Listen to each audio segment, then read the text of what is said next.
Good evening.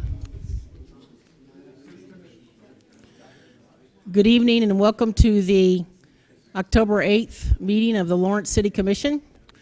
We will start off with item A in our agenda, which is to approve the agenda. The City Commission reserves the right to amend, supplement, or reorder the agenda during the meeting. Is there any commissioner that would like to change the order of the agenda? I ask for a motion. Move approval. Second. Motion by Commissioner Boley, second by Commissioner Nanda. All in favor? Aye. Passes 4-0. Can we shut that door, please? Thank you. Item B, we will move on to proclamations and recognitions, and we're going to start with our first one, which is to proclaim the week of October 3rd through the 9th as the 30th anniversary recognition of the Lawrence-Eutin sister city relationship. And this is quite a special one, given it's 30 years. We've been doing this for 30 years, and it's developed with some very good relationships across the world, essentially. So I would like to, this is Bill, and if you could start out. Thank you, Frau Bürgermeisterin, Madam Mayor, and Commissioners. I'm Bill Keel, representing Sister Cities Lawrence and Friends of Eutin. And as you just mentioned, we are celebrating the 30th anniversary of our sister city relationship with Eutin, Germany. I want to first of all thank you and the other commissioners and the city manager for having attended several of the events commemorating that 30th anniversary. That is very special to see representatives of our city present when our guests from Eutin are here, and they do appreciate that. It's my pleasure tonight to introduce three representatives of that delegation, three leaders of that delegation. First of all, Mayor Karsten Benk of the city of Eutin. Secondly, the president of the city council. I might add the city council in Eutin has about 35 representatives. Dieter Holst, who's been a longtime supporter of our sister city relationship. And new to the team is Stefan Klein, who has assumed the position of chair of the Friends of Lawrence. So he is a friend, a true friend of Lawrence, Kansas, by definition. And the three gentlemen would like to make some brief remarks and then await your attention. Thank you very much.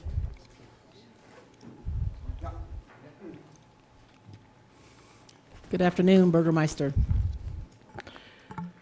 Yeah, dear Mayor Larsen, dear ladies and gentlemen, city representatives. It is a special honor for me today in City Hall to say a few words on the occasion of the visit of our delegation from Eutin. 30 years of our sister city relationship, the relationship between Lawrence and Eutin, is a special occasion and a special anniversary. In October 1989, the partnership agreement was signed by Mayor Bob Schoen, who is my host this year, and Mayor Gernot Eike Grimm. All the time, the cities were very consciously choosing this formal partnership in the hope that it would last a long time and be kept alive. That has been shown over all these years. There is a lot of contact and annual mutual visits by students which make this partnership so lively. A group of students visits us every year. Trainees and musicians were also able to get to know our beautiful city of Eutin. All this is only possible through the people who live in and keep the partnership alive. By the many volunteers in both cities. Through the people who are always ready to welcome guests in their homes, show them around and give them a lot of hospitality. Many thanks to all who are committed to this relationship. There have already been many friendships, even there have been marriages, and that shows how wonderful this relationship is and that it works.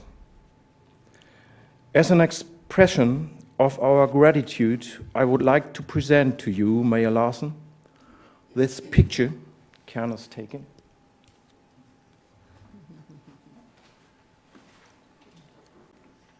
Another one. Holy crap.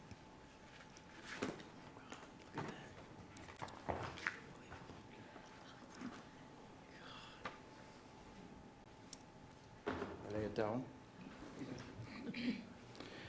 It shows an extract of the most beautiful buildings in Eutin. Some of you see and enjoy them this year.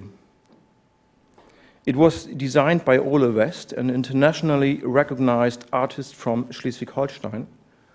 Mr. West is a painter of the north, an artist of the coast, an artist at the coast. I hope that the picture will find a nice place near to the other picture I give you. And will have a nice place in the town hall so many citizens of Lawrence can enjoy it. Thank you for your friendship and for your great hospitality. May our partnership last for many years and generations. Thank you. Thank you. Thank you, Karsten.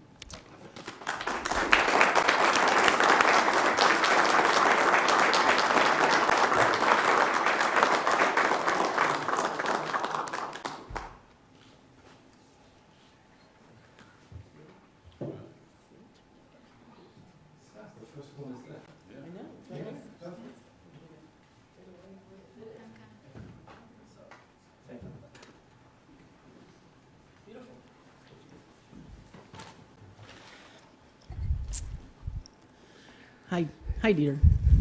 Hi. Sehr geehrte Frau Bürgermeisterin, sehr geehrte Damen und Herren, ich freue mich, dass ich heute bei Ihnen sein darf. My esteemed mayor, esteemed ladies and gentlemen, it is my great pleasure that I can be with you this evening. Was vor langer Zeit begonnen hat, und das war dann die erste Begegnung in Eutin mit Professor Hülsbergen und daraus folgenden Austauschen mit Schülern und Studenten, hat heute, denke ich, einen besonderen Höhepunkt erreicht. The exchanges of students and high school students that began over 50 years ago with Professor Helmut Hülsbergen discovering Eutin for the University of Kansas has reached a true high point today. Ich habe persönlich das Glück, seit 1981 als Beamter der Stadt Eutin die ganze Entwicklung dann miterlebt zu haben. As an official of the city of Eutin since 1981. 1981, yeah, that's right. I'm just amazed. Okay, you're so young.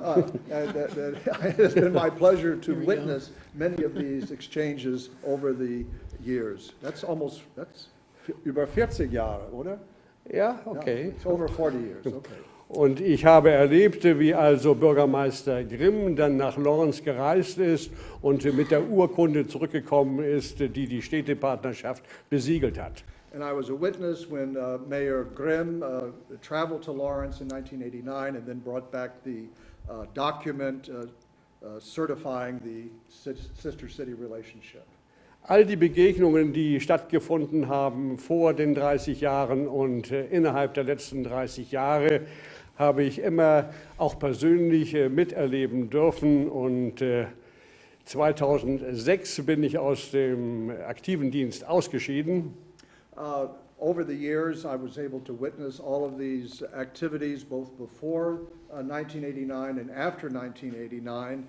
And then in 2006, I went into a sort of a retirement from government work, city government work, and? Aber 2004 habe ich hier 150 Jahre Lawrence, Kansas, das großartige Jubiläum erleben dürfen. But 2004, he was part of the delegation that came to Lawrence, celebrating both the, I've got to do my math now, 15th anniversary of the sister-city relationship and the 150th anniversary of the founding of Lawrence, Kansas. Oh, wow. Dann habe ich eine Pause gemacht und habe mich 2013 in die Stadtvertretung Eutin wählen lassen und bin dort Bürgervorsteher geworden. And then, was war das Jahr bitte? 2013. 2013, he stood for election to the city parliament of Eutin and subsequently became basically the speaker of that governing body. Und so konnte ich 2014 und heute auch wieder die Stadt Eutin vertreten und das finde ich ganz große Klasse. He's especially pleased that in 2014 and now in 2019, he's been able to be part of the delegation as an official city representative of the citizens of Eutin. He speaks for all the citizens. Es gibt unsagbar viele erfolgreiche Begegnungen und ich wünsche Ihnen, ich wünsche uns, dass also auch die nächsten 30 Jahre so erfolgreich sein werden und noch ein bisschen erfolgreicher als die vergangenen. There have been so many successes in the past 30 years that he wishes for us and for him and for all that the next 30 years will be just as successful and perhaps even more successful than the previous 30 years. Es ist eine besonders große Ehre, heute bei Ihnen zu sein und zu Ihnen sprechen zu dürfen. Und ich lade Sie herzlich ein, nach Eutin zu kommen und sich der Stadtvertretung vorzustellen. It's been my great honor to address you this evening, and I'd like to invite everyone in this room and all Lawrencians to come to Eutin, and he will have you as his guests in the city parliament. They have enough seats, I believe. I believe so, yeah. Yeah. Thank you. Thank you very much, Dieter. Dankeschön.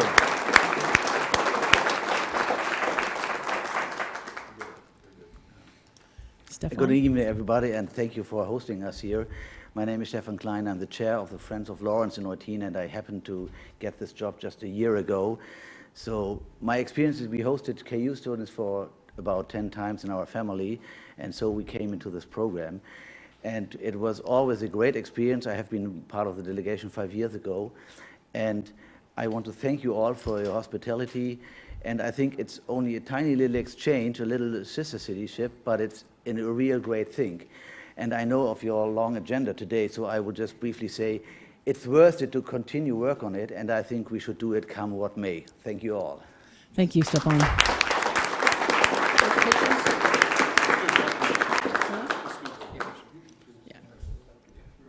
Okay, we'll now say the proclamation at this point. Whereas in 1956, President Dwight D. Eisenhower established the Sister Cities program with these words: give everyday citizens of different countries the opportunity to meet and get to know each other, and the result will be understanding, friendship, and lasting peace. And whereas 2019 marks the 30th anniversary of the Sister City relationship between Lawrence, Kansas, USA, and the Stadt Eutin, Ostholstein, Federal Republic of Germany. And whereas hundreds of Lawrence and Eutin students at the middle school, high school, as well as the university levels have participated in educational cultural exchanges for over 30 years. And whereas numerous city officials and community leaders from Lawrence and Eutin have visited their respective sister city and learned about its history and its culture. Whereas numerous families in both cities have opened their homes to house students, teachers, and community members in a spirit of understanding, friendship, and lasting peace. And whereas a delegation from Eutin visits Lawrence October 3rd through the 9th of 2019 to participate in social and cultural activities to commemorate the 30th anniversary. Now therefore I, Lisa Larson, Mayor of Lawrence, of the City of Lawrence, do hereby designate with sincere appreciation October 3rd through the 9th of 2019 as the 30th anniversary recognition of the Lawrence-Eutin Sister City relationship. Thank you.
Okay, we'll move on to our second proclamation,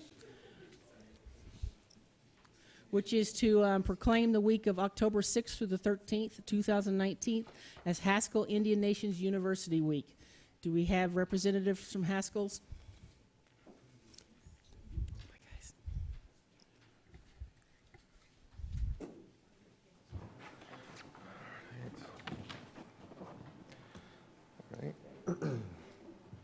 Thank you, Mayor Larson.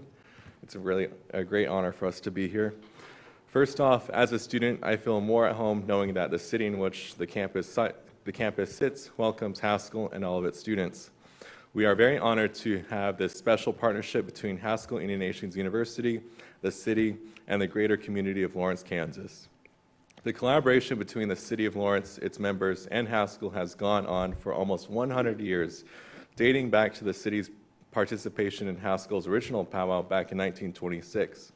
Through the years, Haskell and the city have collaborated on a number of events, including the centennial celebration of the origin of the city of Lawrence.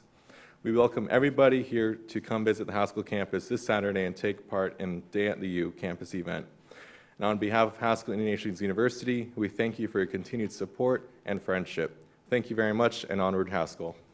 Thank you.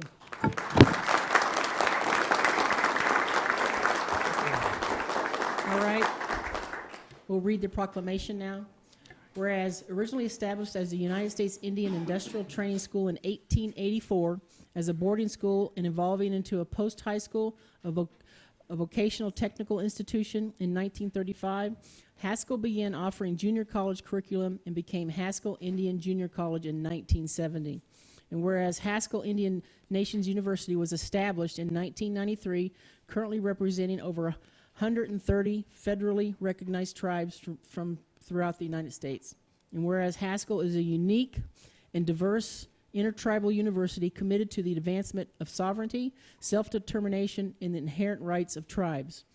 And whereas Haskell will hold its alumni homecoming events October 8th through the 14th, and its Lawrence community event Day at the U on Saturday, October 12th from 9 to 4 p.m. in recognition of Haskell's significance to indigenous communities and in recognition of its place within and connection to the city of Lawrence.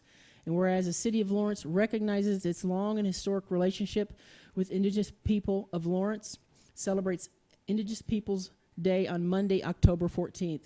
Now therefore I, Lisa Larson, Mayor of the City of Lawrence, Kansas, do hereby proclaim the week of October 6th through the 13th as Haskell Indians Nations University Week. Thank you.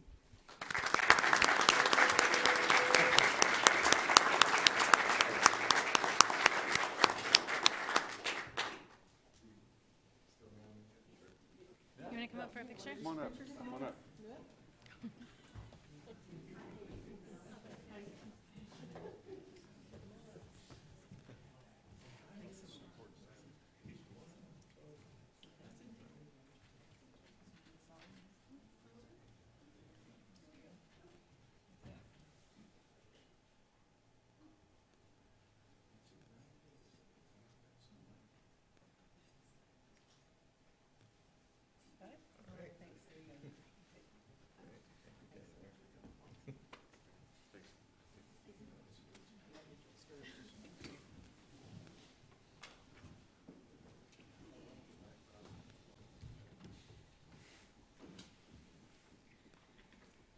Okay, we've got one more proclamation, and it is to proclaim the month of October to be Meet the Blind Month, and October 15th, 2019 to be White Cane Safety Day.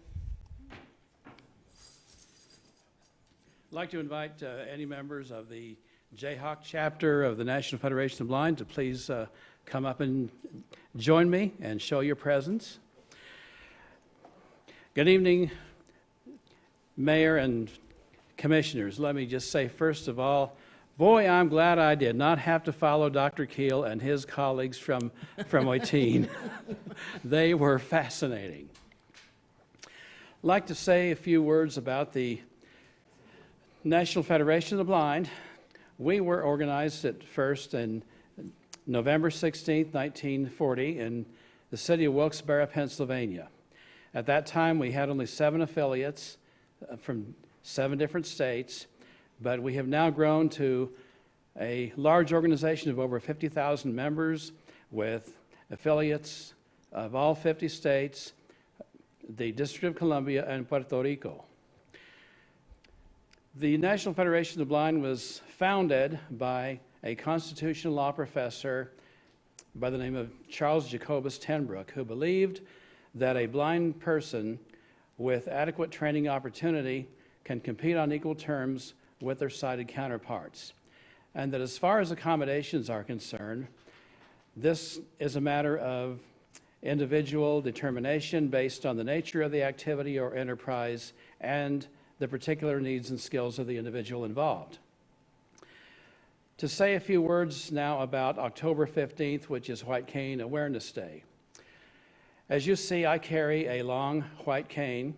This one is a folding variety. There are different varieties of canes. Some are straight rigid canes.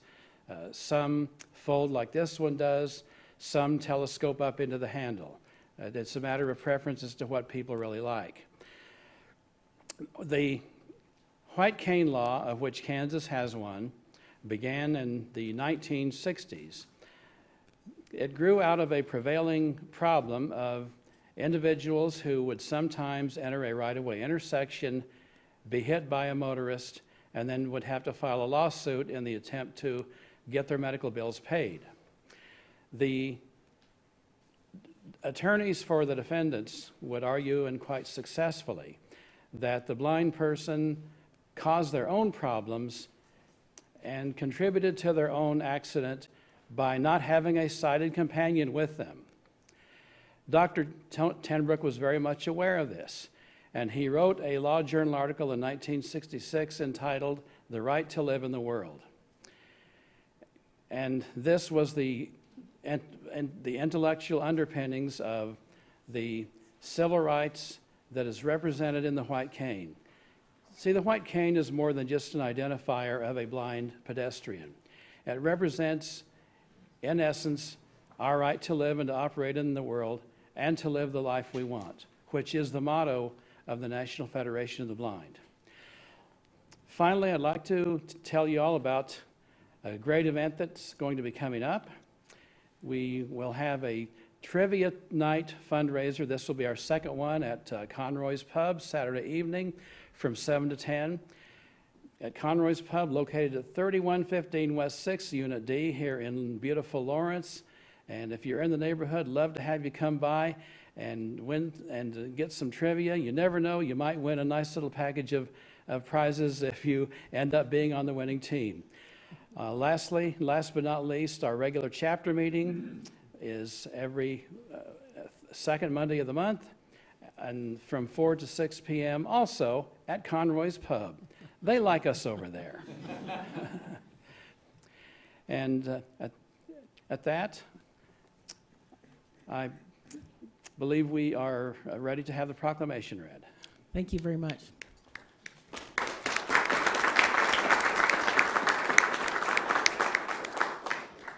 All right, I'll say the proclamation. Whereas the National Federation of the Blind was founded in 1940 to end discrimination against the blind and to secure first-class citizenship for all blind persons.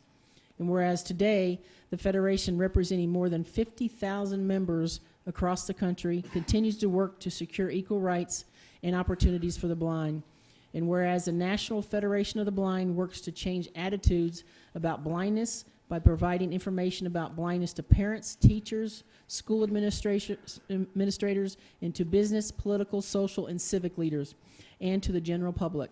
And whereas, since blind people and blindness are still frequently misunderstood, the National Federation of the Blind has developed a public education campaign, Meet the Blind Month, to create opportunities for the people of Kansas and people everywhere to learn firsthand that blind people are basically like everyone else. Now, therefore, I, Lisa Larson, Mayor of the City of Lawrence, Kansas, do hereby proclaim the month of October 2019 to be Meet the Blind Month, and October 15th of 2019 to be White Cane Safety Day. Thank you.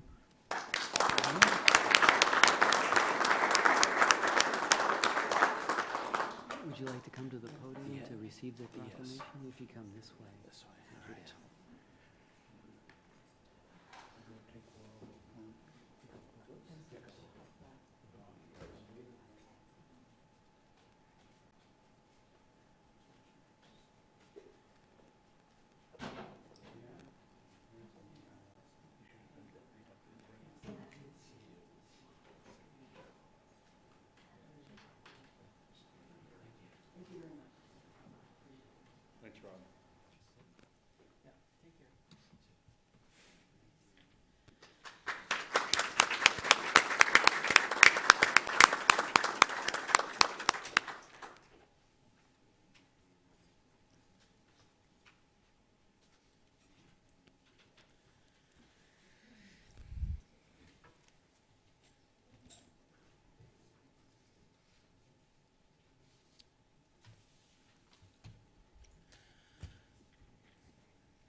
All right, we will continue on with the consent agenda portion of our agenda.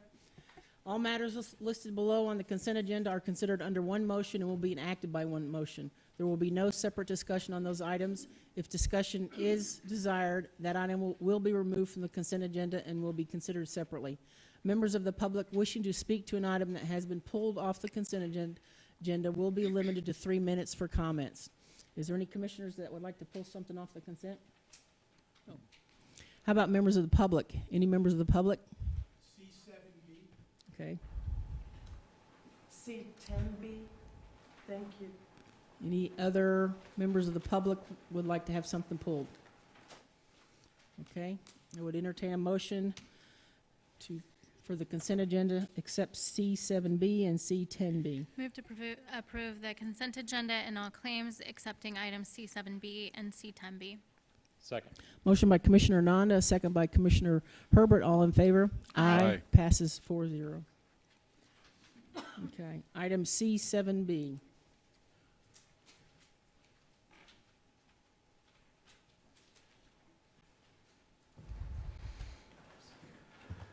Good evening, Mayor and Commissioners. Michael Davidson, Executive Director of Explore Lawrence.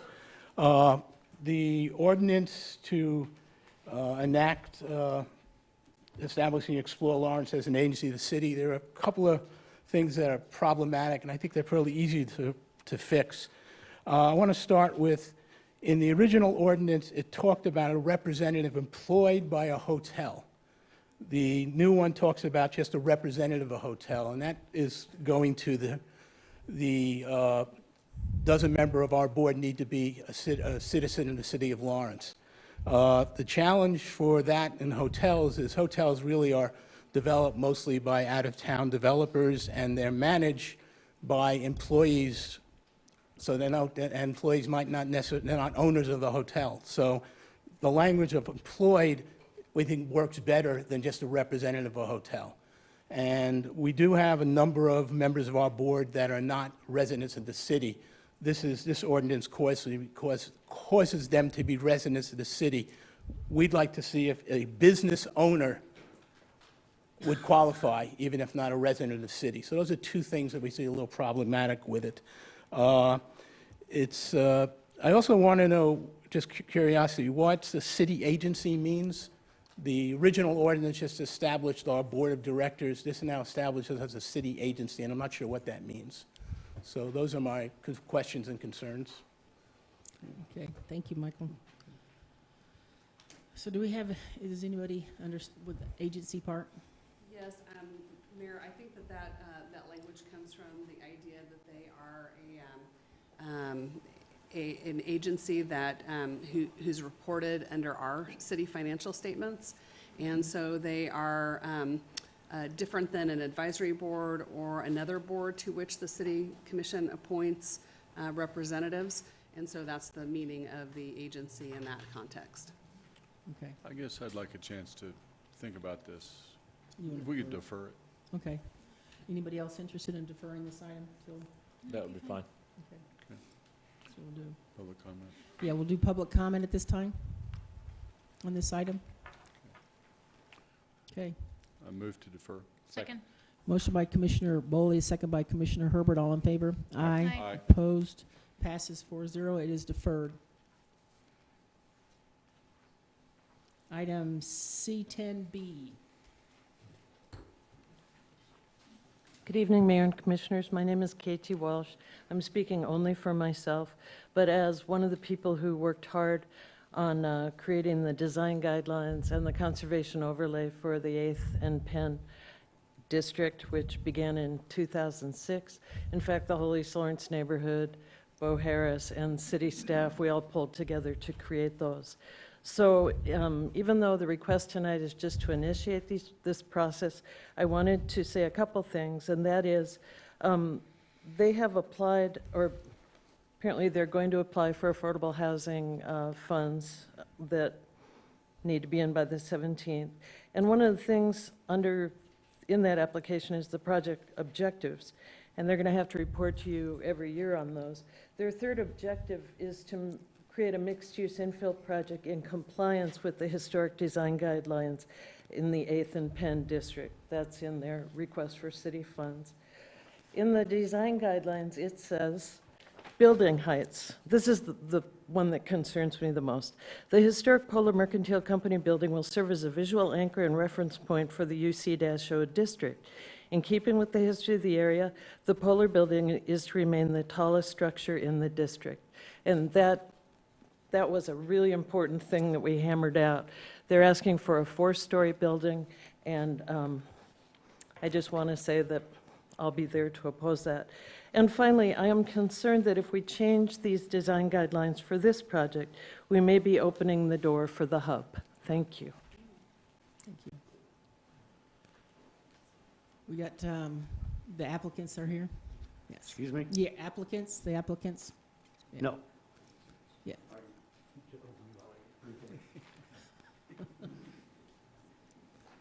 Good evening, Commissioners. Patrick Watkins on behalf of the property owner of record. This just merely begins the process. We'll be going through HRC, we'll be going through planning, we'll be going through the city. Everybody will have a chance to look at this. We will retain Polar as the visual anchor. It will remain the tallest building, but as you may have heard, and as has been covered before, this is a large affordable housing project. We'd like to get as much benefit as we can to East Lawrence. We'll be working with East Lawrence Neighborhood Association on this. This sort of came up at the last minute to make sure that we get the process started appropriately with y'all's approval to initiate the text amendment. We'll be going through the entire process, and you'll see it at the end of the day. We're confident we'll have support all around for our project. And like I said, we're not going to exceed the height on the Polar building. If you have specific questions, I'd be happy to respond to them. We're hopeful that we can get moving on this project so you can see it soon. Okay. Any questions for Patrick? Thank you very much. Yeah, public comment at this time. Public comment? Mayor, City Commissioners, Marty Kennedy, Lawrence Old Fashioned Christmas Parade. I just kind of wanted to update you and the community with what's going on. To make comments on that, that'll be at the general public comment period. Oh, okay. Not quite yet. Okay. Hang on for just a couple minutes, and we'll be there. Any other public comment on this specific item? Okay, bring it back up to the commission. Any thoughts? Yeah. Process just getting started, so Yeah. everybody gets their day. Yeah. So, do I have a motion? I would move that we initiate a text amendment to revise the standards of the design guidelines, 8th and Penn Neighborhood Redevelopment Zone, Article 3, City and Land Development Code, to increase the density and building height for property in the southwest corner of Pennsylvania, East 8th Street. Do we need to read them both? and then initiate a text amendment to revise the design guidelines, 8th and Penn Neighborhood Redevelopment Zone, Article 3, City Land Development Code, to remove the historic open space designation for property addressed as 716 East 9th Street. Second. Got a motion by Commissioner Herbert, a second by Commissioner Nanda. All in favor? Aye. Opposed? Passes unanimously. Okay, now we're on to public comment. Hang on, just let me say this first, okay, Marty? The public is allowed to speak to any items or issues except those scheduled on the consent agenda or regular agenda portions of the agenda after first being recognized by the mayor. Each person will be limited to 3 minutes for public comment. As a general practice, the commission will not discuss or debate these items, nor will the commission make decisions on items presented during this time. Rather, they will refer the items to staff for follow-up if necessary. Individuals are asked to come to the microphone, sign in, and state their name and address. Speakers should address all comments and questions to the commission. Marty. Thank you, Mayor and City Commissioners. Marty Kennedy, 725 New Jersey Street, Lawrence, President of the Lawrence Old-Fashioned Christmas Parade. I wanted to just kind of update you today or tonight.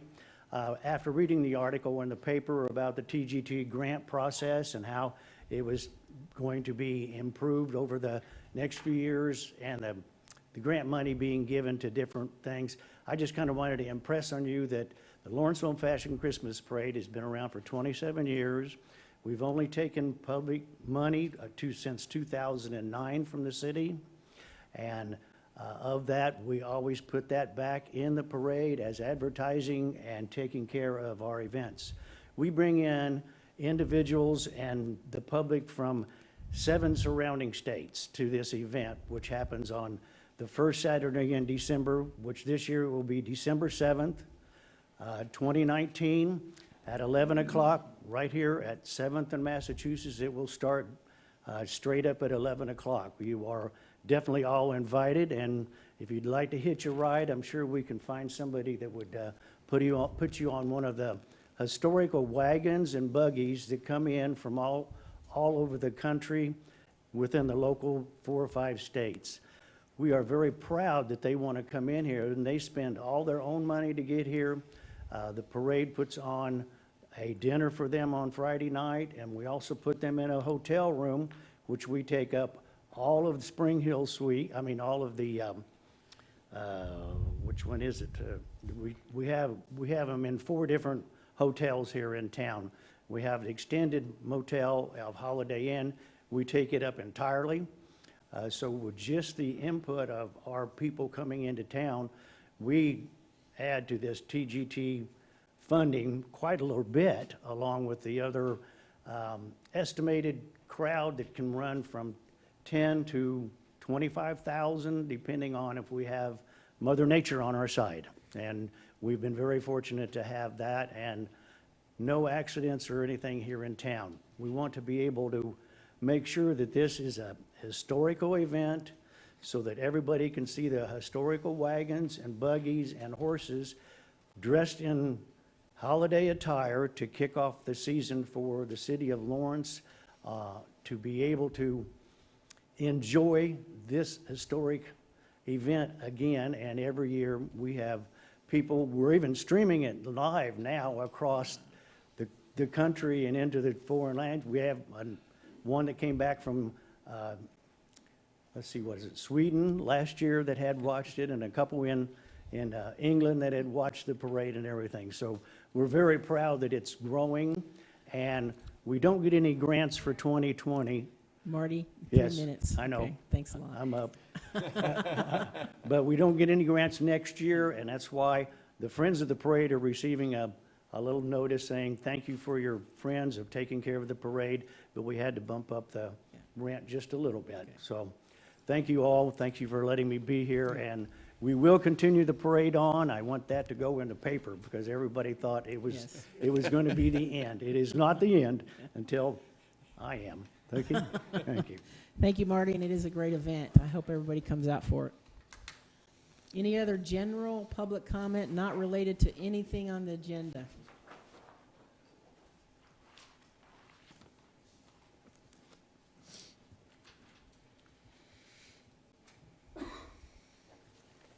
Hi, I'm Chris Flowers.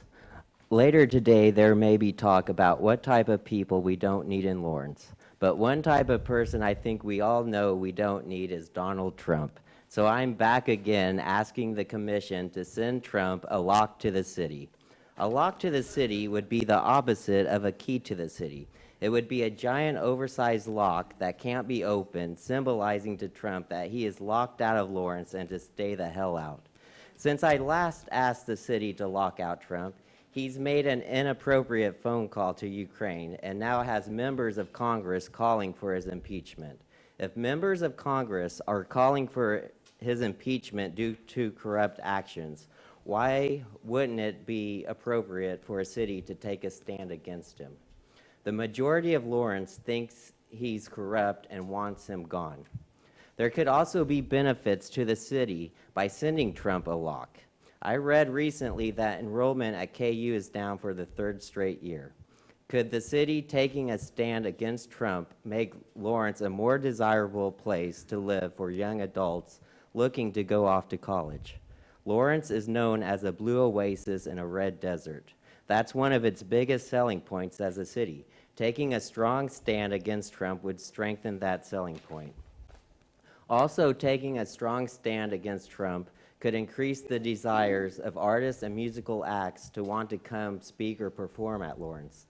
Stephen King is a critic of Trump. Would sending Trump a lock to the city increase the chances of Stephen King coming to speak at Lawrence? Would it increase the chances of Bette Midler, another Trump critic, of performing at the Lead Center?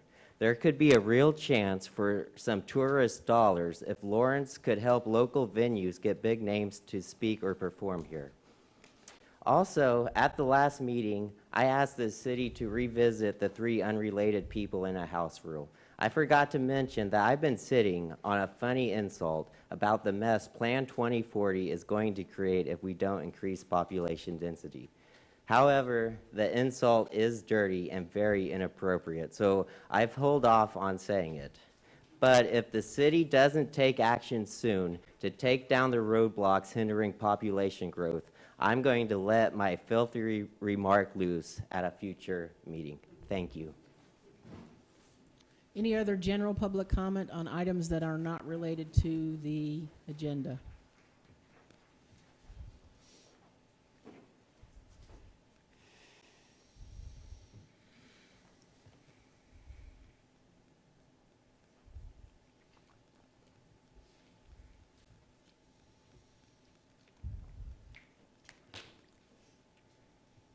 That's hard to follow, Chris. My name's Ron Gacious, and I'm an arts voter. And as an arts voter, I'm starting to become concerned about the nature of the conversation we're having this election cycle as we're talking about spending priorities. And specifically, I'm concerned that folks are rallying hard around the idea of let's fund our core services, and let's make sure we fund our core services. And from my perspective, I sure as heck expect you to fund core services. At a minimum, I expect our community to be outstanding in delivering core services. I understand we're not there right now. I understand that we've deferred reinvestment in our core services, our infrastructure that should have been made, and we have to make some catch-up investments. But I don't want us to, along the way, lose sight of the investments that have made Lawrence the unique and attractive place here in the Midwest that it is. We could be great at core services and look just like Olathe. But we're not. That's not what we've chosen to be. People select Lawrence knowing going in that the taxes are higher. And sometimes we grumble about it after we get here. But if you paid any attention at all, you know the cost of living in Lawrence is higher. And why do they come? They come because they're willing to pay that price for a higher quality of services, for a quality of life that, for our part of the woods, is unique here to Lawrence, something that we think is really special. And you can be cute and say, well, it's what makes Lawrence weird. Or you can be more practical and say, it's our great library. It's our great art center. It's our great historical, cultural institutions. We have 18 artistic, cultural, historical institutions in our county. 14 of the 18 are in the city limits. We've embraced these institutions. We've supported them.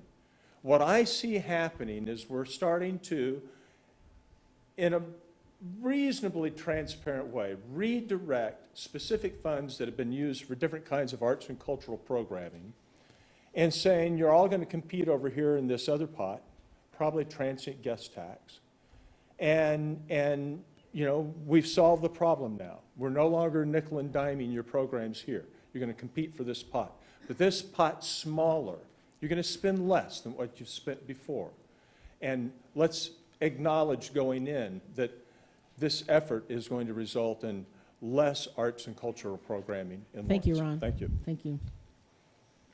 Any other general public comment on items that are not on the agenda? Okay, then we're going to move on to item F on our agenda, which is future agenda items to add by any commissioners. Has anybody got anything they want to add? How about future work session items to add? Nope. Other items. I have one item. And that is, I would like for us to consider joining the Metro KC Climate Action Coalition, which is a group, obviously the metro area, and their goals are to draft a regional climate action plan, develop state legislative platforms for climate action, create a policy playbook of solutions, facilitate an annual climate action summit. That's their overall arching goals. And I know they just had their annual meeting here recently, and they have, I've spoken with some of the leaders, and I think it would be a good thing for us to join in that metro group. So would that be an agenda item?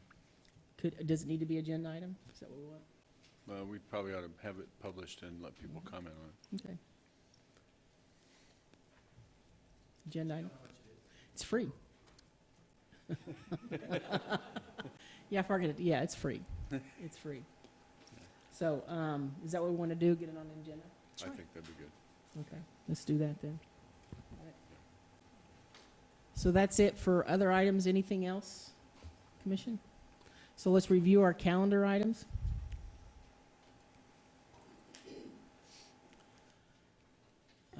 I've got one item on here. I don't know if it needs to be on. That's that we're going to have some meetings for the master plan, the downtown master plan, coming up. Do we need to put that on it on the agenda, since it seems to be commissioners have attended that before? Is there one on the 16th? There is, yes. And the 22nd? 22nd, okay. And the 16th. 16th, okay. If you could do that, I'd appreciate it. I don't know how many people look at our calendar for these meetings, but it might be worth just making a note on the physical calendar itself for the Tuesday, November 5th meeting, since we've changed the start time. Yeah. Okay. Any other calendar items? Nope. Okay, then we will, we'll move to adjourn this session, and we'll go into the work session after this. Move to adjourn. Second. Motion by Commissioner Nanda, second by Commissioner Herbert. All in favor? Aye. Aye. Opposed? It passes unanimously. Now we'll move directly into our work session. The work session provides an opportunity for the City Commission to discuss items in greater detail. As a general practice, the Commission will not make decisions on items presented during this time. Rather, they will refer the items to staff for follow-up if necessary. Public comment related to the work session's topics will be allowed at the end of the discussion on each item. Each person will be limited to 3 minutes for public comment. So we'll start with item number 1, which is to receive staff presentation on city policies and practices concerning immigrants, and also to receive a presentation by David Trevino, immigration attorney, and to receive a presentation by Sanctuary Alliance of Lawrence, Kansas. Before we get started, I would like to note that I also reached out to a group in Lawrence that has historically had concerns with immigration status, and they have opted not to come and present. So, Tony? Good evening, Mayor and Commissioners. I'm Tony Wheeler, City Attorney. On July 16th, the Commission voted to schedule a work session on city policies that may relate to or have an impact on immigrants in our community. Maria Garcia in our office has collaborated with our staff to provide a comprehensive review of applicable city policies and practices. So Maria will serve as our guide tonight. Before I turn this over to Maria, I want to express our appreciation to Sanctuary Alliance, Lawrence, Kansas. We had a very good meeting with them in preparation for tonight's work session, and we very much appreciate their work, their research, and the proposals that they have brought forward. We also appreciate Mr. Trevino's presentation tonight. Our office and the Human Relations Commission partnered with Mr. Trevino to provide a public session, a free educational seminar at the Lawrence Public Library on immigration law. So look forward to his presentation tonight. But right now I'd like to turn it over to Maria, and she'll walk through our presentation.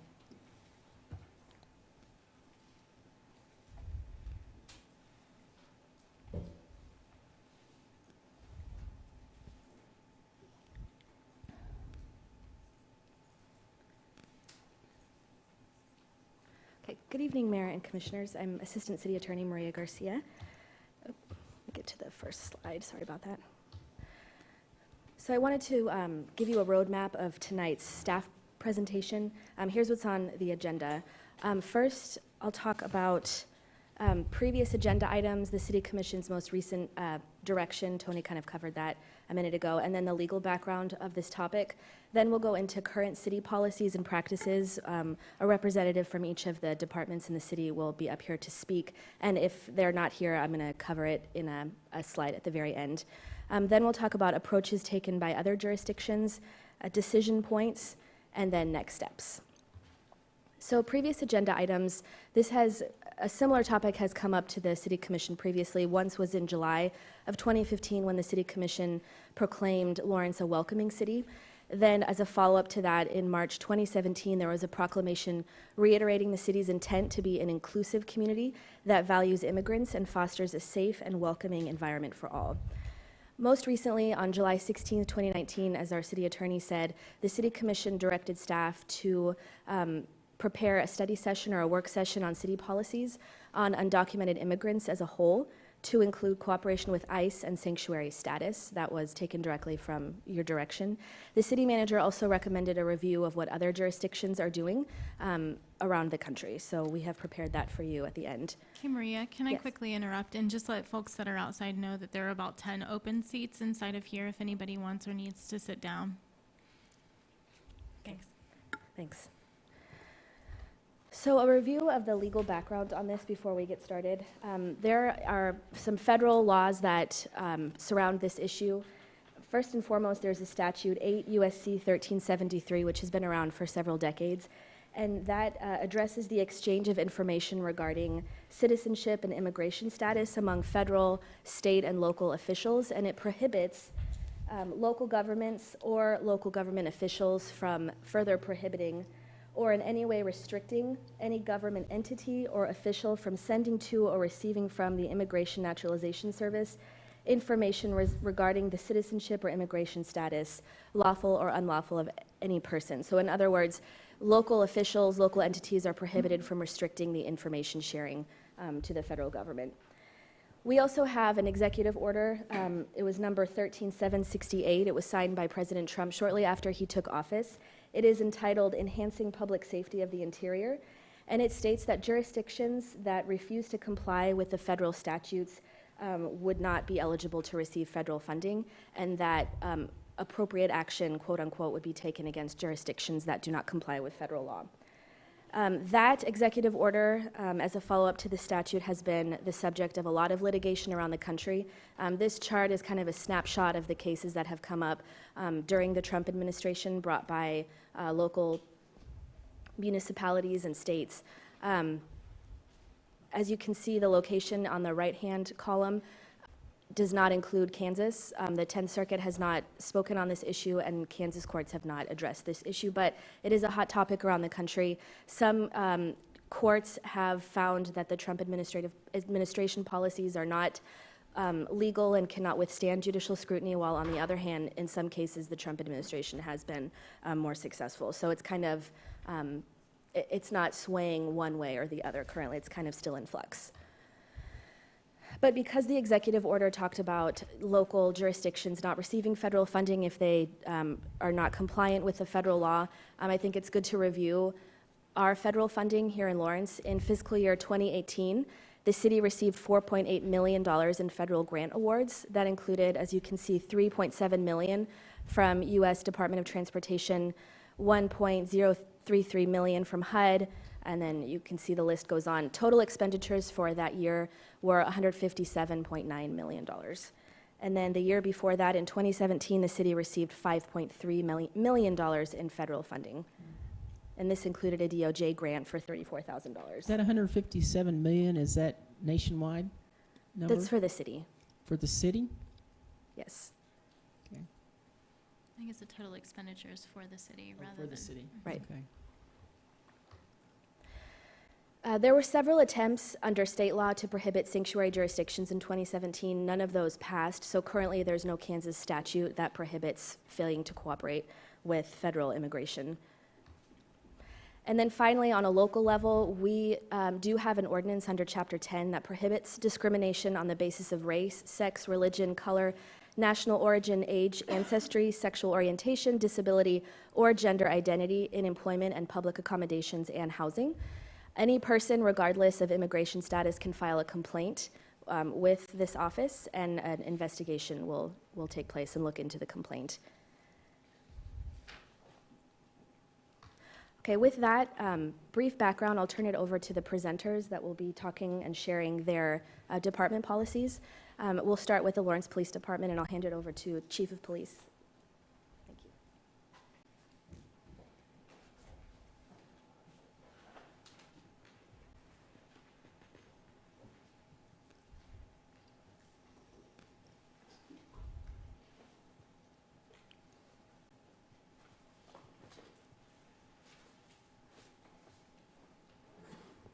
Good evening, Mayor Larson, Commissioners, Chief of Police, Gregory Burns Jr.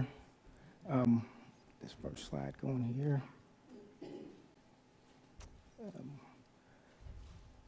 Obviously, immigration enforcement has been a very hot topic, but first, from my perspective, I want you all to know that immigration enforcement is not a local law enforcement matter. It falls under the jurisdiction of the United States Immigration and Custom Enforcement, known as ICE, and that Lawrence police officers lack the jurisdiction to enforce federal immigration law.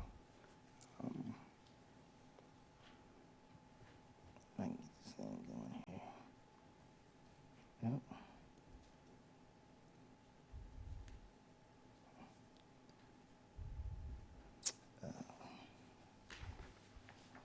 Section 2879G of the Immigration and Nationality Act does authorize the director of ICE to enter into requesting state and local law enforcement agencies permitting designated officers to perform immigration law enforcement functions.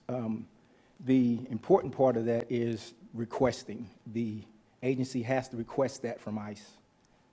And obviously, I have no desire, will, or need to request that.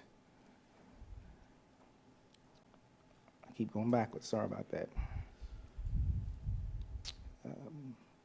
There are currently 79 law enforcement agencies that have the 287G agreements. Lawrence has no such agreement. As of May 2019, there are 10 law enforcement agencies in Florida that have a warrant service officer agreement with ICE, which provide limited duties of a immigration officer within a jail. The really important part of that program is that, from my research into that,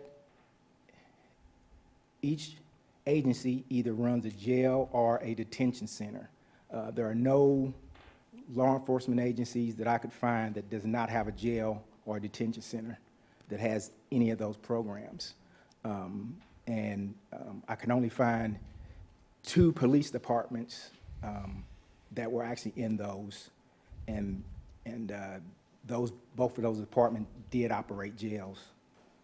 So Lawrence has no such agreement. Does that, can you talk a little bit more about that? Do we plan to ever talk about that? What's your thoughts? Lawrence has no agreement because we don't operate the jail. As you see in a coming slide, the jail falls under the purview of the sheriff. That's actually under state law, that the sheriff is responsible for the jail. The Lawrence Police Department does not run the jail. So that would be totally out of our purview? It Okay. would be out of our purview.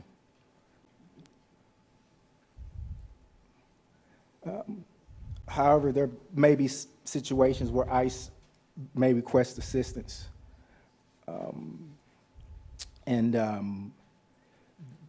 Those situations are, since I've been chief of police here, we've had one situation.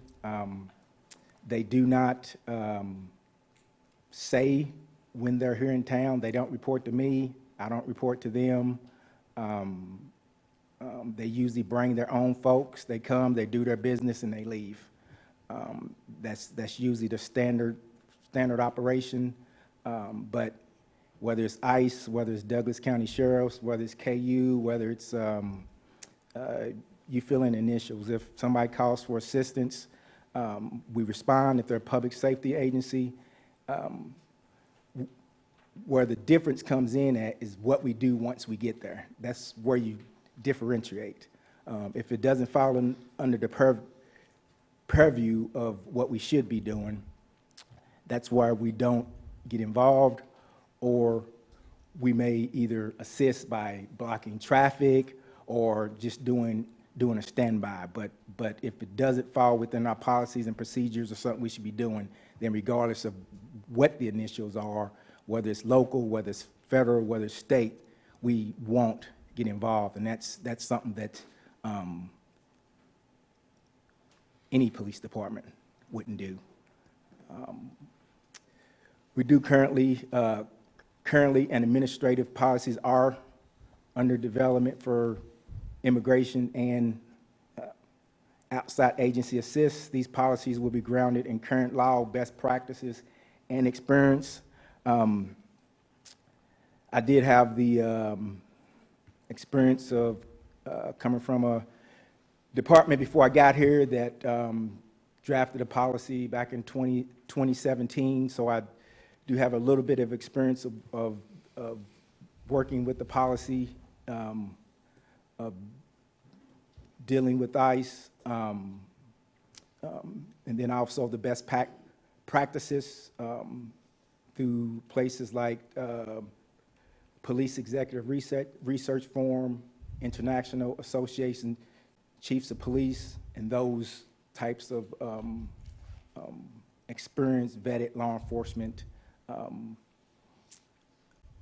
places will be utilized in this policy.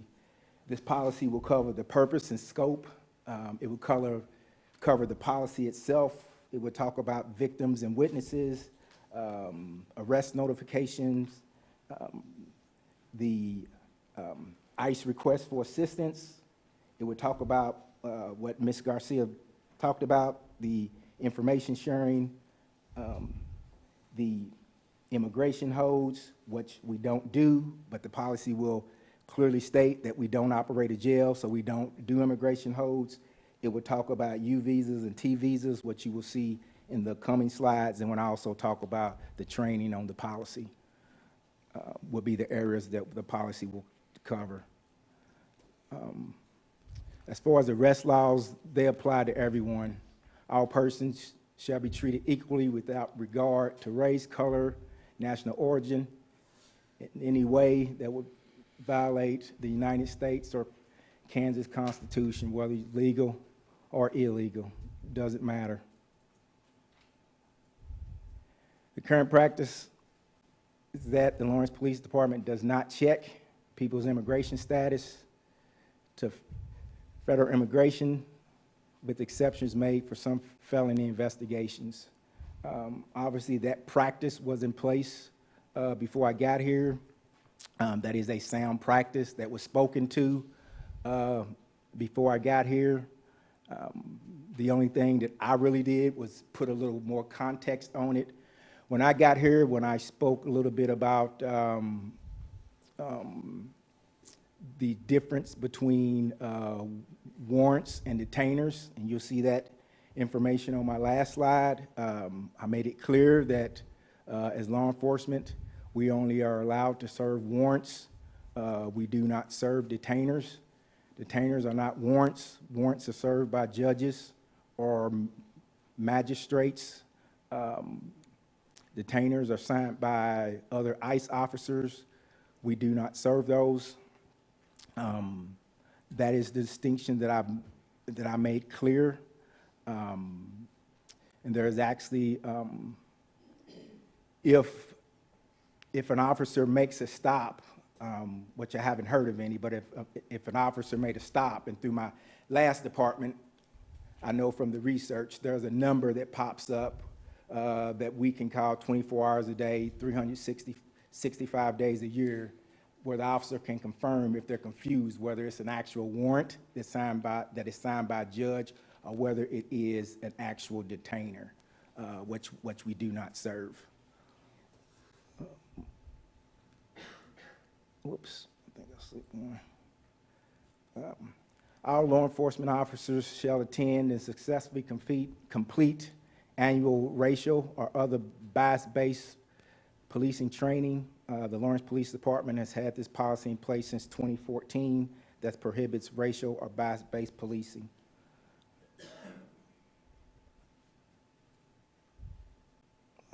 Racial or bias-based policing means the unreasonable use of race, ethnicity, national origin, gender, or religion by a law enforcement officer in deciding to initiate an enforcement action.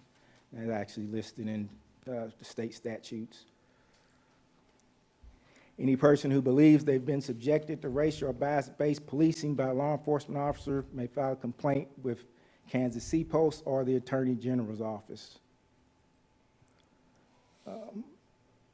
The statute 22-4610D requires all law enforcement agencies to file an annual report of complaints alleging racial or other bias-based policing with the Office of the Attorney General by the end of each fiscal year that's due by July 31st. We do that, and it's posted on the website.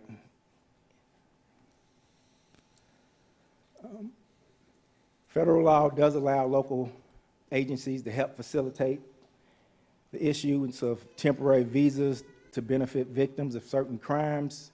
U visas are for victims and witnesses of certain qualifying crimes. Federal law covering that. Since I've been here, I probably have signed off on maybe about three or four U visas. T visas is available for certain qualifying victims of human trafficking. I haven't seen any T visas since I've been here, and actually I haven't seen any at all, even before I got here. But they are available. PROPIO language service for telephone language translation is utilized when immediate translation is required. PROPIO provides translation for approximately 200 languages. Additionally, we do have several bilingual officers. As I said, the Douglas County Jail does not fall under the authority of the Lawrence Police Department. There's a statute that states that, and detainers are generally handled through the jail. We do not handle detainers.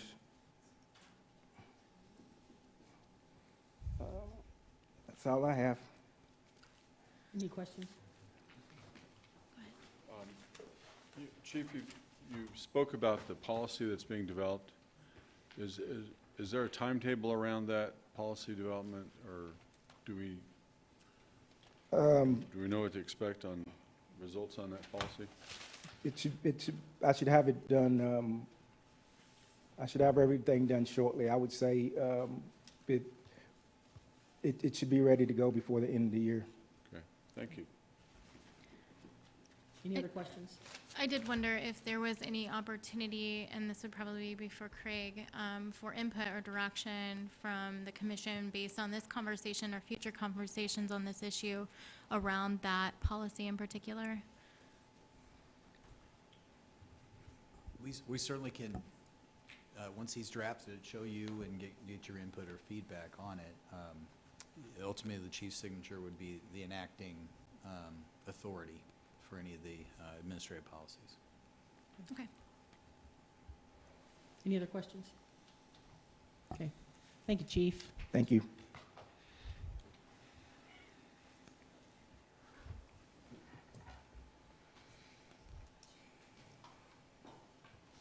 Good evening, Mayor and Commissioners. Hi, Vicki.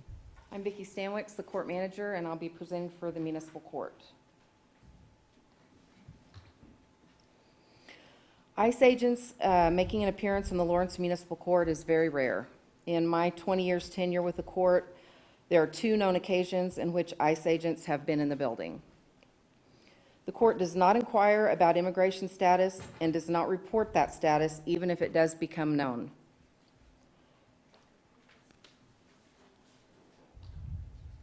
There is one exception.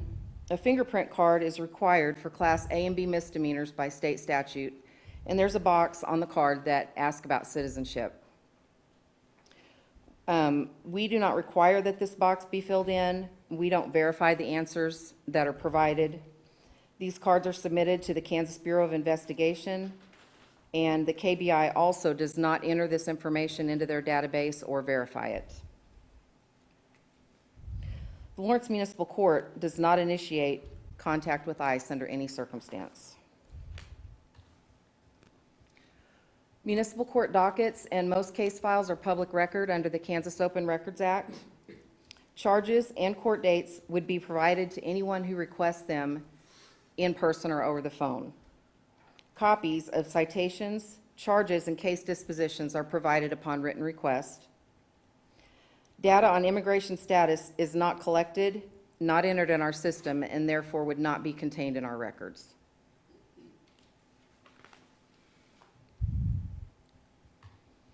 The municipal court has a constitutional obligation to provide interpretation for defendants who do not speak English. Our court provides services for approximately 8 to 10 languages each year, including sign language. We're currently working to translate some of our primary court forms into Spanish as well.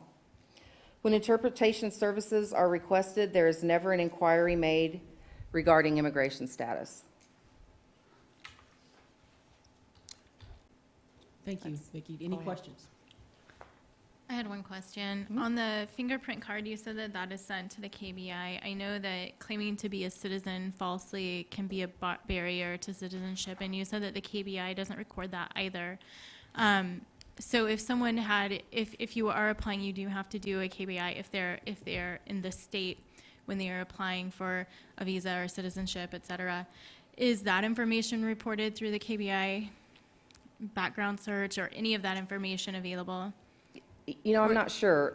What the KBI told me was that when they get our cards, they scan them, but they don't actually enter that field like into their database, so therefore it's not reportable. There'd be no way for them to search, by that field. So they just have a scanned record of the card. So I'm not really sure on that. Does the card say that it's optional? Like, is that person filling it out, or is The person is filling it out. Unless they request assistance, then our court security officer may help them fill it out. But it doesn't say that it's optional? It doesn't say that it's required either. It just says country of citizenship, and there's a blank. Okay. Yeah. Thank you. Mm-hmm. Any other questions? Okay. Thank you, Vicki. Good evening, Mayor and Commissioners. My name's Christy Webb. I'm the Utility Billing Manager. And so I was going to visit about what we would require when setting up utility services, which includes, here, I better change the slide. There we go. So utility services would include water, sewer, solid waste, and stormwater.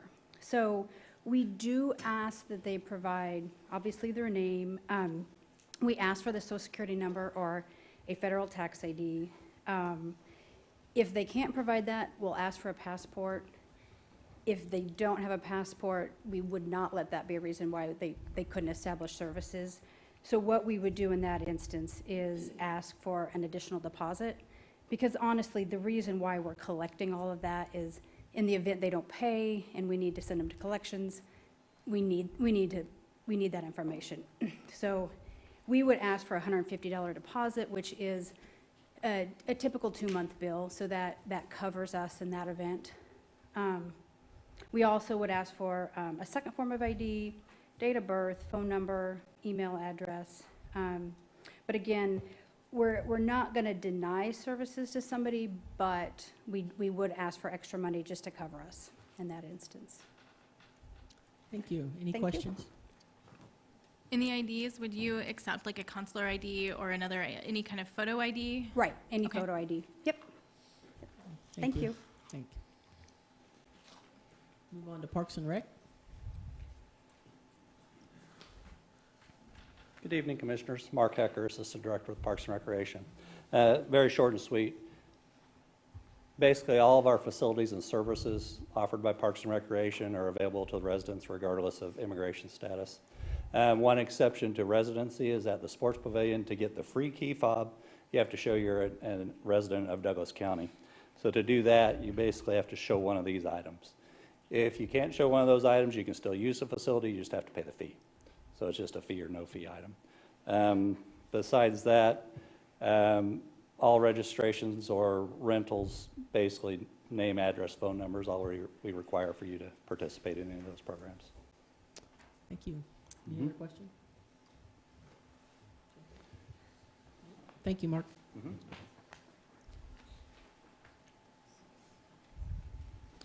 Hi, Tom. Good evening. Tom Fagan, Division Chief of Administration with the Fire Medical Department. So the core mission of the Fire Medical Department is to provide emergency services to individuals needing help, whether it's any time of crisis, they call 911, we respond. Immigrant status is not a factor when providing any of our services. Okay. Questions? Any questions? Thank you.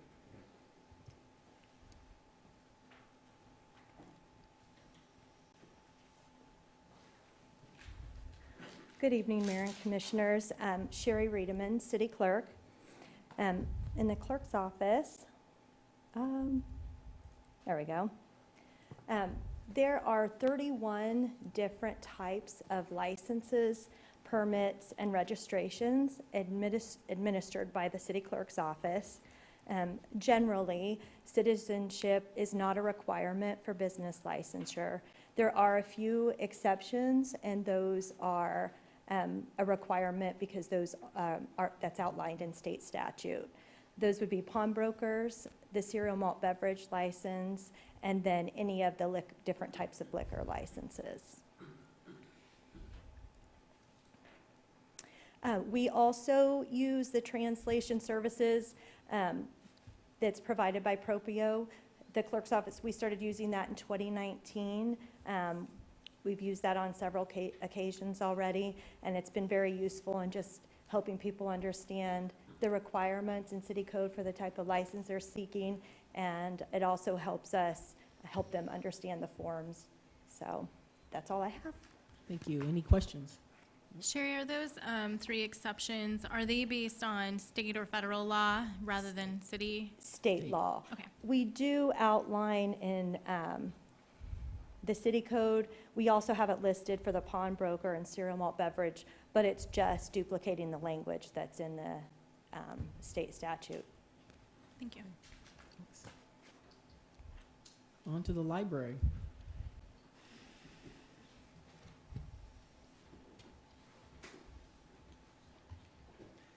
I'm Brad Allen, Executive Director of Lawrence Public Library.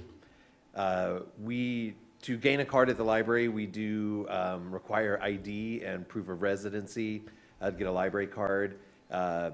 Pretty much any photo ID is acceptable, passports, anything that is an official document, it needn't prove citizenship or anything like that. We do need some kind of verification of an address. This is generally just if we're trying to find somebody who has our materials or is trying to get them back. So it's just to try to find the person to recover materials. We also do have limited access cards for people who do not live in our service area of Northeast Kansas. That is a limited card, or somebody who doesn't have an address that we can verify. Just, again, that's to limit the amount of things that we might lose. Auditorium can be rented by anyone that makes payment for the rental. Computer access available for everyone. We have guest cards. You don't need a library card to use them. Those were all of the main things that we could think of. The library is open 73 hours a week, and anybody can walk in.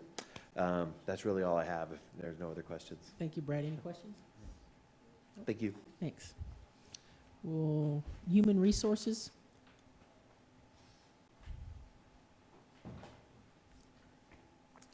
Good evening, Mayor and Commissioners, City staff. My name is Jeremy Denham. I'm here on behalf of the Human Resources Division. I am one of 2 human resource advisors in charge of recruitment for the city. The other is Amy Chavez, who's here tonight as well, as our manager, Lori Carnahan. So when you talk about the human resource function with relation to immigration policies, there are really 2 pieces that are impacted, or 2 that even really deal with that, and that is our recruitment policies and practices, as well as our onboarding. So I'll dive into those a little bit, but I want to kind of step back and paint a bigger picture for context. You know, when you look at a recruitment process, there is, you know, this hypothetical circle of individuals who are qualified for the job, interested in the job, whatever those may be. And then each step of the process reduces that circle down concentric into hopefully identifying that one individual who is the right fit for the job. There's a lot of things to consider in that, whether it's knowledge, skills, abilities, characteristics, experience, things like that. So we try to remove all of the things that are extraneous to that to focus in on what is really important in that process. So with that being said, you know, we don't put any extra obstructions in place.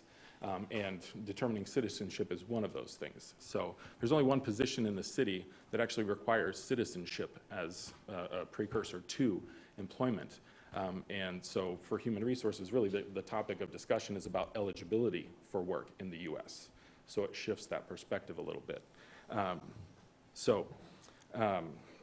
When we talk about that and we move into the actual recruitment practices, we don't want to rule anyone out on the front end. We want everyone in that pool to make that pool as big as humanly possible so we can have the best selection and the best candidates.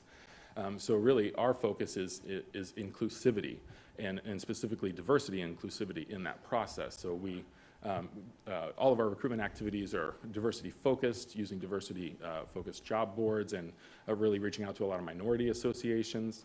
We have very clear statements on our website about our non-discrimination employment practices, which is important. And then all of our application questions are job related. So there's really no focus on any of that. And the idea is that we take that out, because when you introduce anything having to do with citizenship and immigration in that way, then it automatically introduces a bias into the process, which is what we want to remove, and we actively do that. So moving on, our selection process, you know, we don't include any information about citizenship on the application. None of the hiring managers receive any information regarding that. So we really are actively removing that bias. Now, when we move into the onboarding process, that is the actual step where we would verify eligibility to work in the United States. And we do that in a couple of different ways. The main one is I-9 verification, which is a federally mandated process that we do.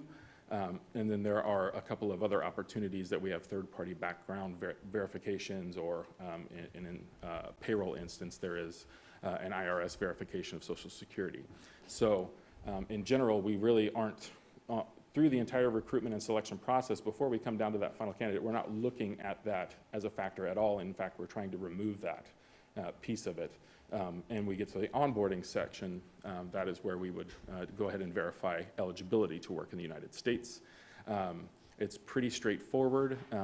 If there are mismatches or falsified documents or any sort of discrepancies in I-9 verification, there is a very well drawn out process, of course, as is with all federal processes, on how to handle those situations. So, you know, it's really not a situation where we would insert any judgment. It's a very clear-cut process focused around non-discrimination. And then if they were to not be able to verify that they are eligible to work in the U.S., they're just not eligible to work for the city. So it's pretty cut and dry in that way.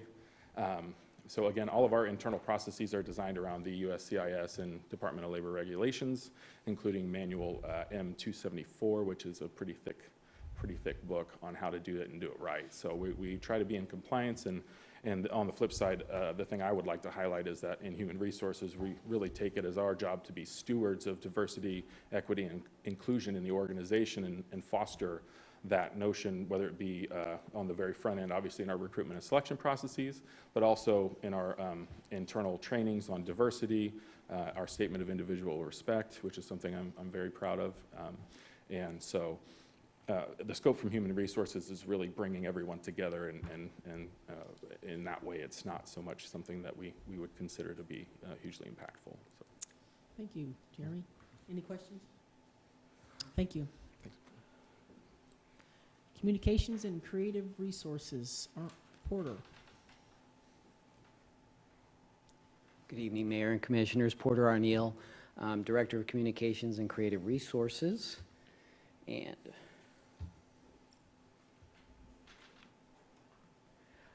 Communications Office, we strive to be accessible to the widest possible audience through the website, social media, all of our communications. We really look into that, make sure that we're accessible to everybody. We've established an accessibility page on the website which provides information and an online request form for improvements. That's there. Whoops. It's a very delicate mouse. We also subscribe to that Propio service so that we can get translation done over the phone, or we can have documents translated as needed. And we translate those documents on a sort of case-by-case situation when appropriate.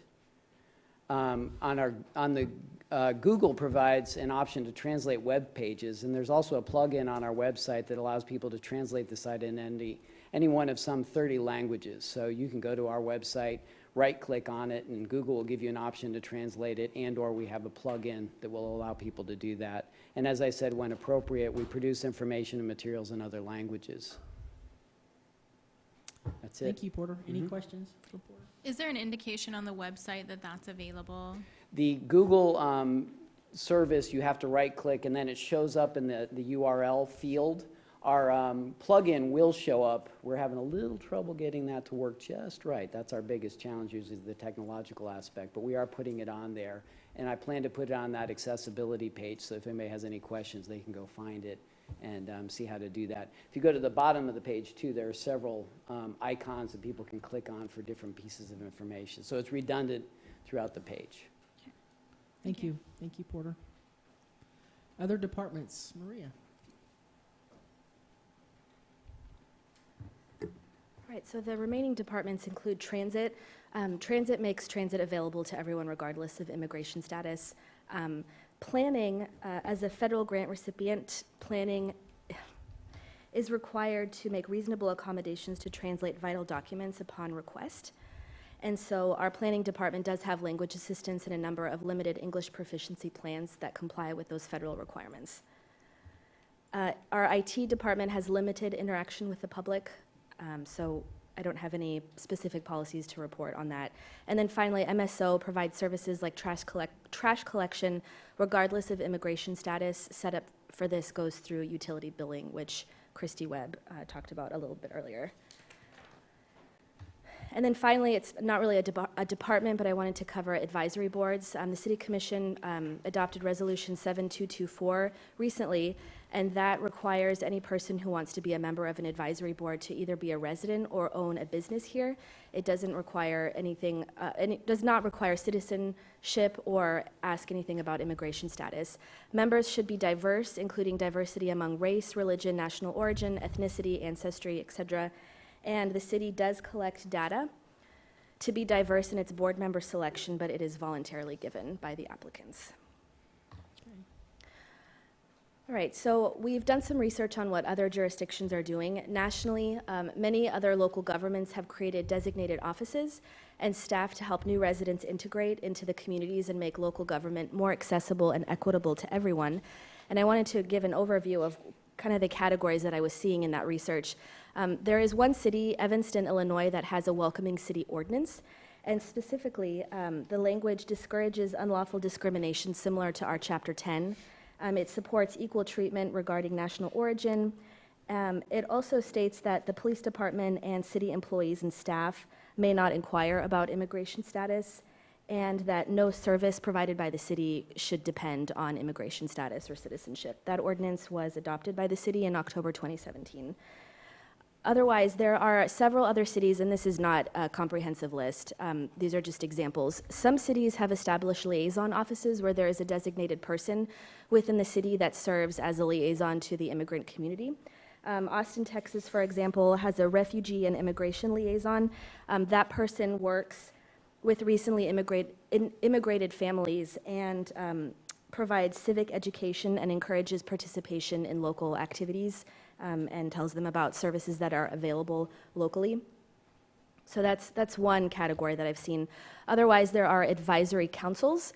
So these are cities that have a council of however many number of people, 5 to 7, might be more. Boulder, Colorado, for example, this advisory council answers to the city manager. They work on policies and services that better serve the immigrant community. They will take input from community and find ways that the city can provide better accessibility and efficiency for immigrants. Other would include Los Angeles has an immigrant integration partnership, and that is a program that provides free citizenship and naturalization work sessions. Littleton, Colorado has something similar. They provide assistance with citizenship applications. They actually have an immigration attorney on staff that helps immigrants fill out those applications and integrate into the community. Littleton also provides English classes, and I think that was it for Littleton. Okay. So as you can see, there's quite a variety of options and things that other cities are doing. So next are decision points, and they're kind of topics that the commission might keep in mind for discussion. Number one, are existing city practices acceptable? You've heard from all of our departments here. Do you have any input on those? Should the city's practices be codified in an overarching city policy? Should the city utilize its existing Human Relations Commission or the Community Police Review Board to model after the examples of other jurisdictions?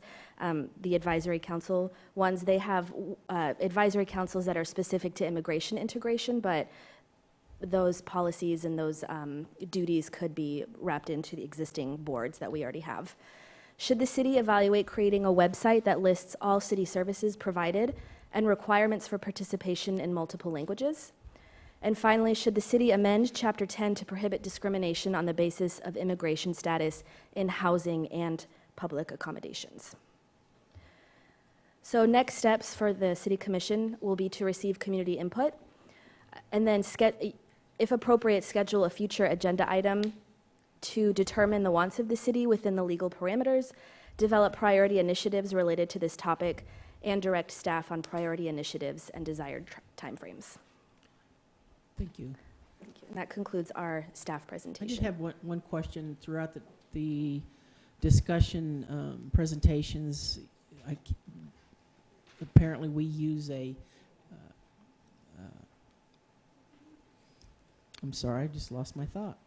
Translation service? Yeah, translation service, that too. Yeah, that.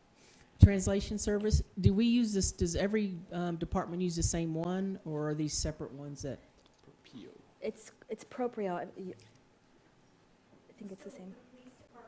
Was using Propio, and then my office started using it, and then Porter looked at using it for the whole city, so we're moving everyone in that direction, so we're utilizing the same service. Okay, I think that would be great. That's good.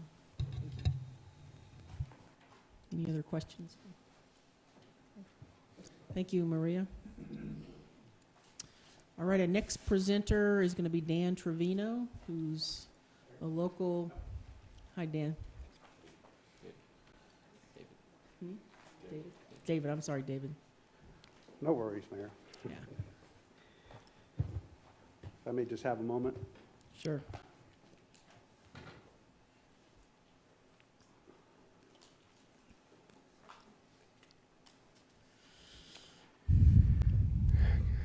Good evening, Mayor and members of the Commission. Thank you for having me this evening. Again, my name is David Trevino. I'm a local immigration attorney. I've been doing this for over 12 years now in the community.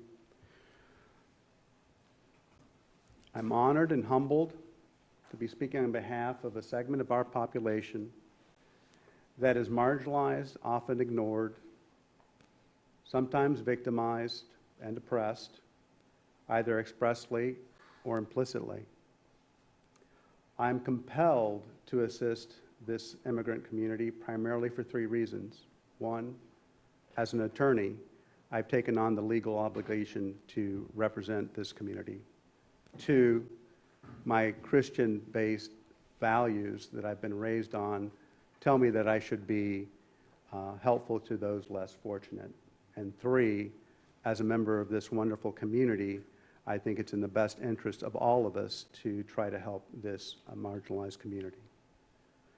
But for purposes of my presentation this evening, what I'd like to focus on is, to give you something to consider and for further deliberations on this issue, is the asylum law presentation that I previously provided and the asylum law changes that we've all seen and have witnessed in the headlines in the news, and its impacts on the immigrant membership in our community.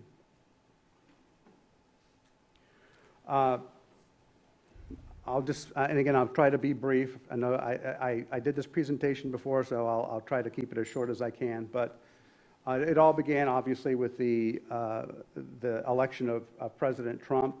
As soon as he was elected, he took certain initiatives, certain actions, executive actions to end certain programs that help certain groups that were immigrating to the United States. He canceled the Central American Minors Program, and that's a program to reunite children from the Northern Triangle countries, El Salvador, Honduras, Guatemala, with parents that were already living here in the U.S. He also signed executive orders designed to discourage asylum seekers. Executive Order 13767, which was signed on January 25th of 2017, which required the mandatory detention of immigrants pending the outcome of the removal cases. Also on June 20th of 2018, there was an executive order regarding zero tolerance for folks trying to cross the border at areas that were not the ports of entry. So if you tried to cross at that location, zero tolerance, you were going to be charged with violation of 8 U.S.C. 1325A. What that led to was what we all saw, which was with the family separation going on at the border. Because when the parents or the families tried to cross through between points of entry, the parents were, again, charged with unlawfully crossing the United States without permission. They were then put in a detention center that could not house the children. So they were caught in this quandary of, we're having to detain the parents, but we can't keep the children there because of the Flores agreement that was in place.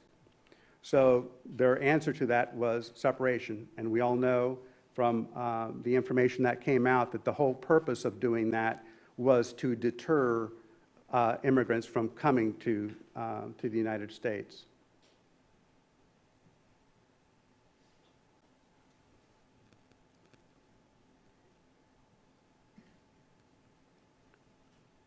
The detention centers, again, were used to hold the aliens that violated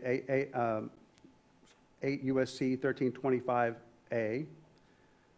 And again, what this led to was an increase in unaccompanied children seeking asylum to the United States because they didn't want to come with their parents because they knew that their parents would be arrested.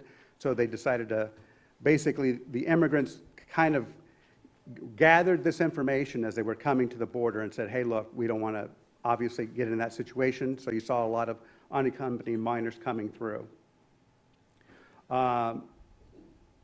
There were increased reports of children being held in substandard conditions in violation of the Flores Agreement.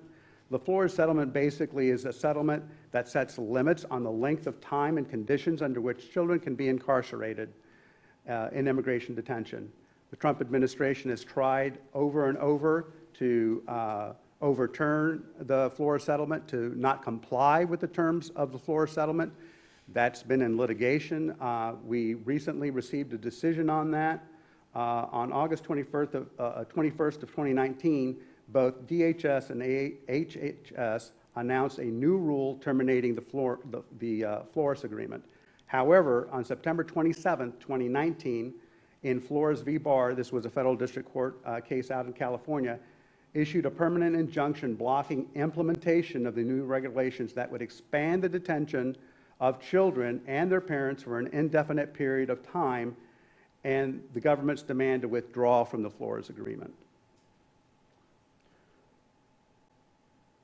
In the summer of 2018, the Trump administration also began a system of what's called metering.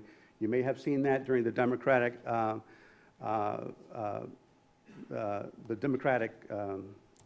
sorry, I'm losing my train of thought there. The debates, thank you, the Democratic debates. And so that was talked about, the metering, the migrant protection protocol, which is basically what's also called remain in place protocols. So if people went to the border, points of entry, rather than being allowed to speak to an immigration officer to apply for asylum, they were basically told to wait in line, and they were going to take a certain amount of them every day.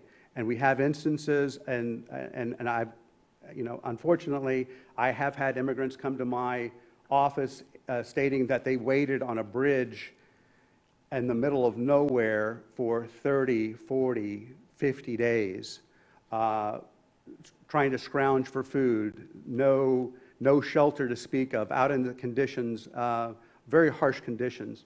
So these are the people that are coming into our community, these people that have suffered this trauma, this abuse, so it's important that we as a community understand that and do what we can to provide, to make it easier on their lives. They've already undergone so much trauma. But again, the wait times for the remain in place can be weeks, can be months. So folks that are immigrants that arrive at points of entry are no longer under the migrant protection protocol. They're going to have to wait outside the country in order to get to be heard on their asylum application. So the Trump administration has tried to do everything that they can to stop asylum seekers from coming into this country. And there was a recent decision by the Supreme Court of the United States that migrant protection protocol was, well, actually, it was the policy that made people ineligible to apply for asylum if they entered between ports of entry, did not report to a port of entry. The Trump administration said those people could not apply for asylum. They were not eligible for asylum. They would be denied asylum. And so that action was actually challenged because it runs counter to a provision in the INA. But it was enjoined, and the Supreme Court of the United States took that up, and they stayed the injunction. So that policy by the Trump administration is still allowed to proceed.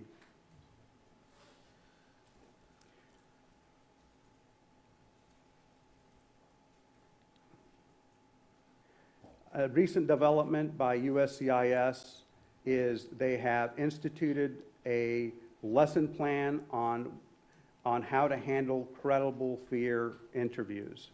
This is extremely important because prior to this new policy initiative, there was a standard that people had to meet in order to be allowed to come into the United States. They had to meet a credible fear interview.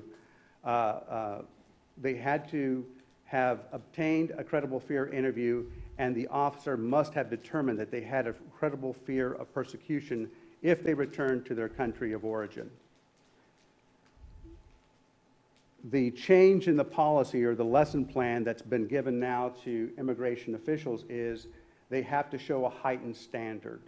And so that policy has also been challenged in courts.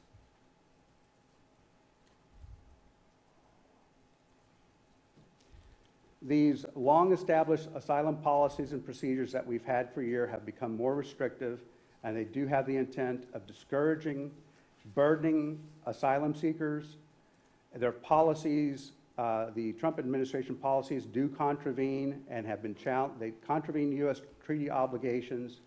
The U.S. is a party to the 1967 Protocol, Convention relating to the status of refugees. It is that law in which the U.S. basically was the signatory to the Refugee Act, which permits those that are escaping persecution to come to the United States to seek refuge. Congress enacted the Refugee Act in 1980.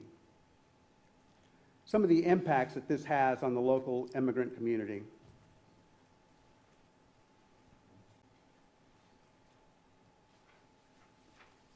As I mentioned before, in some instances, they have experienced extreme trauma of family separation, and they may therefore have a certain level of apprehension of authority. They have little to no financial resources and therefore require the basic necessities for sustenance. They also have the challenge of the inability to speak and understand English, which make it difficult to seek assistance in some instances. They have limited employment opportunities and instances of victimization by unscrupulous employers. I receive calls like that all the time at my office. Immigrants that say that they've been working at a site for weeks or months and yet to be paid. There's also a possible distrust of government or law enforcement due to the corruption that they've suffered abroad. What I've seen in the immigrant community is these things: the strength of the immigrant community, their perseverance and resiliency, which is demonstrated by the fact that they've endured so much to get here. They're resourceful, they're compassionate and kind, they are generous, they are grateful, and they are hardworking.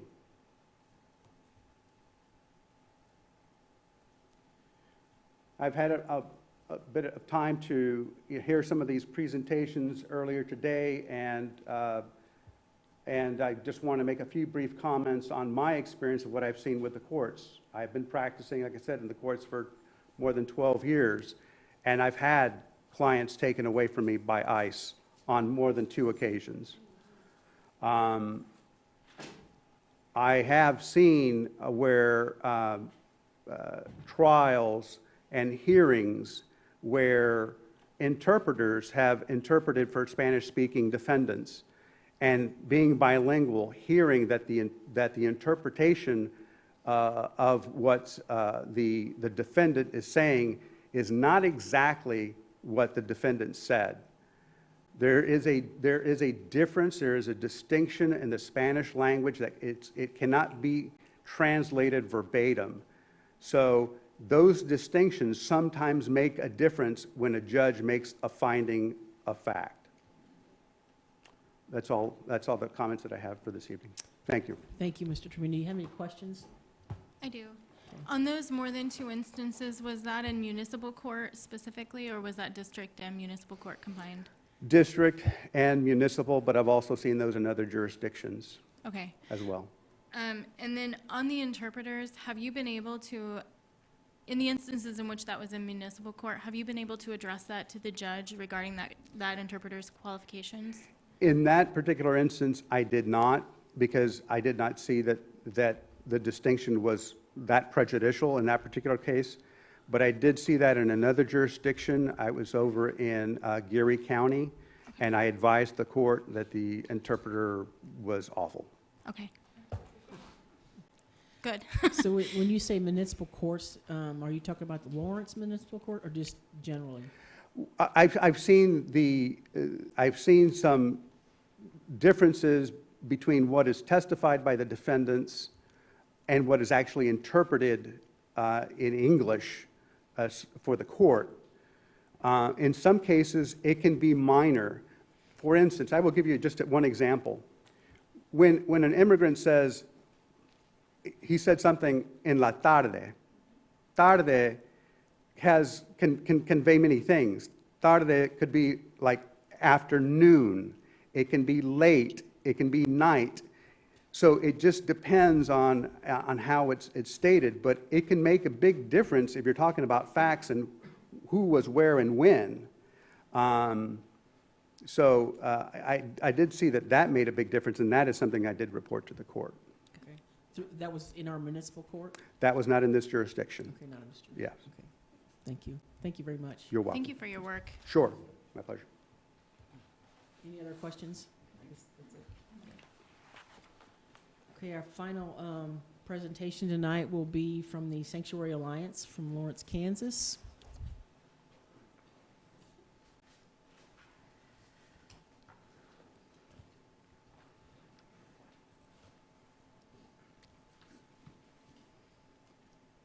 Open. There we go.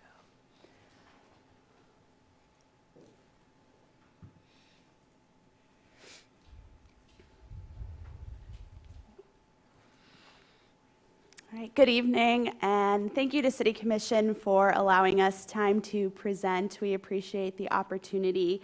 My name is Mariel Ferrero, and with me I have fellow presenters Lacey Rowe and Jordan Bickford, and we are part of Sanctuary Alliance Lawrence, Kansas. Before I begin, I would like to take a moment to thank the community members who have showed up in support. A majority of them are out in the hallway, so I just want to thank them for coming up in support of Sanctuary Alliance, Sanctuary Policy, and how we can move forward to help and protect our community. So if you would like to, and you have not seen the information previously, we've provided an overview doc to City Commission, and we do have a bit.ly link for that. It is on the slideshow. For those who are listening, it is bit.ly/100819 Sanctuary Proposal. So during our presentation, we will be covering a couple topics. First, some common misconceptions regarding sanctuary cities and immigration policy. We'll be discussing what sanctuary means to us and to Lawrence.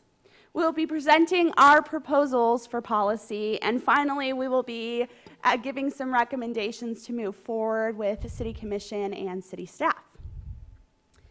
But first, we would like to give some background on who we are. So Sanctuary Alliance is a grassroots movement consisting of members of the Lawrence community. We are committed to new and continued advocacy for immigrants, and we would like to design and support policy that not only strengthens the safety in our community, but can catalyze a shift within the state and beyond. We would like to provide some background and context to our proposal to have Sanctuary City by addressing some common misconceptions, some myths versus facts, if you will. So our first myth, sanctuary cities obstruct immigration law. Fact, sanctuary policies protect legal jurisdictions from numerous liabilities. For example, local police cannot legally arrest or detain somebody for a civil violation of immigration law.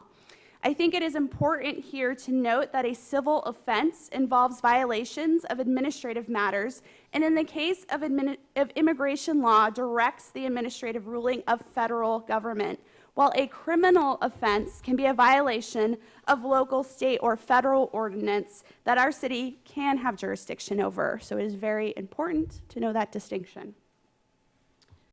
Our second myth, sanctuary cities provide a safe haven for dangerous criminals. Fact, immigrant populations are not more likely to commit crimes than the native-born population and may actually be less likely. Studies have not found immigrant status to be a reliable predictor of likelihood to commit crime. Higher immigrant populations sometimes correlate with lower crime rates. Cities that participate in ICE programs did not display a reduction in crime rates. Undocumented immigrants may be selected on attributes that predispose them to lower criminal propensity. such as a high motivation to work and ambition to achieve. Related to this point, unauthorized immigrants, much more so than lawful immigrants, have strong incentives to avoid criminal involvement for fear of detection and deportation. In both scenarios, increases in undocumented immigration should decrease violent crime over time. Our third myth: undocumented immigrants are a drain on the economy and live off taxpayer money. Fact: undocumented immigrants contribute more to the economy and tax revenue than they actually receive in benefits. Conversely, policing and detaining our immigrant neighbors is costly. In addition, we have some statistics that show the contrary to this myth that is above. The poverty rate is 2.3% lower on average in sanctuary counties and cities compared to non-sanctuary counties and cities. Unemployment rate on average is 1.1% lower in sanctuary cities and counties than non-sanctuary cities and counties. Our fourth myth: people should wait in line to come in legally, but supporters of sanctuary cities just want open borders. Fact: immigration policy does not provide fair or equitable opportunities. Once again, immigration law is civil law, not criminal law. There is no one single line. There are many lines with wait times that vary wildly depending on the type of green card that a prospective immigrant may apply for, the number of visas available, and his or her country of origin. For example, a brother and sister of a U.S. citizen from the Philippines applying for a family-sponsored visa may have been waiting in line for 24 years. Those visas have been oversubscribed according to State Department's latest figures, and in actual time, the line often ends up being longer. Our final and maybe most misconstrued myth, and has been mentioned before: sanctuary cities will lose access to federal grants. Cities and counties are not required to enforce federal immigration law in any way. The federal government's attempts to defund sanctuary cities and counties have repeatedly failed. For example, in 2017, the Department of Justice announced that it would be withholding federal grant funding to those applying for the fiscal year 2017 Brine Justice Grants and the COPS hiring program unless applicants complied with ICE cooperation. Federal District Court had found that these requirements exceed congressional authority and violate Administrative Procedure Acts in the U.S. Constitution. The 10th Amendment of the U.S. Constitution guarantees freedoms from federal commandeering of local resources. As a result, the federal government's attempts to defund sanctuary cities and counties has repeatedly failed. As recently as August 23rd, 2019, a federal court granted Santa Clara County and San Francisco permanent protections against the threat to withhold federal funding from sanctuary jurisdiction.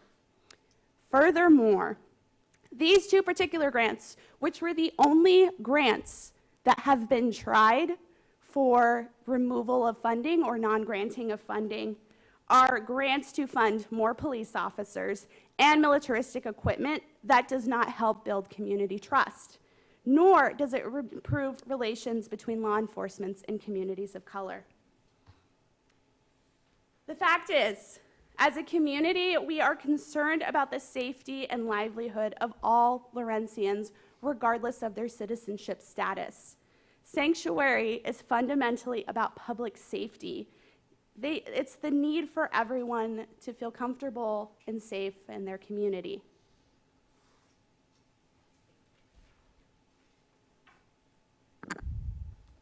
So what does sanctuary policy really mean for our city and our community? There is no single definition or official standard that sanctuary cities must abide by. However, sanctuary cities encompass shared values.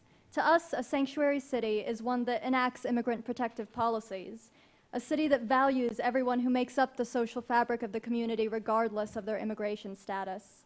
It's a city that follows up on its claims as a welcoming city, particularly with policies rather than proclamations which have no legal bearing or little-known practices which have limited assurance. A true welcoming city embodies principles like safety, compassion, and inclusion for all its people. There are several legal and practical rationales for implementing sanctuary city policies: to maintain local control over criminal justice, to prevent unlawful arrests, to ensure equal protection of the law, to strengthen community trust, to promote diversity and inclusivity, and to distance ourselves from unethical federal immigration policies. Number one, sanctuary cities are about preserving local resources for local priorities, rather than volunteering assistance in civil immigration enforcement. Number two, as we've already heard, state and local police have no authority to arrest and detain a person for a federal civil violation. Detention or extended holding by local police based on ICE detainer requests can constitute a warrantless arrest and a violation of the Fourth Amendment. Number three, our goal is to ensure fair and equal access to services and protection for all members of our community, including immigrants and U.S. citizens and mixed-status families who may be concerned that a call to the police could lead to the deportation of a parent or spouse. Number four, if people are too afraid to call the police or come forward as witness to a crime, then this also inhibits the ability of the police to investigate and undermines public safety. Number five, becoming a sanctuary city sends a message that we respect and appreciate our diverse communities, and that we understand how deportation negatively impacts our entire community, both citizens and non-citizens. Number six, sanctuary policy allows us to distance our city from a harmful federal agenda that has increasingly made headlines for its disruption of families, its disregard for the legal right to seek asylum, its punishment of legal immigrants who aren't wealthy, its mistaken arrest of U.S. citizens, its abuse of those held in detention, especially children, and its irresponsible damage to local communities.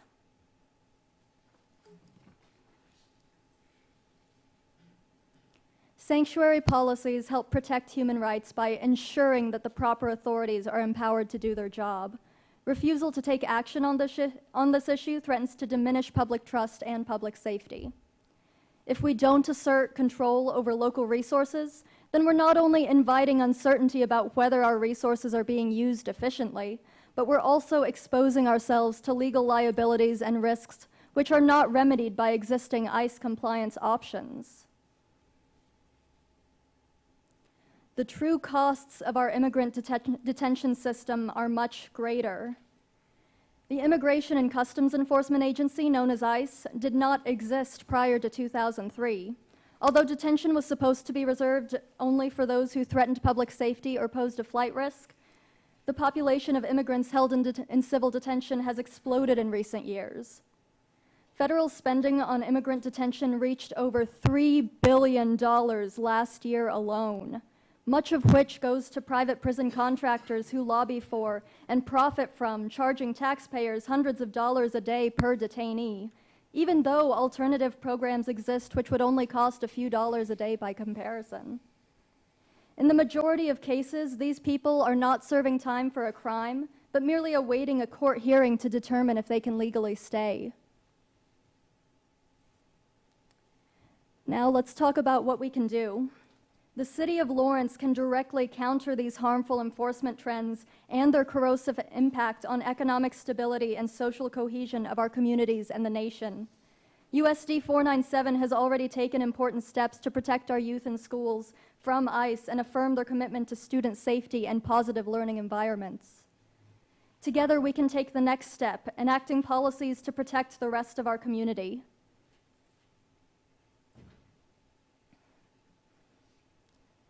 The costs of detention and deportation are borne economically, politically, and emotionally by our community, by taxpayers, workers, families, colleagues, teachers, service providers, and more. When these social circles are weakened, a country itself is weaker.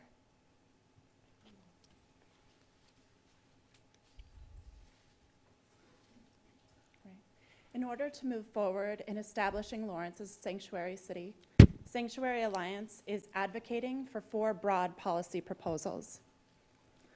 The first proposal addresses non-discrimination on the basis of immigration status, including not collecting immigration-related information in the provision of city services, including policing, unless otherwise required by state or federal law. The City of Hartford, Connecticut has enacted a city ordinance on this point, which states in Section 2927, usage of city services. Any service provided by a City of Hartford department shall be made available to residents regardless of immigration status. Referrals to medical or social service agencies will be made in the same manner for all residents without regard to immigration status. Nothing in this section shall be construed to prohibit any employee of the City of Hartford from cooperating with federal immigration authorities as required by law. Additionally, Section 2928 states, Hartford Police shall not inquire about the immigration status of crime victims, witnesses, or others who call, approach, or are interviewed by the Hartford Police Department. Our second proposal addresses the use of local resources, including not allowing local funds, personnel, or facilities to be used for immigration enforcement, specifically prohibiting local law enforcement from complying with federal agency requests to support civil immigration enforcement operations. Again, the City of Hartford has enacted a similar ordinance, which states in Section 2928 in part, usage of city services, police matters specifically.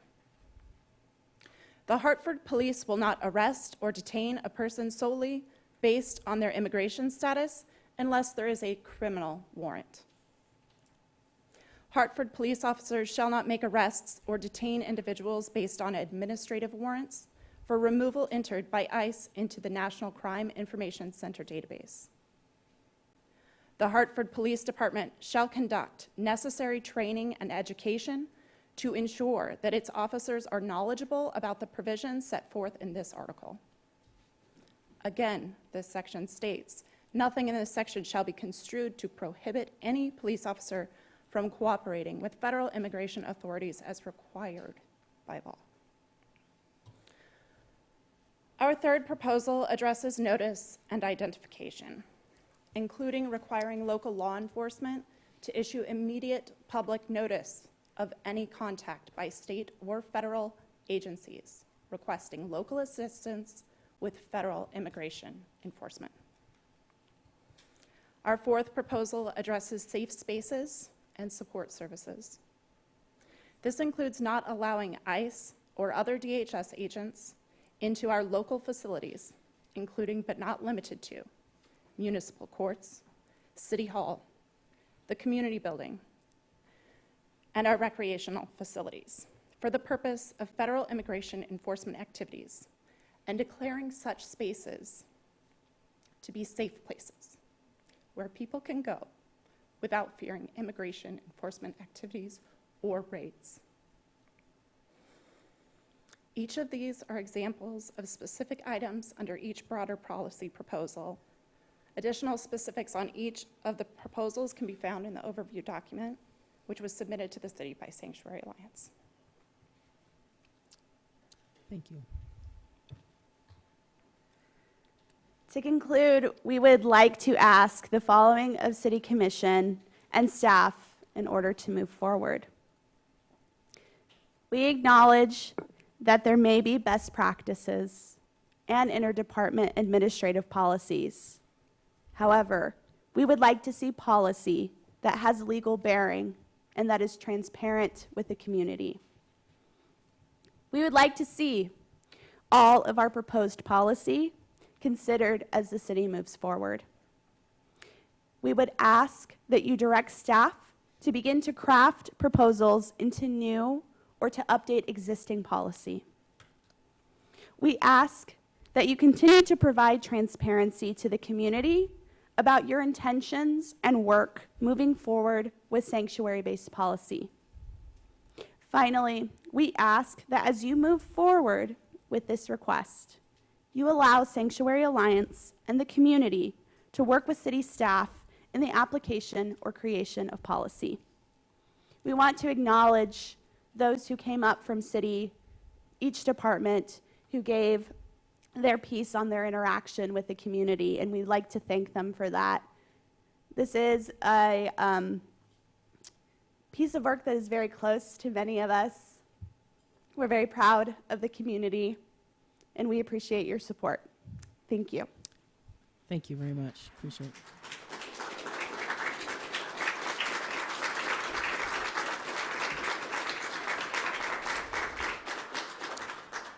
Just a minute.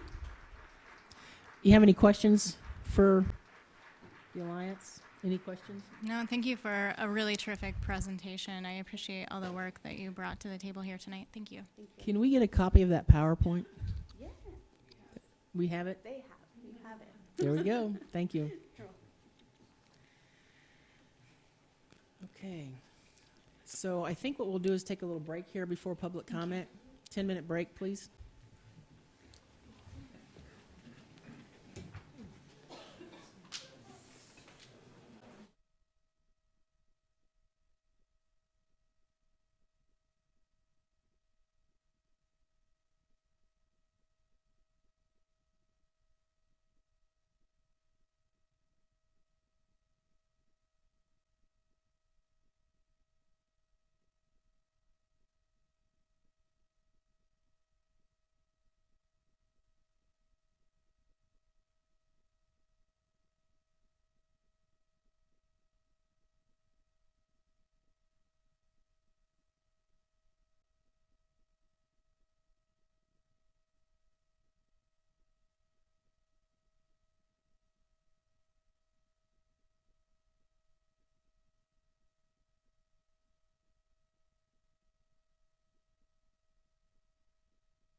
Start.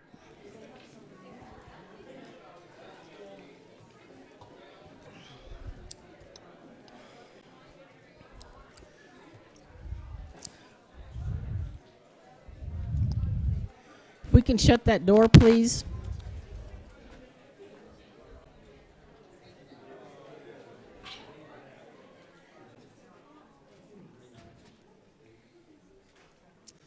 All right, we are ready for public comment.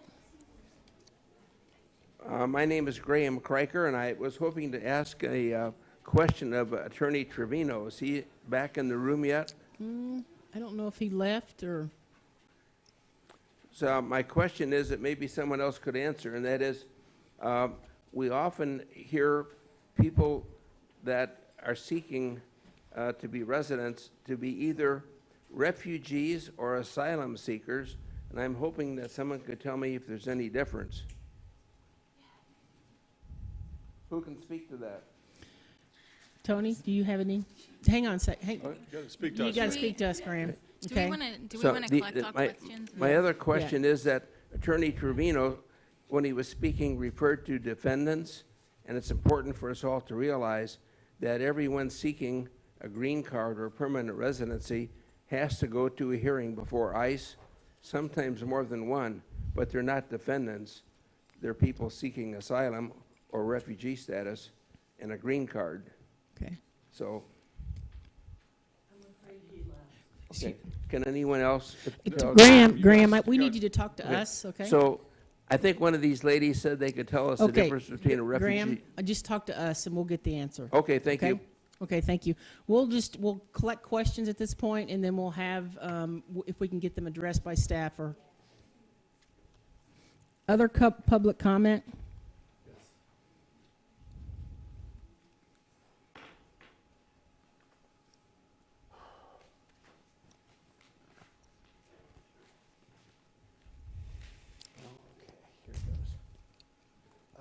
Good evening, Mayor and Commissioners. Can you hear me okay? Yes. Okay. And your name, sir? My name is Alfredo Parra. Okay. And my testimony is going to be very personal and historical perspective. I'll start off by saying that my name is Alfredo Parra. I support the idea of Lawrence being a sanctuary city that will increase the feeling of inclusion in the immigrant community and the feeling of being part of the fabric of society at large. A sense of belonging and safety is so important, especially among vulnerable populations. My mother was deported to Mexico when I was 7 years old. It left me with a separation anxiety disorder that I still feel today. It is a challenge for me to trust people due to the trauma that my family and I endured. My mother was deported. This whole issue happened in the 1950s under a program under the Eisen administration called Operation Wetback. And that was the name of the program. Between 1954 and 1956, my mother was deported under a government program called Operation Wetback, the largest mass deportation in U.S. history of the people, U.S.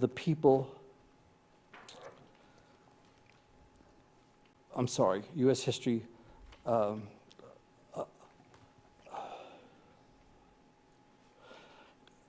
people swept up by this Operation Wetback. An estimated 60% were birthright citizens. 60% were citizens that were deported. They were taken by the military across the border and dumped in cities that couldn't handle the sudden influx of over 1.5 million people. Trump sees this program as a model. I lived in immigrant communities most of my life, on the west side of Kansas City, Missouri, in San Francisco's Mission District, and in Walcott, Kansas, with the volunteer organization VISTA, Volunteers in Service to America. My partner and I lived for 16 months on the Yucatan Peninsula. I've been around immigrants all my life. I know them to be the salt of the earth. They have been a blessing to all of the communities I've lived in.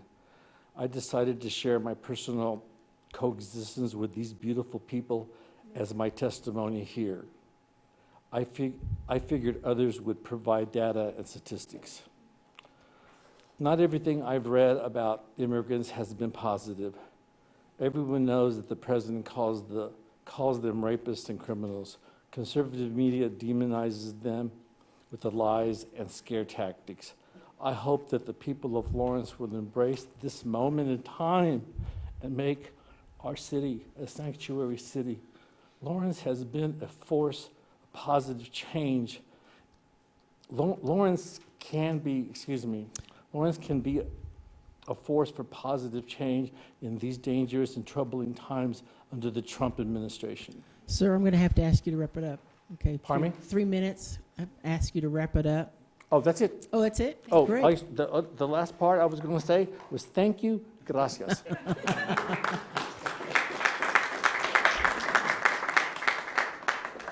I just want to remind everybody that when you come up here, direct it to the city commissioners up here, and also there's a 3-minute time limit for public comment.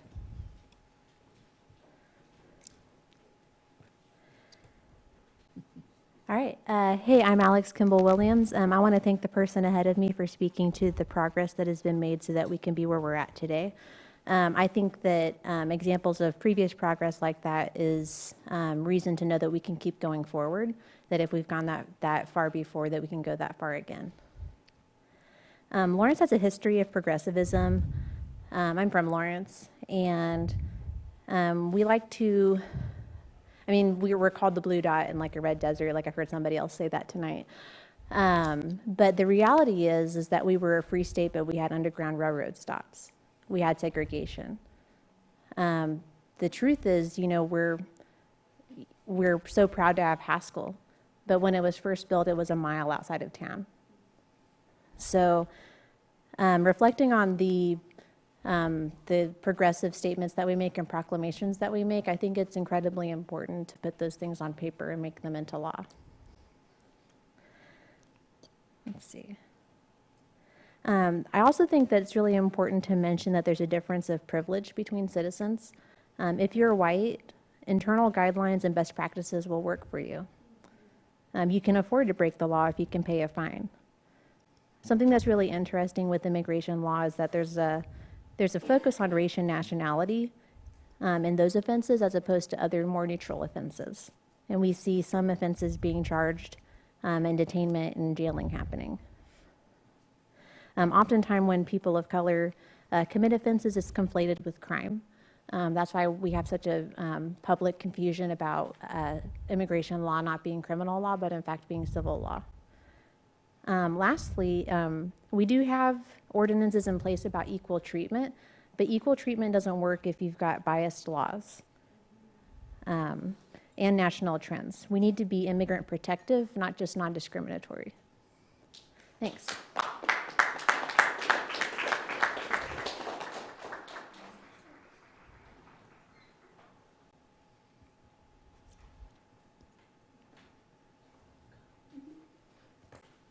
Hello. Hello, my name is Connie Fiorella Fitzpatrick. I'm on 740 Rhode Island. First off, I would like to thank everybody that did the research, city staff, mayor and commissioners, everyone who's in attendance. Thank you. This seems really, really organized and highly researched. My mother was deported in 2017, 2 weeks after my son was born. Similar to other folks who have spoken, it was after Trump. This is a difficult topic for me. But the thing is that this is not new. And she didn't cross the border. She came here with a plane. And due to ICE being so aggressive, She was taken to a detention center in Eastern Kansas where she was given clothes that was used and smelly and sweaty and a blanket with someone else's blood. My sisters and I picked her up with that image, and her face was just traumatizing. And her experience was just one day.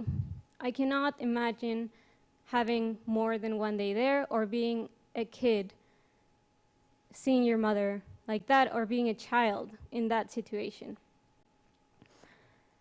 The thing is that this immigration, refugee, asylum seekers, humans, tragedies are happening not just in Lawrence, not just in Kansas, but it's really all over the world.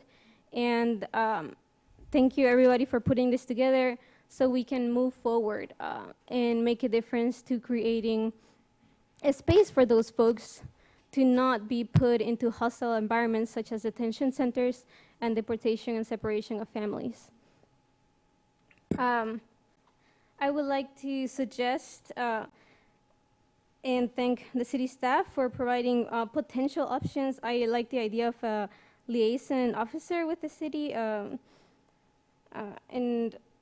the other examples that were provided also by the Sanctuary Alliance group, that city policies seem really strong in welcoming and engaging immigrants with the rest of the community.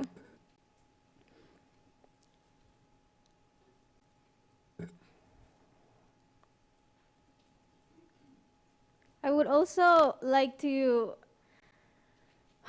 share that if you have the time, I know that someone from HR was sharing that there's no discrimination policy, and folks who are hired for the city have a background check.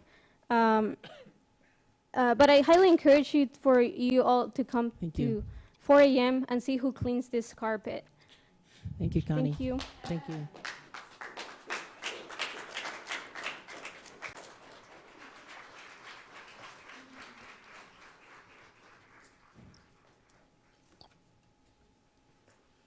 Hi, my name is Elise Higgins, and I want to first honor the folks who've gone before me and acknowledge how difficult it is to share personal trauma publicly. So a special thank you to Alfredo and Connie. So I'm a Lawrence resident and a PhD student in the Women, Gender, and Sexuality Studies program at KU. And speaking to you today as an expert on reproductive justice, which is the area that I study and also an area that I'm an advocate in. Reproductive justice is a term invented in 1994 by a group of Black women who called themselves Women of African Descent for Reproductive Justice and has grown into an international movement. Reproductive justice means the human right to personal bodily autonomy, to have children and not have children, and parent the children we have in safe and healthy environments. Those values intersect with today's conversation in some really important ways. I'd like to share some words from Jessica Gonzalez Rojas and Aisha Glassford at the National Latina Institute for Reproductive Health that kind of speak to this. They say advocates of fair immigration reform are demanding a right to live in our society without fearing deportation and discrimination, have access to our educational, health, and safety net programs and systems, and work with basic protections and benefits, including healthcare coverage. Reproductive justice advocates are similarly fighting for people's equal opportunity to fully participate in society, the freedom to determine the course of their lives, and the right and ability to access basic reproductive health services free of discrimination, harassment, and shame. Both of our progressive social agendas have been called radical and out of the mainstream, but we know, however, that our shared values of self-determination and freedom to live our lives with dignity are anything but radical. Lawrence is a city that sometimes does a really good job of valuing the principles of reproductive justice. I think our Healthy Families Douglas County program, as well as Lawrence Memorial Hospital's commitment to provide prenatal care to undocumented, uninsured people, speak well to those values. But in this extraordinary historical era, where as of August 2017, ICE is no longer guaranteeing the release even of pregnant detainees, a few good programs and our best intentions are not enough. We need to do more. We need to ensure that when undocumented parents and kids interact with city services, they know the cost of receiving those services won't be deportation. We need to do what we can to ensure that parents in our community aren't torn from their kids, and that citizen parents partnered with undocumented immigrants aren't forced to parent on their own on a single income, and that kids with one or more undocumented parent don't suffer the lifelong trauma that we know follows in the wake of deportation. We need to ensure that undocumented people experiencing domestic violence can receive the services they might want or need from the Lawrence Police Department without fearing that their lives will be shattered by ICE. No one should have to choose between access to water, electricity, internet, and gas and being able to parent their children. No one should have to endure violence from a partner for fear of deportation. And no child who has a parent already in law enforcement custody should have to worry Elise. that their parent will be deported with no justice or due process. Thank you. very much.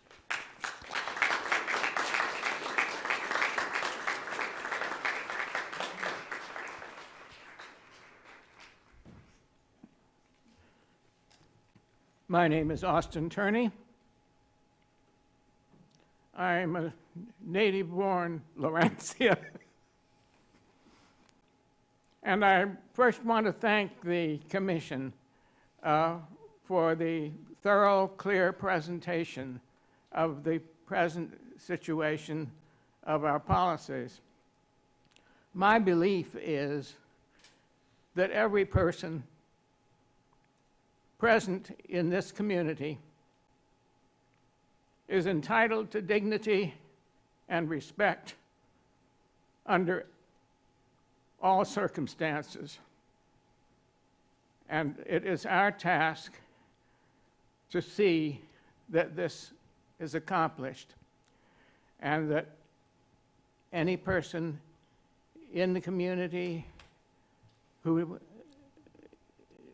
should have the opportunity to have their basic needs met and their opportunity to contribute their skills and talents through work in the community.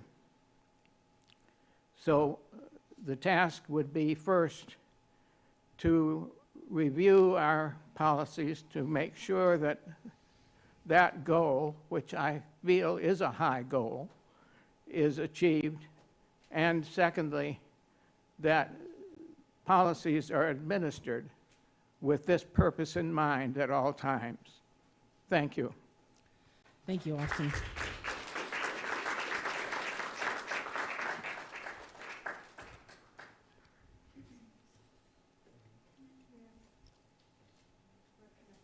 Over here again, so I'm gonna run it on my. Okay. And I'll just give people maybe just like a 30-second reminder until we get this going. Okay. But I do have a stopwatch on here, so I'll make sure everybody gets it. Okay, thank you. Thank you, Sherry. My name is Hi. Alejandro Diego Rodriguez. I live at 2333 Ridge Court. I just want to give some broader statistics to give context to the general situation regarding immigration in this country before telling a specific personal story.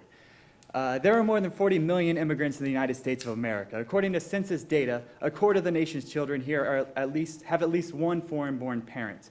And furthermore, there are 23 million non-citizens in our country, according to verifiable federal data, which does not include our undocumented population. A 2017 poll by UCLA of LA County residents found that 30% of citizens in LA County are stressed and mentally distressed about deportation, not because they themselves could be removed, but rather because members of their social circle were at risk. Chances are you or someone you know is stressed about deportation or the risk of losing someone to deportation. There are real lives behind all these statistics. Personally, my grandfather was an immigrant. He came here at the age of 11 by himself. He has two brothers right now who are in custody by ICE. They disappeared in the middle of the night. We haven't heard from them since. They supposedly have dates to face an immigration court hearing, but we've heard nothing about that from them or from any legal authorities. They don't live here in Lawrence, but this is a personal story, and I don't want to see it happen to anyone in this community. And if this community and this city commission do not take steps to guarantee that does not happen, there will be blood on this community's hands. Thank you.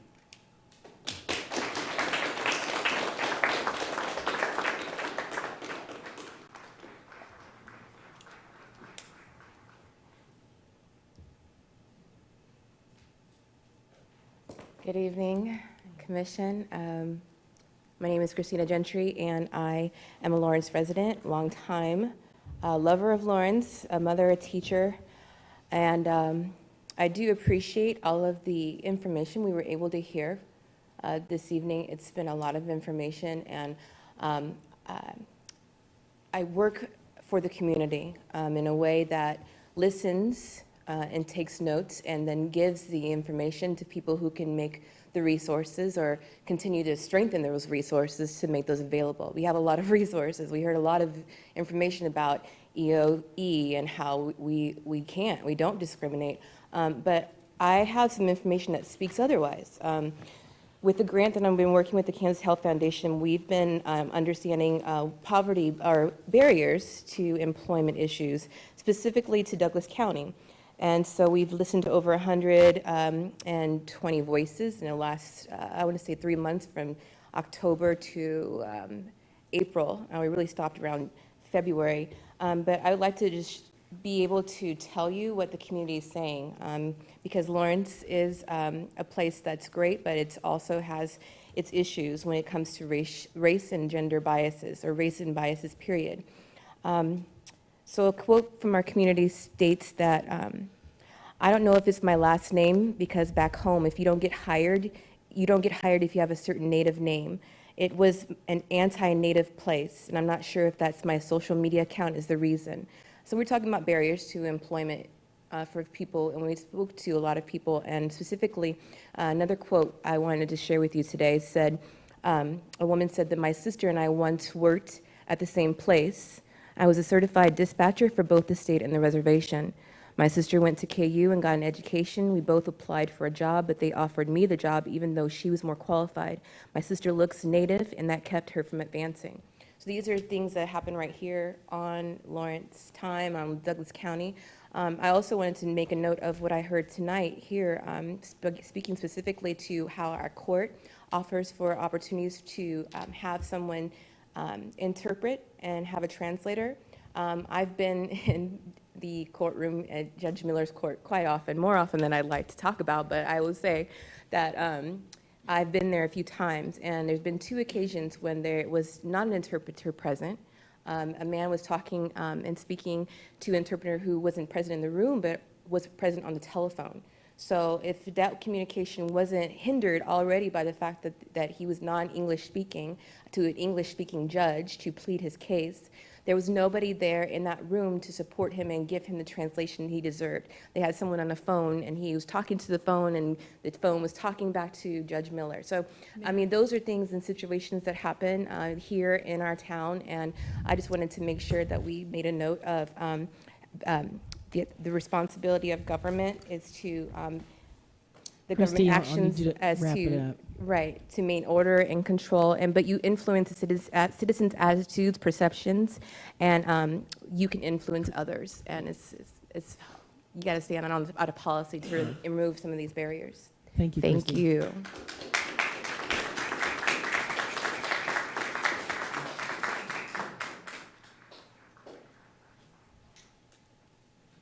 Hello, everyone. My name is Humberto Gomez Salinas, and first of all, I am very thankful of being here. The possibility of a student coming up to city officials and speaking their thoughts or their plans or ideas is not something that can happen in my country, so it is something I am very thankful for.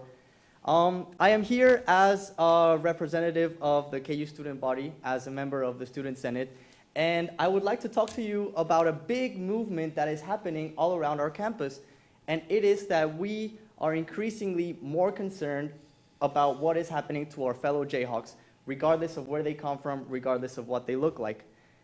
KU Senate has always been very positive about the speech they use on being inclusive, on promoting diversity, but I think words are just that, words. And with no actions, we won't be able to really protect our student body. And for this reason, one of the major projects that the Student Senate is working on is on starting with small steps by making KU a sanctuary campus. Now, what is a sanctuary campus? It is something very similar to a sanctuary city, but we thought it would be smart to start at a small level if possible, and then from there outgrow it, because whatever happens to KU affects Lawrence, and whatever affects Lawrence affects KU. KU and Lawrence are one. So we are working in this project. We have a lot of support from the student body. We have been talking to different members of the administration, but this is not something that we can do on our own. We need the help of everyone here, everyone present, different organizations like the Sanctuary Alliance, and that's pretty much it. Now, I don't know if I'm allowed to do this, but I would like to share my email with everyone here because I am really trying to reach out to as many people as we can in order to make this not just an idea, but a possibility. You can reach me out through h692g218@ku.edu. I would love to sit down, talk with many of you. I'll eventually try to reach out to you, but there's nothing wrong with trying to do it the other way around. I think we should be trendsetters, not trend takers. We shouldn't just cross our arms and wait for the federal government to do something and see it affect our community, whether it's Lawrence or more specifically the KU community. We should be taking steps to protect our students, members of this community, and somehow influence the rest of the country. We shouldn't just wait around to see what's happening. We should be making the steps that we want to see. Thank you. Thank you.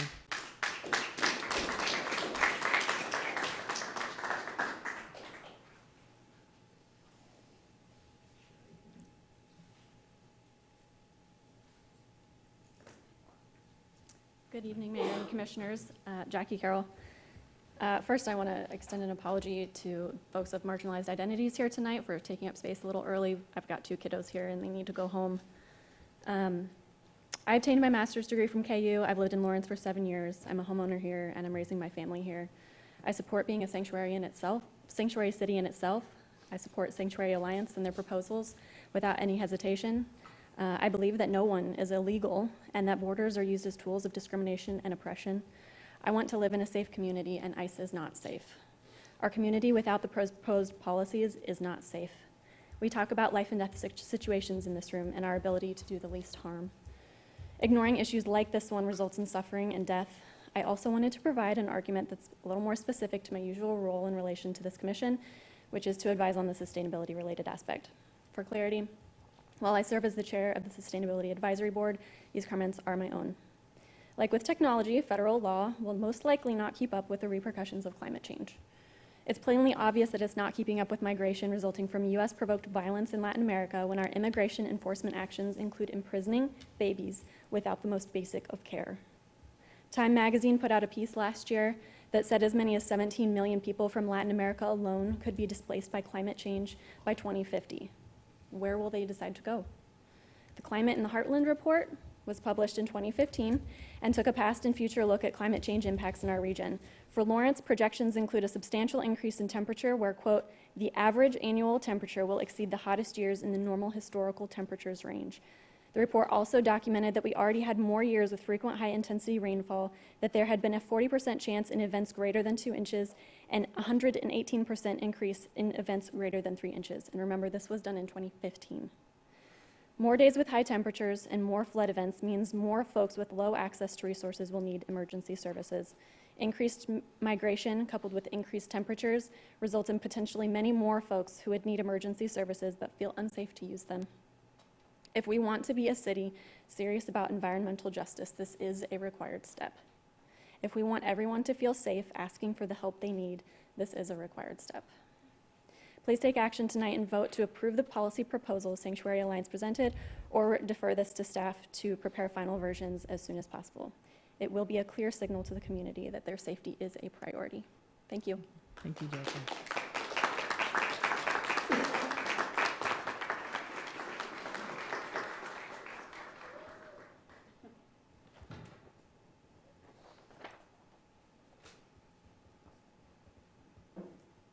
Hello, my name is Kelly Jones and I am the Vice President of the Lawrence School Board.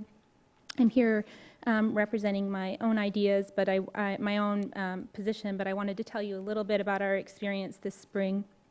So this spring we approved a resolution that in part stated we objected to Immigration and Customs Enforcement making any attempt to utilize the public schools to interview students or otherwise gather information on potentially undocumented students and family. We did so in part because we had heard from families that there was concerns about bringing students to school, and we wanted to create an environment in which we publicly stated that the children were welcome in our school and that we would work in a way and in a fashion that protected them to the extent that we could. So these are complex policy considerations that you all have that exceed a resolution passed by the school board, and I acknowledge that. I appreciate that you're making the space for this conversation tonight. It shows integrity on your part. I want to tell you that sometimes who shows up at community meetings is not always who we don't always get to hear from everybody. Overwhelmingly, we heard by email, I got phone calls, I heard from a wide range of Lorenzians that they were so pleased that we had taken this step.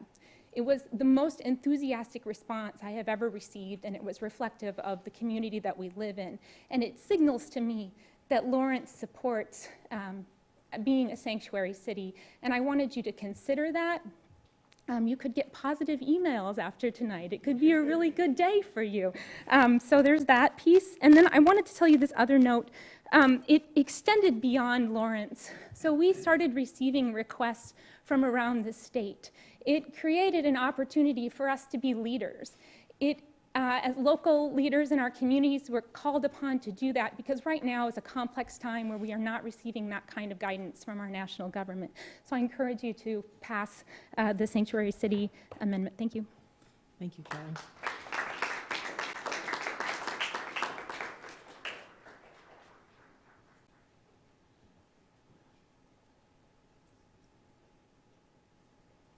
Hi, my name is Umut Bayramoğlu. I live at 1039 New York. I'm originally from Istanbul, Turkey, and a lot of the people in the community know my story, but I really wanted to retell my own personal story as an immigrant turned citizen, one of those ones that did it the right way, and what that entails exactly. I first came to the United States on a J1 exchange student visa and went to high school in Johnson County and graduated from a Kansas high school, after which I got an F1 student visa to pursue studies at KU. And I believe the F1 was for 5 years. So that gave me the opportunity to, after leaving college, that I was able to pursue internship and work legally. The year I graduated KU, I married an American citizen, which allowed me to stay and have the right to go get a green card and have the right to apply to become a citizen. A lot of people think that it's something that's automatic, that you just turn in your marriage license somewhere and they just hand you a passport. That is not the case at all. So needless to say, I graduated from journalism school. My husband at the time was a musician/poet. We were very, very poor, and we had to go get a bank loan. It was, the green card fees at the time were north of $1,500. And there was no way we could afford an immigration attorney. I did all of the paperwork myself. I had to go get an HIV test. I had to get a blood test for TB. I ended up being borderline, so I had to go get a chest x-ray to make sure that I wasn't spreading TB, but just a carrier. And we paid for that bank loan for years after I got my green card. And in the meantime, the green card, originally we were living in the South, in Georgia, and I found out that through Atlanta that would be 3 years, which meant that I would be undocumented and could not work for that amount of time. So we actually moved back to the Midwest so we could channel the immigration process to the Lincoln office and the Omaha office so that it could go faster, because the word on the street was the Midwest office processed green cards in about 18 months. My experience with the Omaha office and all the other immigration offices I've dealt with was always humiliating. I always left in tears. They never honored their appointments. We were treated really badly, and it was a traumatic experience overall every time I had to go do something there. And then after we got the green card, again, I had no desire nor the funds to apply for citizenship. It took me years. And finally, when George W. Bush was leaving office, the word got out that the citizenship fees were getting doubled. So I applied in 2007 and finally became a citizen in 2008. And last year, when I had to renew my passport, I had anxiety attacks because there's word out on the streets that I could be denaturalized. So the sanctuary city would cover me too. So I fully support the policy proposals tonight. Thank you. Thank you.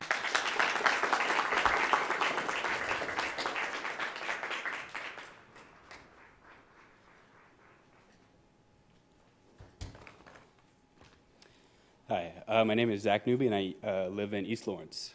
I'm a health educator at the Watkins Health Services at the University of Kansas. I want to speak in support of not only Sanctuary Alliance, but specifically in support of Lawrence, Kansas becoming a sanctuary city. My content area at the University of Kansas as a health educator specifically deals with self-management, meaning helping students cope and deal with stress and anxiety. We give an assessment out every 2 years called a National Collegiate Health Assessment. As of 2017, the top 3 impediments to achieving academic success are as follows: stress, anxiety, and depression, all reporting at 17% or higher. We can infer that data revolving around this and then further undocumented students would only increase as these identities change.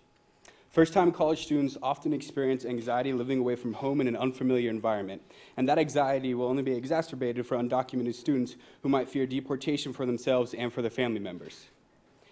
And I quote, "Historically, increased immigration enforcement has damaging effects on mental health, leading to fatal delays in seeking treatment, reduced and already low rates of Medicaid preparation for citizens, children, and mixed status families, impairing the continuity of care and the ability to manage chronic health conditions, and since the 2016 presidential election, fear of deportation as a result of accessing health care appears to be leading to decreased use of some care among undocumented folks.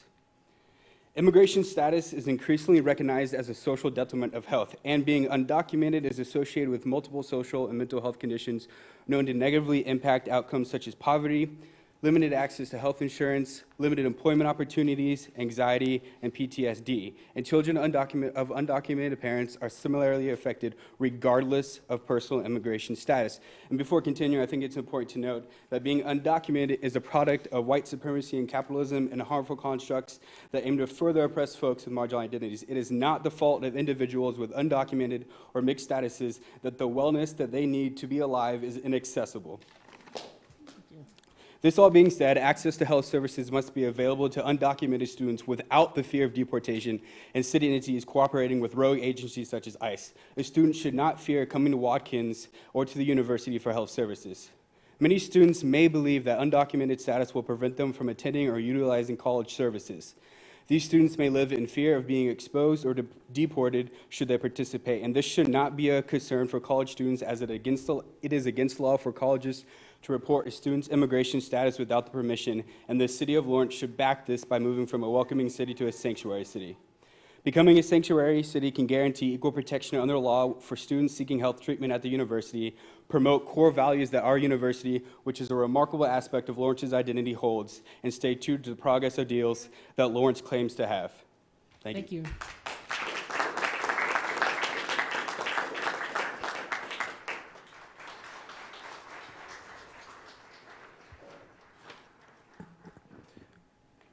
Does my time start after I sign? After you sign. Okay.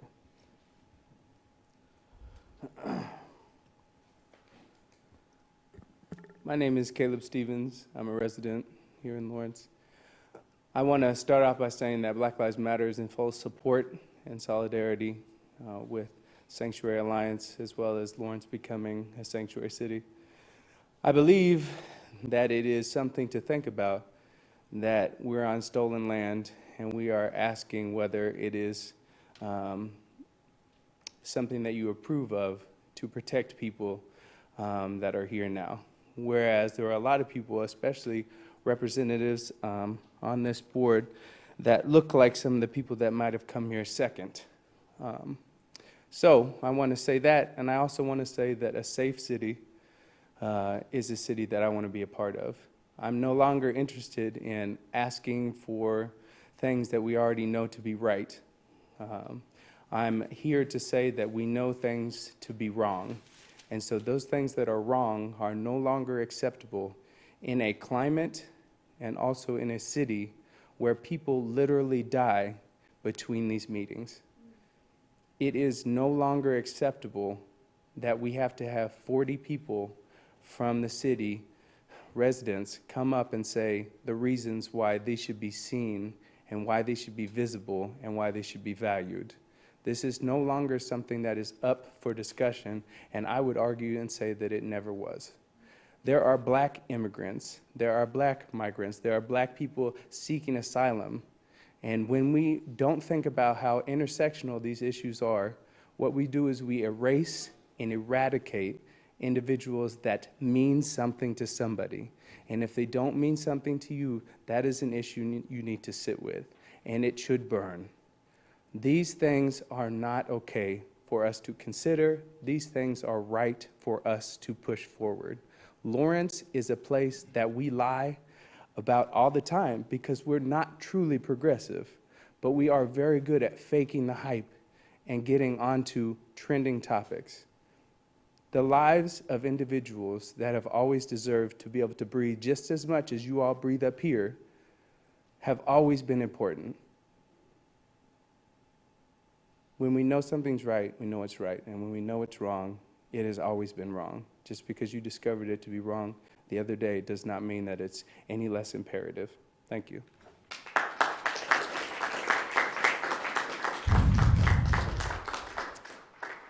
Any other public comment on this issue?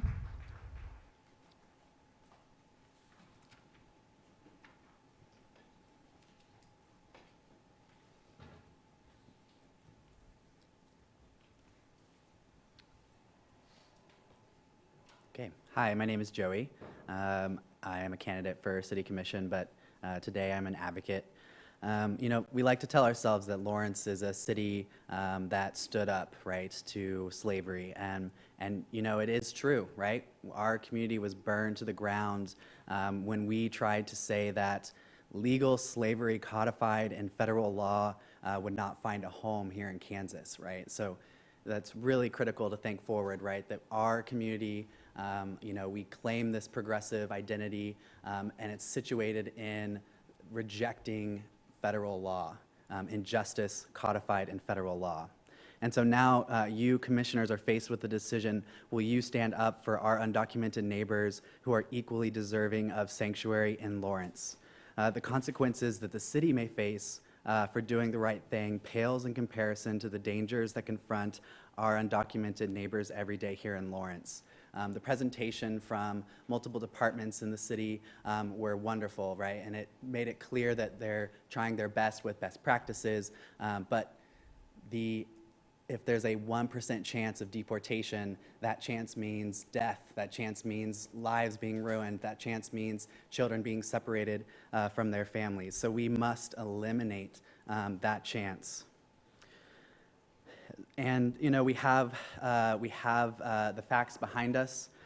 The American Psychological Association outlines how deportation and ICE activities affect families and communities. We know that it increases economic hardship, housing instability, food insecurity. It makes children become caregivers when their parents are deported. It increases anxiety and behavioral and emotional challenges for children, reducing their ability to learn and grow up healthy and live thriving lives.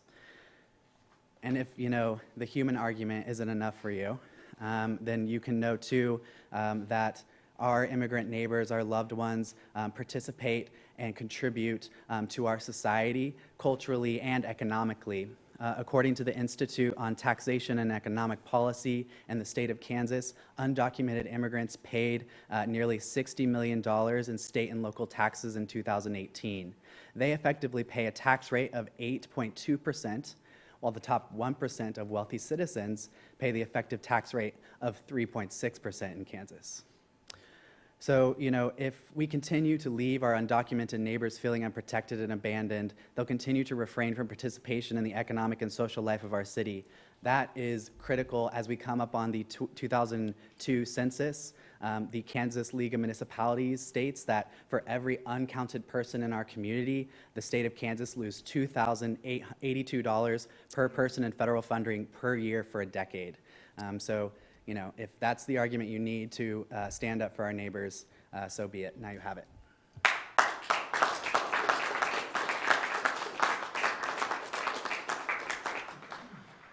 Other public comment on this item?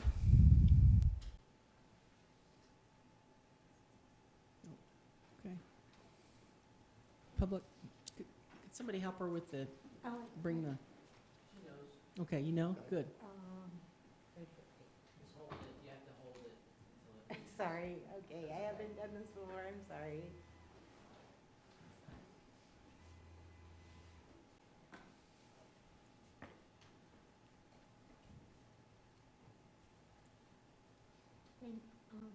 Thank you for hearing me.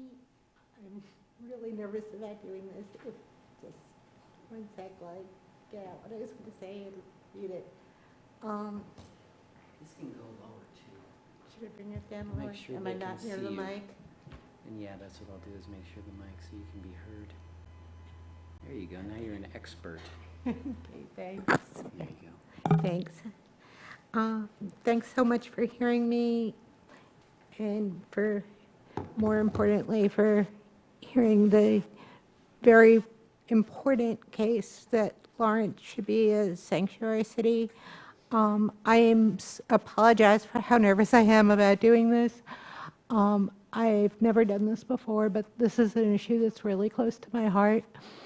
I'm here because my grandmother came to this country 7 months pregnant with my mother, 3 years before the United States restricted immigration from the countries Jews were fleeing.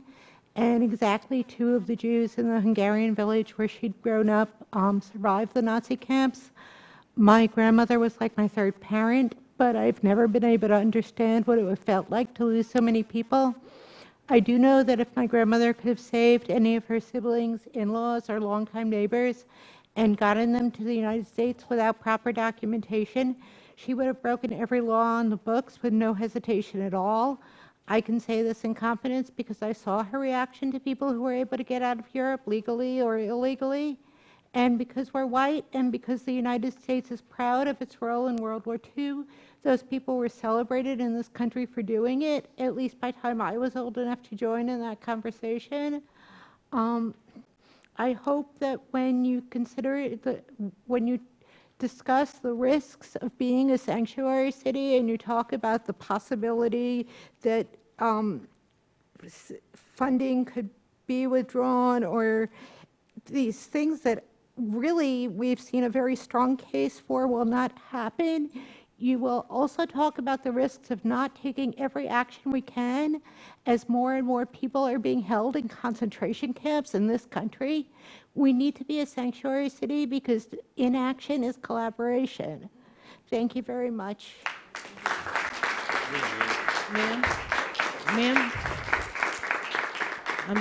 Ma'am, could you state your name for the record, please? I'm sorry. Oh, I'm sorry, my name is Horowitz. Thank you. 19 Delaware Street. Thank you.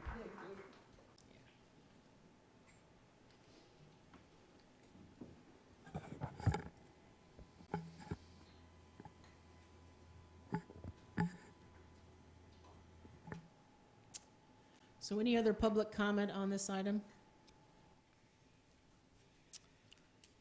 Okay, we're going to bring it back up here to the commission.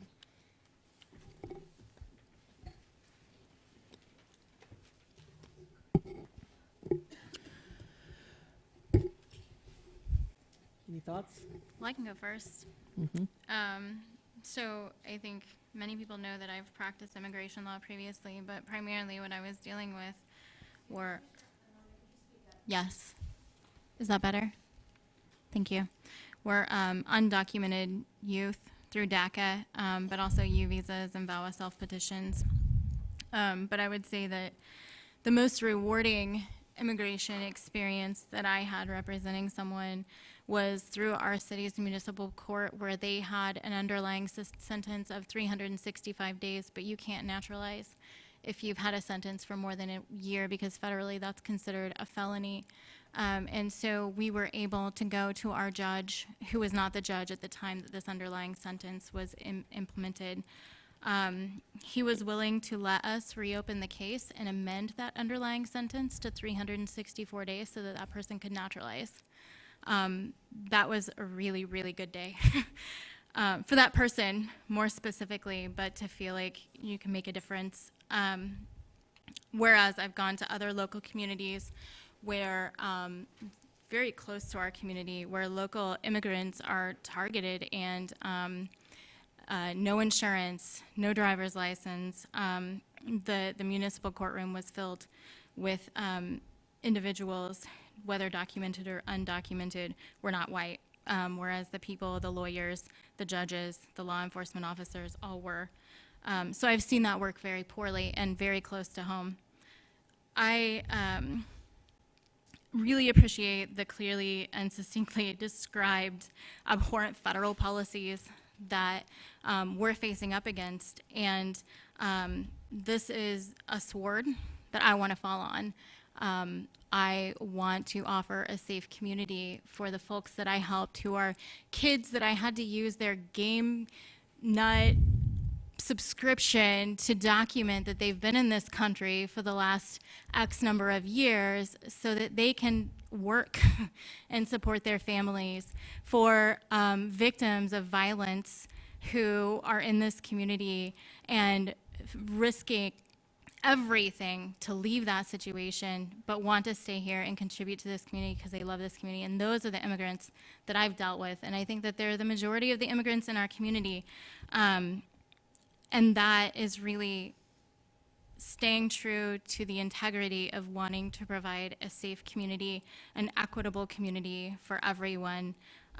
This is part of everyone for me. And so what I would like to see is for our council to bring us back policies that really, I mean, many of these policies are things that we are doing. We just need to codify them in a way that will ensure that they will remain in place regardless of who is sitting up here, unless they change the code, which I would hope would be a pretty big hurdle for them.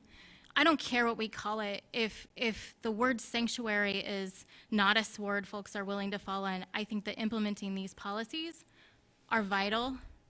I don't care what we call it. Thank you. So one of the reasons that the reason I should say that I asked to have a work session on this issue, because I do think we need to clarify either with a policy or with a written ordinance. I don't know which way the best way to go with it. I'm going to leave that up to staff to try to, ferret that out. But we do need to get something written down that provides the protection within the law, as well as provide limitations on what we're willing to do as a community. What sort of line are we going to draw for our community? And I think we've heard a significant amount tonight, and it's been some great educational information from all of the speakers as well as the public. And I think we've got enough information to move forward to develop that policy ordinance. And I definitely want to see it done. I appreciate the presentations and the comments. It is very moving to hear from people. And this confirms that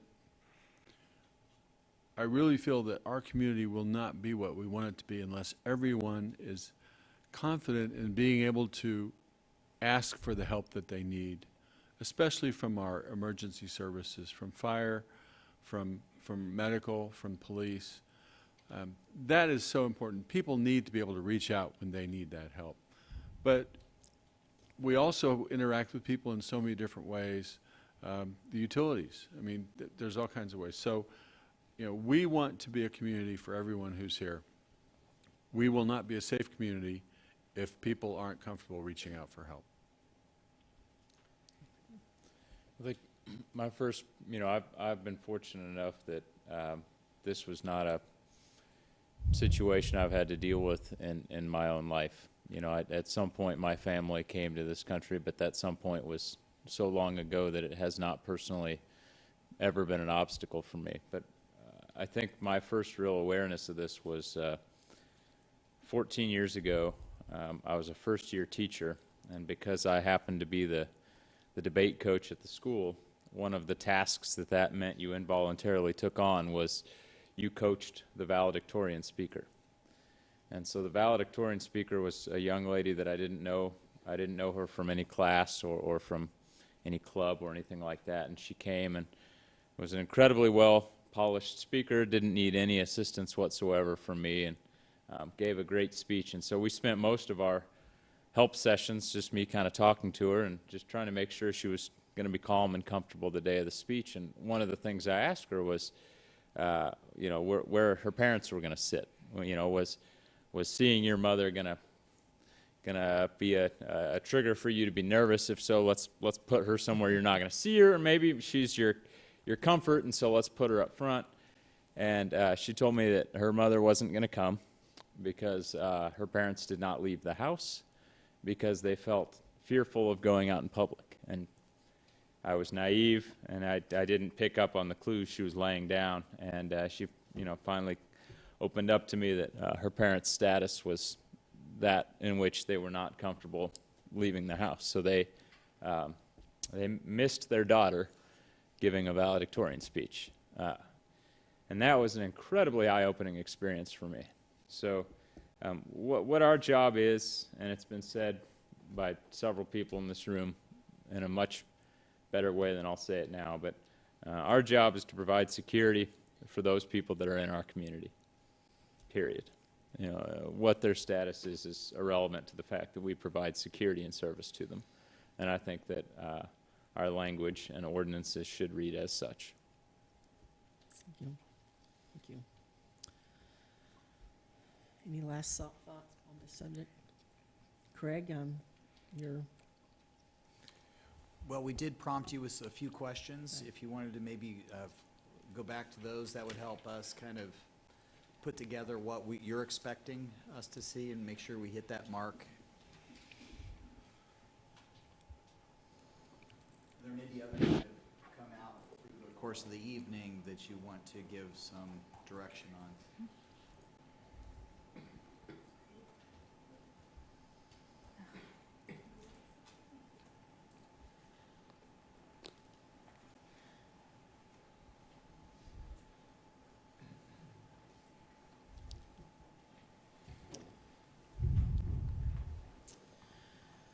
I think on the first, this was on the decision points, correct? I think that obviously, it seemed to me anyway that we did have some overlapping of agreement with some of the recommendations that were made. So I would be interested in having staff continue to look at that to see what, where we can potentially move in order to address those items. And I do think it should be codified. I think that's pretty much an agreement, codified. Definitely interested in that. Whether it should go into the Human Relations Commission or the Police Review Board, I personally would think I would be more interested in seeing it go into the Human Relations Commission, just as a trust thing. You got anything you guys want to add? Would it be possible to give slightly more specific direction in approaching the Human Relations Commission to see if that's something that they feel is within their capacity, or whether there is something broader like an equity coalition that could address not only issues of immigration status or protections for individuals, but also in regard to race and other protected classes within our community and the issue of equity? I think just maybe we need a better understanding of what that commission does now, because I know you deal with race issues as well as any inequities. Is that correct, Tony? Yes, that's correct. I do staff the Human Relations Commission, and they are charged with making sure that there is not discrimination in our community and trying to facilitate conversations so that people feel welcome within the classes, the protected classes in our local ordinances that mirror state laws. But we also include sexual orientation and gender identity. Okay. So, you know, we could put this on a Human Relations Commission agenda and have a discussion there and provide a report back to you on their review of this work session. Okay. Yeah, that would be great. Okay. Okay. I would say that there were questions around the city's practices, particularly regarding law enforcement and ICE, and I know that they're in the process of developing that policy, and so that would remain open as a question until that policy is reviewed to some extent by the commission, or however that's brought forward. That's fine. I'm with that. I think other decision points that are up here. Creating a web page, which I think is, definitely we need to do that. I would like to see it be very straightforward. Try not to get, just to keep it at a level that makes it easy for the residents to understand. Any thoughts on that? I'm okay with that. Okay. Now, the next decision point is should we amend Chapter 10 to prohibit discrimination on the basis of immigration status in housing and public accommodations? What is it now? What do we do now? It is race, sex, religion, national origin, ancestry, color, disability, sexual orientation, and gender identity. I'd be interested in continuing that discussion to see what that would look like. Mm-hmm. Absolutely. Yeah, I think that's one we need a little more legal guidance Yeah, on. that's in terms of what when we talk about what public, power we have there. Are we talking about public housing, or Right, that's what I want to know. What Public are we? accommodations would be restaurants and Yeah. hotels and stuff like that, right? Right. So how far do we take that? Did you hear that, Tony? I didn't hear. Okay, I said I thought public accommodations would include restaurants, hotels, things like that, right? Yes, that's correct. Yeah. So if we could get more detail on the legal aspects of that, Certainly. that would be good. Yeah. So that'd basically broaden the Human Relations Commission's Mhm. charge by Yeah. adding that class. Yes. Because that's what they're doing right Yeah. now on those protected classes that are enumerated. Yeah. Okay. And so next steps. We need to, obviously, we'll have a future agenda item on this. Is that correct? Bring it back. With that, along with the policy that the police department is developing on that. Yeah, I think the chief had suggested that was before the end of this calendar year, that they would have something finished on that policy. By the end of the year. I'd also wonder if we look at the proposal by the Alliance, they proposed some proposals at the end.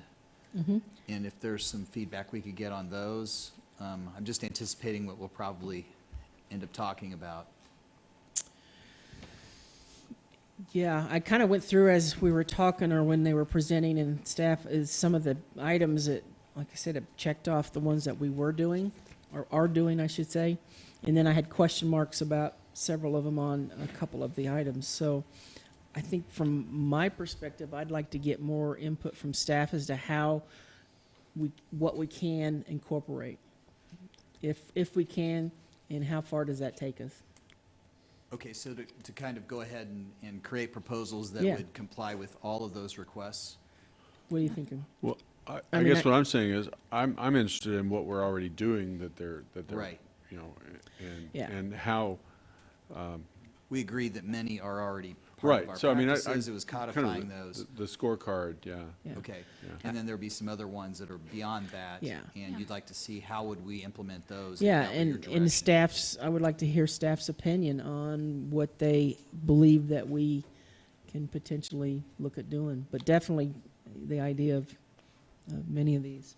Yeah, I think the non-discrimination on immigration status unless required, and then the use of local resources pieces are a matter of codifying, and I think the Hartford examples were very useful examples that were given. And then on the notice and identification pieces and safe spaces and supportive services, I didn't hear any examples of those, and they may very well exist, but certainly looking at what that would look like within codification and our parameters that we're able to do.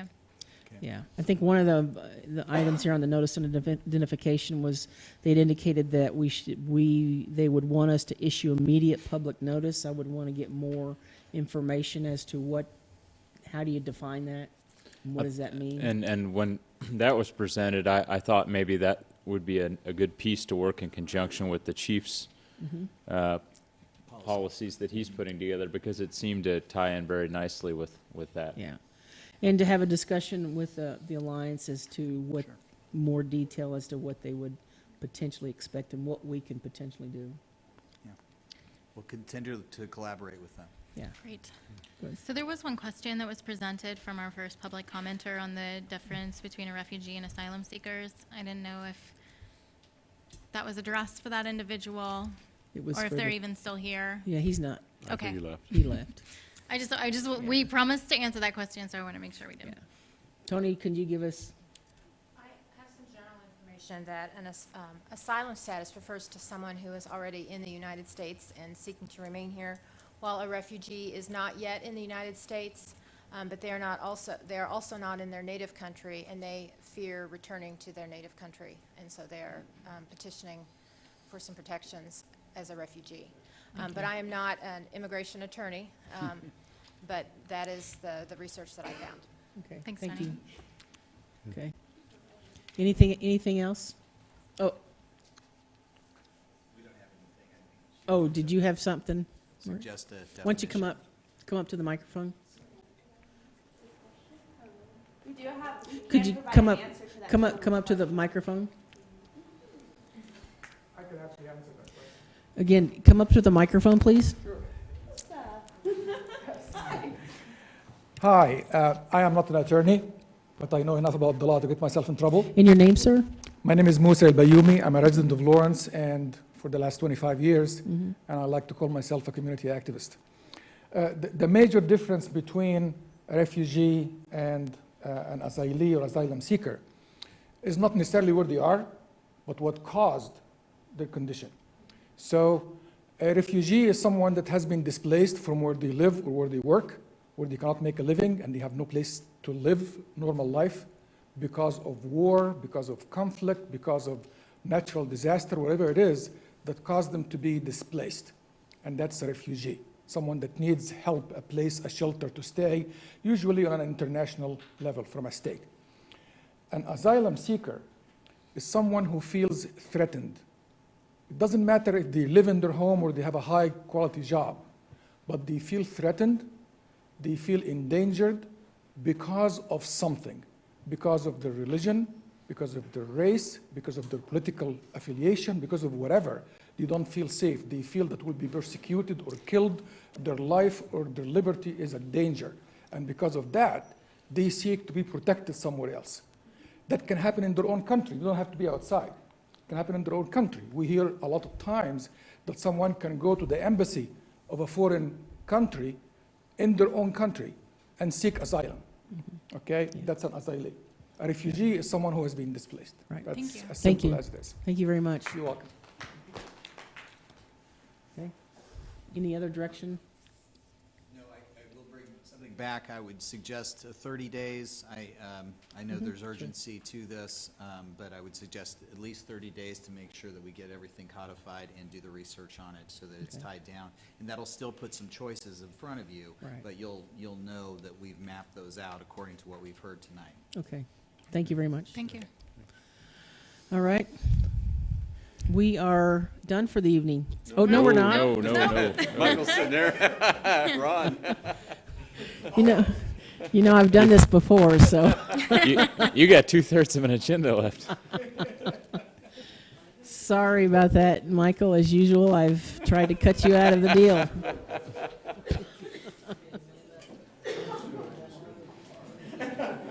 Do we want to give people? Let's give Yeah, let's give a 5-minute break, please.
Yeah.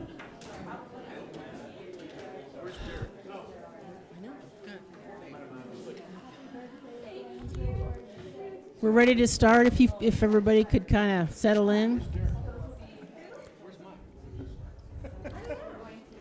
He's right there. You talking about Davidson? No. Oh.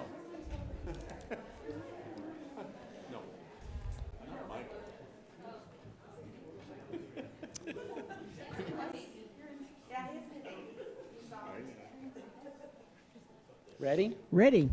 Mayor, Commissioners, Porter Arneal, Director of Communications and Creative Resources.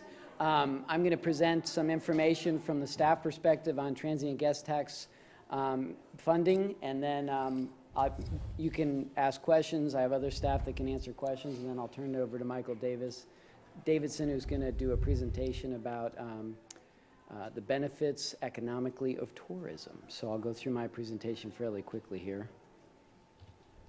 On July 9th, 2019, this year, the City Commission received a presentation on the 2020 proposed city budget, including recommendations from Mayor Larson and Commissioner Boley, the Commission Work Group. And the City Commission Work Group recommended shifting $51,000 from the Lawrence Cultural Arts Commission to the Transient Guest Tax Fund from the Special Recreation Fund. The work group also recommended increasing the Explore Lawrence funding appropriation from the TG Fund by $30,000 to cover rent to be charged at Explore Lawrence for its office space in the Carnegie Building. The 2020 budget also includes distributing expenses as part of the internal service fund to all operating funds. At the July 9 City Commission meeting, Michael Davidson, Executive Director of Explore Lawrence, requested the City Commission review the appropriate use of transient guest tax funds, and the City Commission directed staff, and that's why we're here tonight. Policies related to the TGT tax include 2 Kansas state statutes, and the city is chartered out of the Kansas statutes with the 2 ordinances below, Ordinance number 30 and Ordinance number 39. This is from the Finance Office, the TGT sales tax between 2015 and 2020. 4 of those are actual, and then 1 is projected for this year, and then 1 is budgeted for next year. And this is the current 2020 budget related to the TGT tax. And the city adopted Charter Ordinance number 30 in 1994, which sets forth how TGT funds can be used. Quote, monies in either fund shall be expended for such purposes as the City Commission determines promotes, enhances, maintains, or improves the tourism, visitor, or convention business of the city. After that meeting, also, Tony did a city manager memo, which included this, which was in staff's opinion, provided the commission makes the determination that 2 recommendations promote, enhance, maintain, or improve tourism, visitor, or convention business with the city, then the City Commission Work Group's recommendations for the use of TGT funds or appropriate uses of TGT funds under Charter Ordinance number 30. And that's the end of my presentation. Any questions?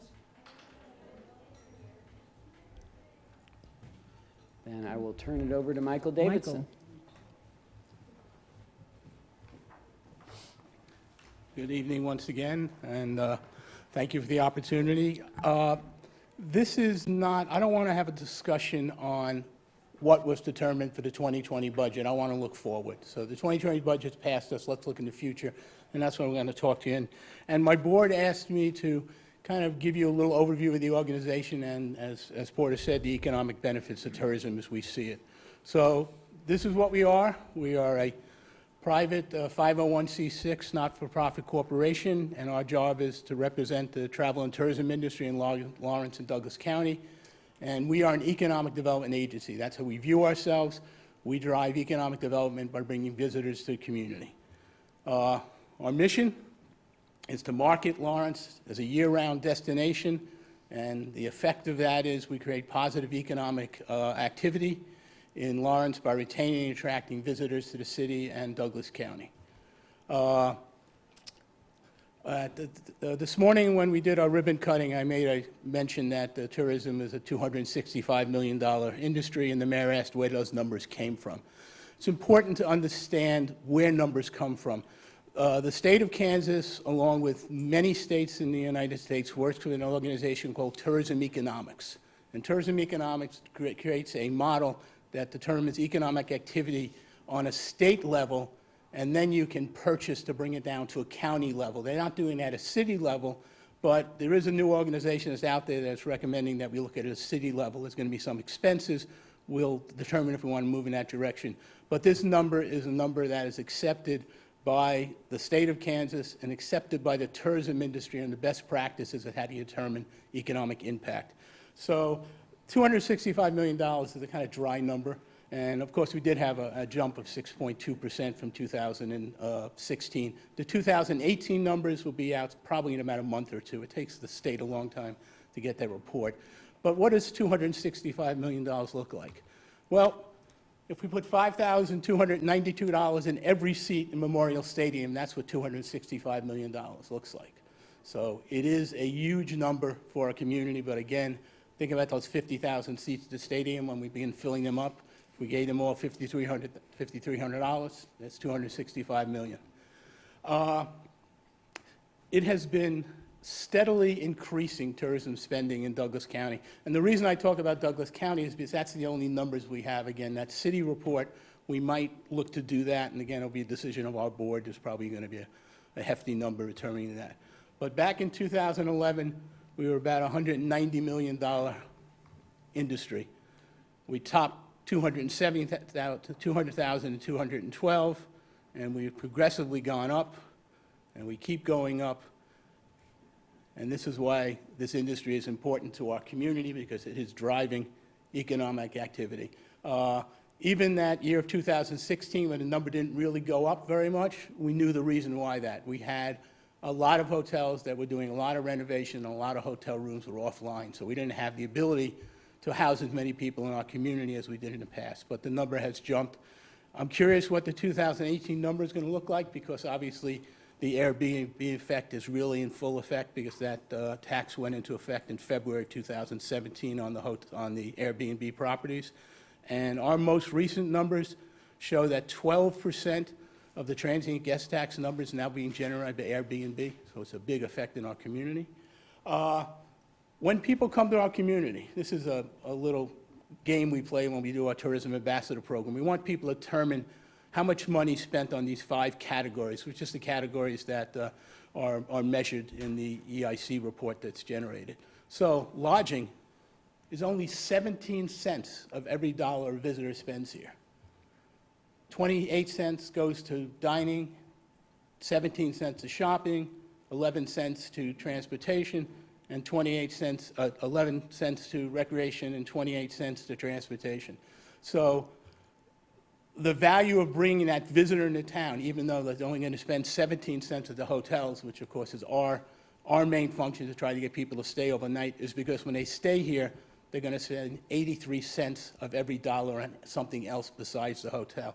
So this is why the tourism industry really is an important, and the money spreads out through the community. So this is why we focus all our energy on getting people to stay overnight, because if they stay overnight, they're going to do all these activities. Michael, just Yes. a quick question on that transportation number. What does that represent? It's gas, it's air, it's basically, So it's airfare? yeah, that- airfare, gas, anything related to transportation. Okay, so the airfare, that wouldn't be something that would come to the community. Probably, well, it's spent by the visitor coming into the community. Okay. Yeah. Douglas County ranks 5th in all counties in the state in tourism, and that's a pretty exciting number to talk about. In fact, 4 of the 5 top counties in tourism spending are in Northeast, so this is an area where tourism happens, and it's important that we continue to get this message to the state, which really has been promoting more of an outdoor recreational, but with the new director, I think we're going to see more effort kind of doing what I'll surprisingly call this urban tourism, even though urban is a little different here than urban in New York, but basically focusing more energy on where the people are coming. Tourism and sports, almost 2,900 jobs, direct jobs in our community. And then when you add the supporting jobs, you're talking about almost 3,900 jobs. So 1 out of every 13 jobs in the county are tourism related. I was at a meeting recently where we talked about who our customers are. And the real answer to that, the customers are the residents of Lawrence The product is the visitors. So what we're doing is supporting Lawrence by generating all this activity here. But the customer we're focusing on should be the community of Lawrence, and the product is the visitors. So it's a different way of looking at it, but a way that I think is helps us understand why we think this is so important. Again, we generate a ton of dollars in terms of tax dollars, almost $43 million, $25 million of that stays locally. Again, a way to visualize this, $42.9 million laid end-to-end from Mass Street from 6th to 23rd, almost 1,900 times. So that's an awful lot of money that's generated. There is a number out there that the tourism industry talks about, that if there wasn't tourism in the community, every taxpayer would need to pay $1,000 more just to get the services we have in our community. So this is, again, supports tremendously our community. The other part of the industry that really is something that we look at positively is tourism is a great job creator. And it's not just entry-level jobs. In fact, 22% of all Americans' first job was in travel in some respect. If you worked at a restaurant, worked at a hotel, worked in a retail, your first job. So we are great starters in teaching people how to get work skills. 33% of Americans who started in travel and tourism received a bachelor's degree. $82,000, the average salary of an American whose first job was in tourism, not necessarily their final job, but their first job. 40% of Americans working whose first job in travel and tourism are now earning over $100,000, and 52% are earning middle-class wage or higher. So this is why tourism is important, and this is why, my board wanted me to share these numbers with you. Return on investment is always important. Okay, so we spend a good portion of our budget on marketing. So this is 2017 numbers, about 17,350 people estimated came to Lawrence after seeing an ad that we generated or coming to our website. And that generated over $6 million in visitor spending, and the return on investment of that is $53.67 for each dollar we spent on marketing it brings back to us. So we are a great return on investment, and I think everybody understands that. And I think where we want to go now with the conversation is really what is the appropriate use of transient guest tax. A number of people are going to come up and talk about their experience with it. But we've seen a shift of money over the years. Downtown Lawrence, Inc. used to be funded out of general fund. It's now funded out of transient guest tax. I don't know why the change was made, but the change was made. As Porter's presentation talked about, the $51,000 shifted out of one account into transient guest tax to the Lawrence Arts Commission. These are decisions that are made. Why are they made? You guys need help share us, but is that the best use of the dollars? We believe that the more marketing dollars that are out there, the more we can generate. But again, a lot of things have been shifted over years. I believe the master plan, the downtown master plan, has been funded out of transient guest tax. Why? I think that's the questions we want to ask. And moving ahead, we want to think that every category that we look at, there's over $200,000 in personnel in the 2020 budget. Is that appropriate use of the transient guest tax? Now, it's for horticulturalists, and there could be, I guess, an argument that horticulture supporting the downtown planting and plantings around the city does enhance the city. But is that really the best use of those dollars? We are a line item in the budget. We would love to see if we can talk about maybe moving away from being a line item to maybe a percentage every year in the budget. That way it would be easier for us to plan our activities. We took a huge hit this year. Our budget went down by well over $100,000. We understood why that happened, but would it be better planning if we knew every year we were going to get 60% or 65% of the projected revenue that comes out of the Department of Revenue here in the city? That would help us run our organization, we think, more effectively. So those are my comments, and I'll stand to answer any questions. So are you talking about a percentage of the guest tax fund? Right, exactly. Or just when you say revenues, I'm assuming? Right, the transient guest tax, a percentage of it, yeah.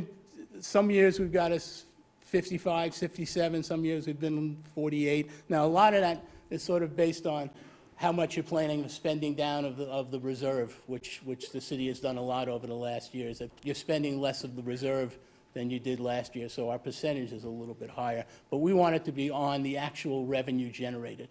And the model I used when I was in Walla Walla, the city said, okay, you're going to get $1 million. The first 3 quarters of the year, I got 1/4 of that million, and the adjustment was made in the 4th quarter. So if we exceeded the $1 million, we got more. If there was less, we got less. But it always was the same percentage. And again, that was just a model that we used when I was in Walla Walla. So, thank you. Okay, Michael, I got a question for you. Yes, sir. Do you guys have a fund balance policy for your reserves? We've established one at $50,000, and that's what we want to keep in reserve. So if you exceed $50,000, what happens? I don't have an answer for that.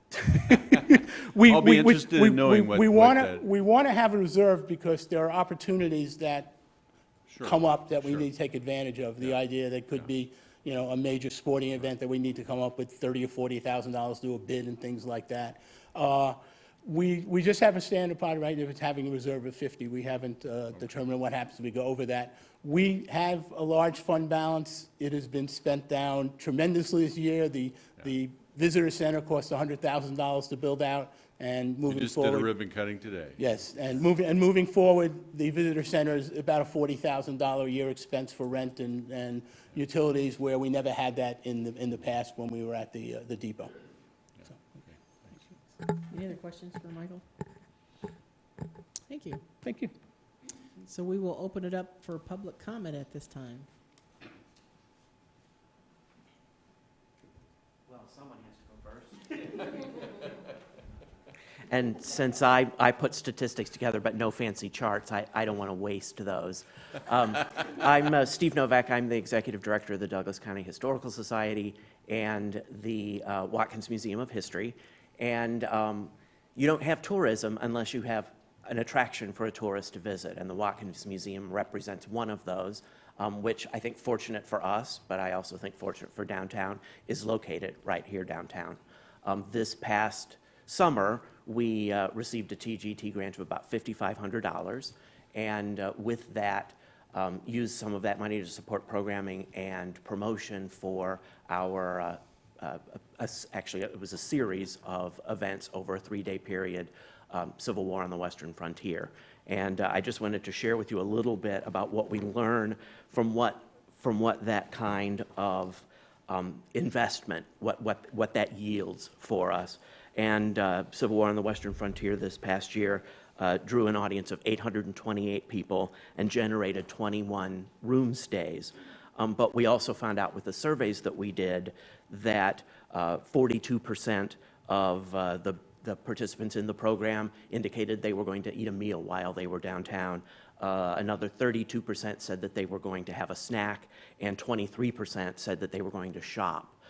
We find every time we ask those questions, we get very similar figures. Somewhere between 40 to 45% of museum visitors they choose to have a meal while they're downtown. Somewhere between 30 and 35% indicate that they plan on having a snack, and somewhere in the 20 to 25% range indicates that they intend to shop. For Civil War on the Western Frontier, if you project that out over that attendance, that generated a little over $9,500 in sales downtown. And if you project that out over museum visitors and program attendees over the course of a year, that generates a little over $203,000 in sales downtown, which is roughly half of the Watkins Museum's operating budget. Can I answer any questions or? Yeah. Well, this is just public comment period, so we'll. All right. Thank you. Thank you, Steve. Other public comment? Good evening. I'm Richard Renner. I produce the Lawrence-Busker Festival. Most of you already know me. Lawrence-Busker Festival has been a benefactor of the TGT grant long before it was actually established. In fact, I want to thank the city for establishing the board and making the process more understandable. In the past, I had to sit at the feet of the city manager with a letter in my hand and ask for money. And now there's a whole process that makes it a lot more equitable, and I think that's gone a long ways. I really appreciate all the work that Michael's done with Explore Lawrence to promote Lawrence. What I want to talk about tonight is the funding for the TGT grant, where it goes. It's really easy to put it into things that will generate more beds and heads and such like that, but I want to look at what we're actually selling here, what we want Michael to sell, and that's the culture of Lawrence. And the culture of Lawrence, made up of people and history and place. And when we can put the TGT money into creating events or creating things that enhance the culture here, that create art and festivals and anything that gives Michael something to brag about when people come in, then that's a good use for the TGT grant. And I want to see that happen again and again and again. Thank you. Thank you, Richard. Other public comment? Other public comment on this item? Nope. Okay. I'm up here. So I have a question for staff on Michael's suggestion of the obligating a percentage on an ongoing basis. Does a commission have the ability to obligate future commissions and budgetary items like this? No. I don't think so. Every year you're going to adopt a budget. Yeah. And Yeah. you'd have, bond covenants and some of those things, but most of the rest of the budget is discretionary for each commission. That was my impression, but I just wanted to confirm that. Thank you. Any other thoughts? I think what I heard was maybe a request annually for that percentage to be established, and then based on the experience that was had, allocating a certain amount up to the point that there is an understanding of that final number, which would then adjust to address that percentage that the commission had agreed to in the budget. Does that accurately reflect what? Yes. Okay. I guess I'm not following. Yeah. Because we still cannot, commit future commissions. So in the budget process, and this is just totally my interpretation, I'm neither advocating for nor claiming understanding, that during the budgeting process, we would say 3% of our projected revenue would go to Explore Lawrence. And then as the year progressed and we had a better understanding of what that would actually look like, then in the fourth quarter, we would adjust that disbursement to Explore Lawrence to represent accurately the amount that percentage would have. So we would have an estimate for how much that would be, but then we would adjust up or down based on our revenue from that tax. Okay. So essentially that would be a budget amendment that we would do. But I mean, what I heard Michael saying was that he wanted something he could look forward to on a constant basis year after year. Right. And that's just not the way we do it. And we budget on an annual basis. So, I welcome you to come back up and talk, Michael, but. Should it be a philosophy of the city commission that we want to fund Explore Lawrence to a certain level? And if that is, you guys establish an idea, can that be moved forward every year? Well, that we want to make sure that Explore Lawrence gets X number of dollars or X percent every year.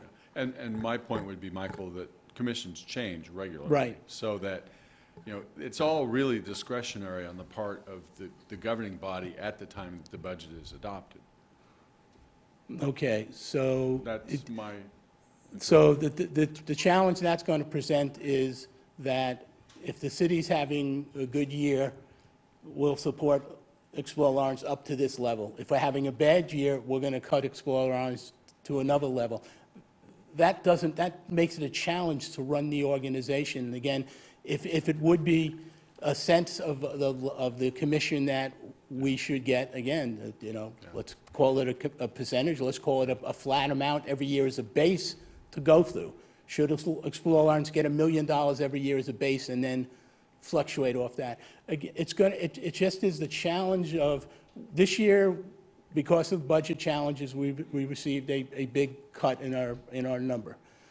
If next year's another bad year, we're going to continue to get a cut. At what point does investing in tourism make sense to keep it up or cut it down? So that's the challenge I'm trying to get across, is that how important is tourism to you, and how important is the promotion and the marketing of tourism, which is what our organization does. And again, I don't know how we establish that to make it a priority, or we think it's but you guys have been very generous to us in the years. I mean, I started here, I had a budget of $880,000, we got it up to $1.1 million plus. Now it's down to $966,000. The reason our budget was cut was not doing anything with our effectiveness and our organizational efforts. I don't think anybody thought we did a bad job, you should get funding cut. We were just dragged into the funding process. How do we move at it, and how does the city protect your investment in what we do? So next year, we're not looking at an $800,000 budget. Right, and the item that we deferred from our agenda tonight characterized Explore Lawrence as an agency of the city. Now, we deferred that, but Right. carrying that forward, this is the dilemma that every department faces, Michael. I mean, we always struggle to prioritize what we can with the resources that we have. So, I mean, your situation is a little different because you're not a department, you're an agency. But there's great competition for the resources that we have. And we have to do the best that we can on an annual basis. In the budget process, again, this comes from the staff's opinion. Okay, so as you're looking in the budget, how do you determine what budget allocation enhances, maintains, or improves tourism, visitor, or convention business to the city? As you're working on your budget, are you thinking about that? So the idea of the internal fund, which now is $50,000, that was never in our budget before. Does that enhance tourism at all? So those are questions I want you to look at as you work on the budget next year. Because again, money has been shifted around for budgetary reasons. Is that still supporting the mission of a transient guest tax dollars are supposed to do? So that's the challenge we need. We believe that we're making the best decision that we can collectively on the utilization of these funds.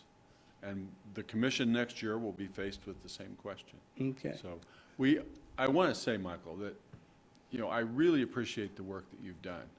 And we know that. Explore Lawrence is in a whole different place than it was 3 years ago. Yes, sir. 4 years ago. Yeah. And it's wonderful. I mean, the ribbon cutting, the location on Mass Street, you've done some great work. And believe me, we want to support you. We want you to continue to be successful. And I'm glad that we're having this conversation so that we can, make sure that you understand that we appreciate what you're doing and that we are interested in utilizing these funds for the purpose in the state statute and the city code. I can ask no more. Thank you very much. Michael, I have a challenge for you as well. Oh, good. You and No I have gone challenges. back and forth on this topic for, 4 years, both privately and sometimes on the radio publicly. But you know that I'm a big advocate of kind of the shared economy and Airbnb. And as you present this, it seems that the measure at which we look at tourism in our community is the hotel night stays. And yet your own data seems to indicate that 83% of spending is for non-lodging. Yes. And then earlier this evening, you talked about Explore Lawrence employees of hotels and the need for that language being that most hotel operators, or owners rather, don't live in the area. Right. So my contention would be that that money invested into an Airbnb might actually have a better chance of staying local than that money invested into a Holiday Inn or, name a chain hotel. And so my challenge to you would be, is there a way that we can measure tourism outside of this singular lens of how many rooms at the Holiday Inn are booked? There's absolutely other measurements we can do. As I said to you, I recently just became aware that there is a company now that will do tourism at a city level, and that will drill down much more than what we're doing at the, I'd love to take that challenge on. I think that, again, the thing about, our job to bring people to stay overnight is, again, we're funded through the transient guest tax. I understand We all the get math that, there, but we also know that the money that comes through circles out in the community. So the idea about, and I don't want to go back to the resolution because you guys are going to think about that again, but the idea that we create excitement about the destination, we get people to want to come here. We are much more further along in bringing meetings and conventions here than we were 3 years ago. And of course, those are helping the hotels in the time that we have trouble, which is Sunday to Thursday. So we're much further along in that. But I think that it is a bigger picture of what tourism brings in this community, and that's what I want to, and I think we can come with that. I think I can come with that number eventually. But again, the reason I kind of do that kind of spreadsheet on how the dollar is spent is to get the idea out that what we do benefits more than just the hotels. For sure. The hotels we need the hotels because the difference between the day tripper and an overnight stayer is just extraordinary. But the idea is that the hotel is where they stay and where they spend their money is all throughout the community. And that's why I wanted to kind of show that little graph that we created. But okay, but thank you, yes. Steve, yeah. Come on up, Steve. You have to come up to them, come to the mic. What we find out from individual visitors backs up kind of the aggregate look that Michael is providing, that when people come, they come with a mindset of spending additional money in other ways. And, we see people, admitting and right to our survey takers that that's what happens. Okay. But, go. Thank you. No, Nick? I don't. Thanks, anything Mike. else. So Thank you. to me, the bottom line is we can't commit future commissions. We just Okay. can't. But when we work on the budget, I'm expecting that you're going to be there to make sure that. We kind of come in a little late on the budget process. It's usually, I make a request and then I get a number back. Is there a way that we can work more closely with the finance department during that process to kind of, because again, things that are expended that, we didn't become aware of until after the fact is a little bit, we would love to have it a little more transparency. But again, I don't know if Jeremy wants to sit down with us and say, hey, this is what we think of the money should be spent, and this is how you think. I mean, again, all I make is a request, and then you guys come up with the city manager's proposed budget, and then it gets adjusted from there. I would love to be earlier in the process. Okay, thank you. Thank you. Any other? That's it. What about the 100-day report? One more thing. There we go. I didn't forget it. I didn't, just earlier.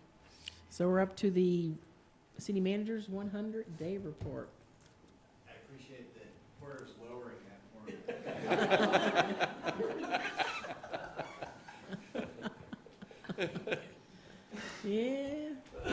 And I had a feeling we'd be here about this time, so I'll talk quickly. But So it's become the 200-day report now? yes.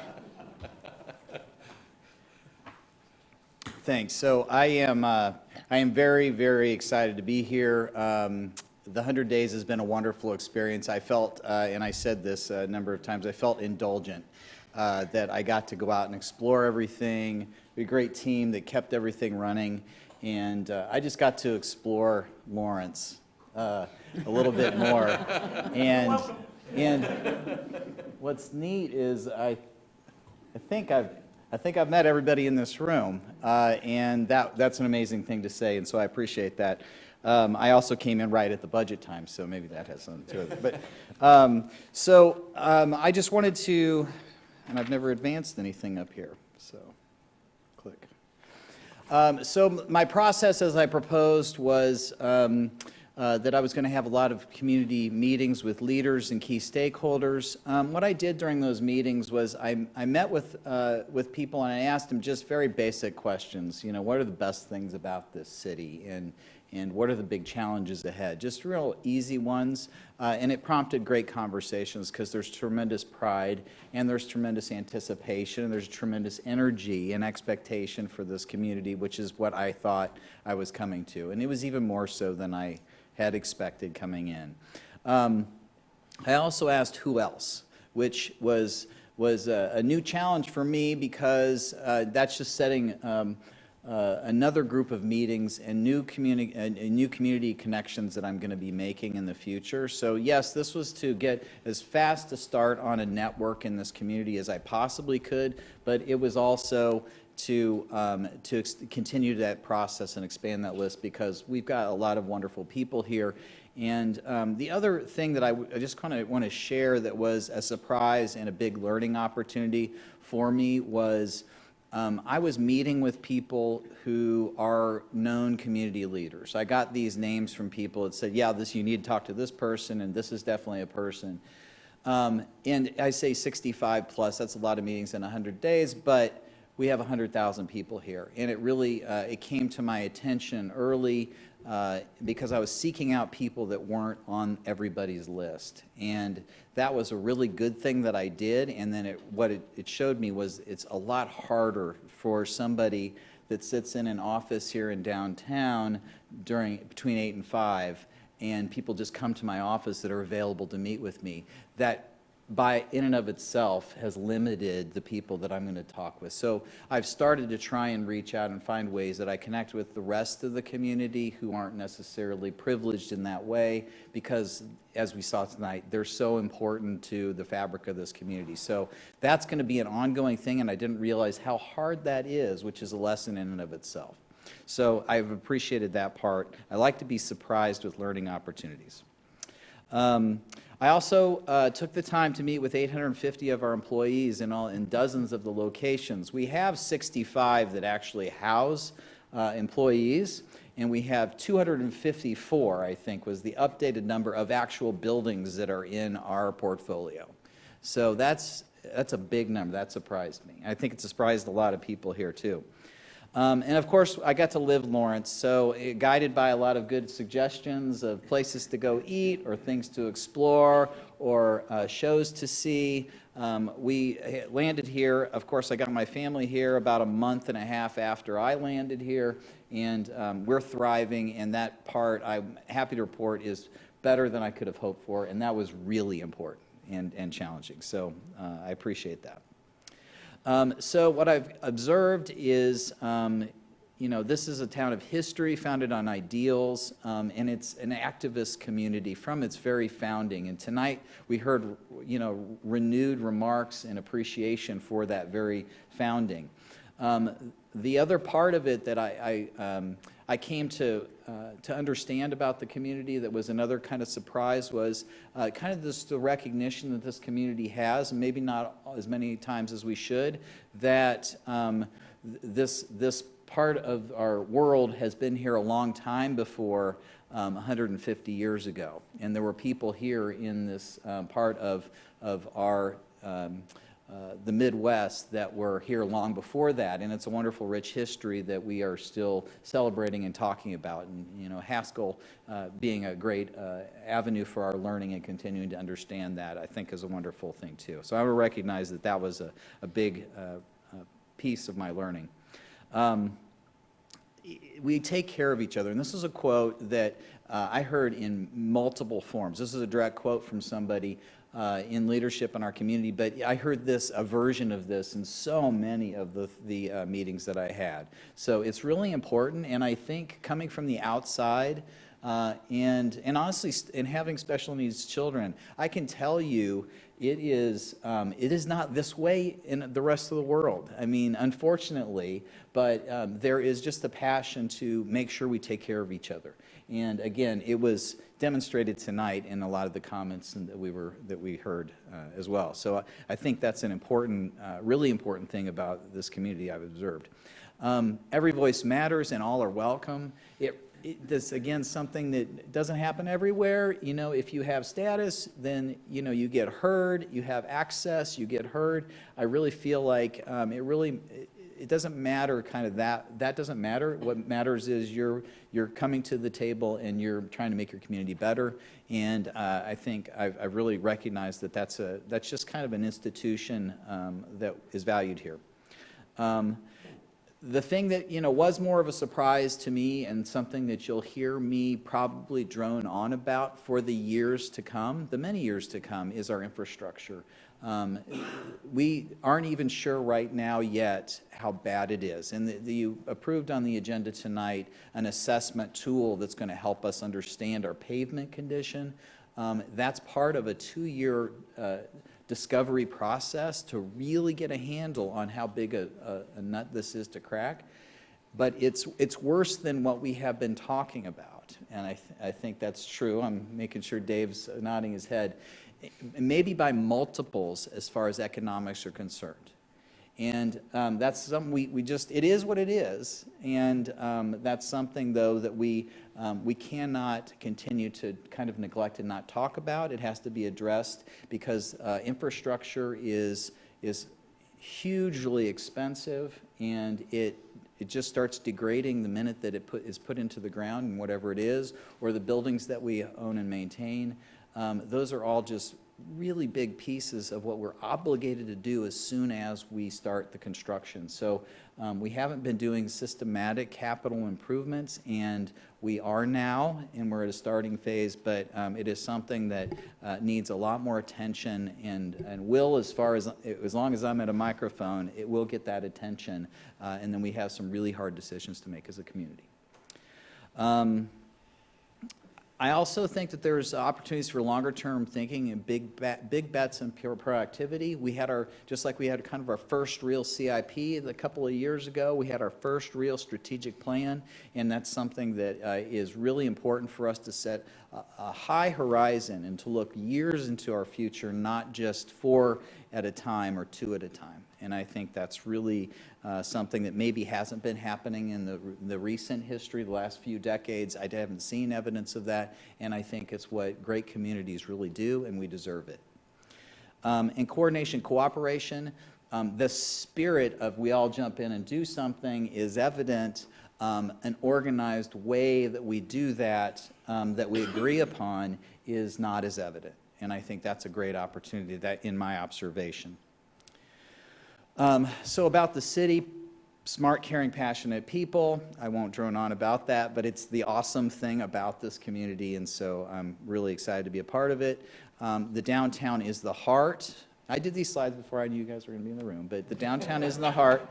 It is the heart, and it is something that communities around the country are spending hundreds of millions of dollars to create, to try and replicate what we have had here as an asset for so long. And it's unique and special, and you can't just build these things. They have to develop over like we have.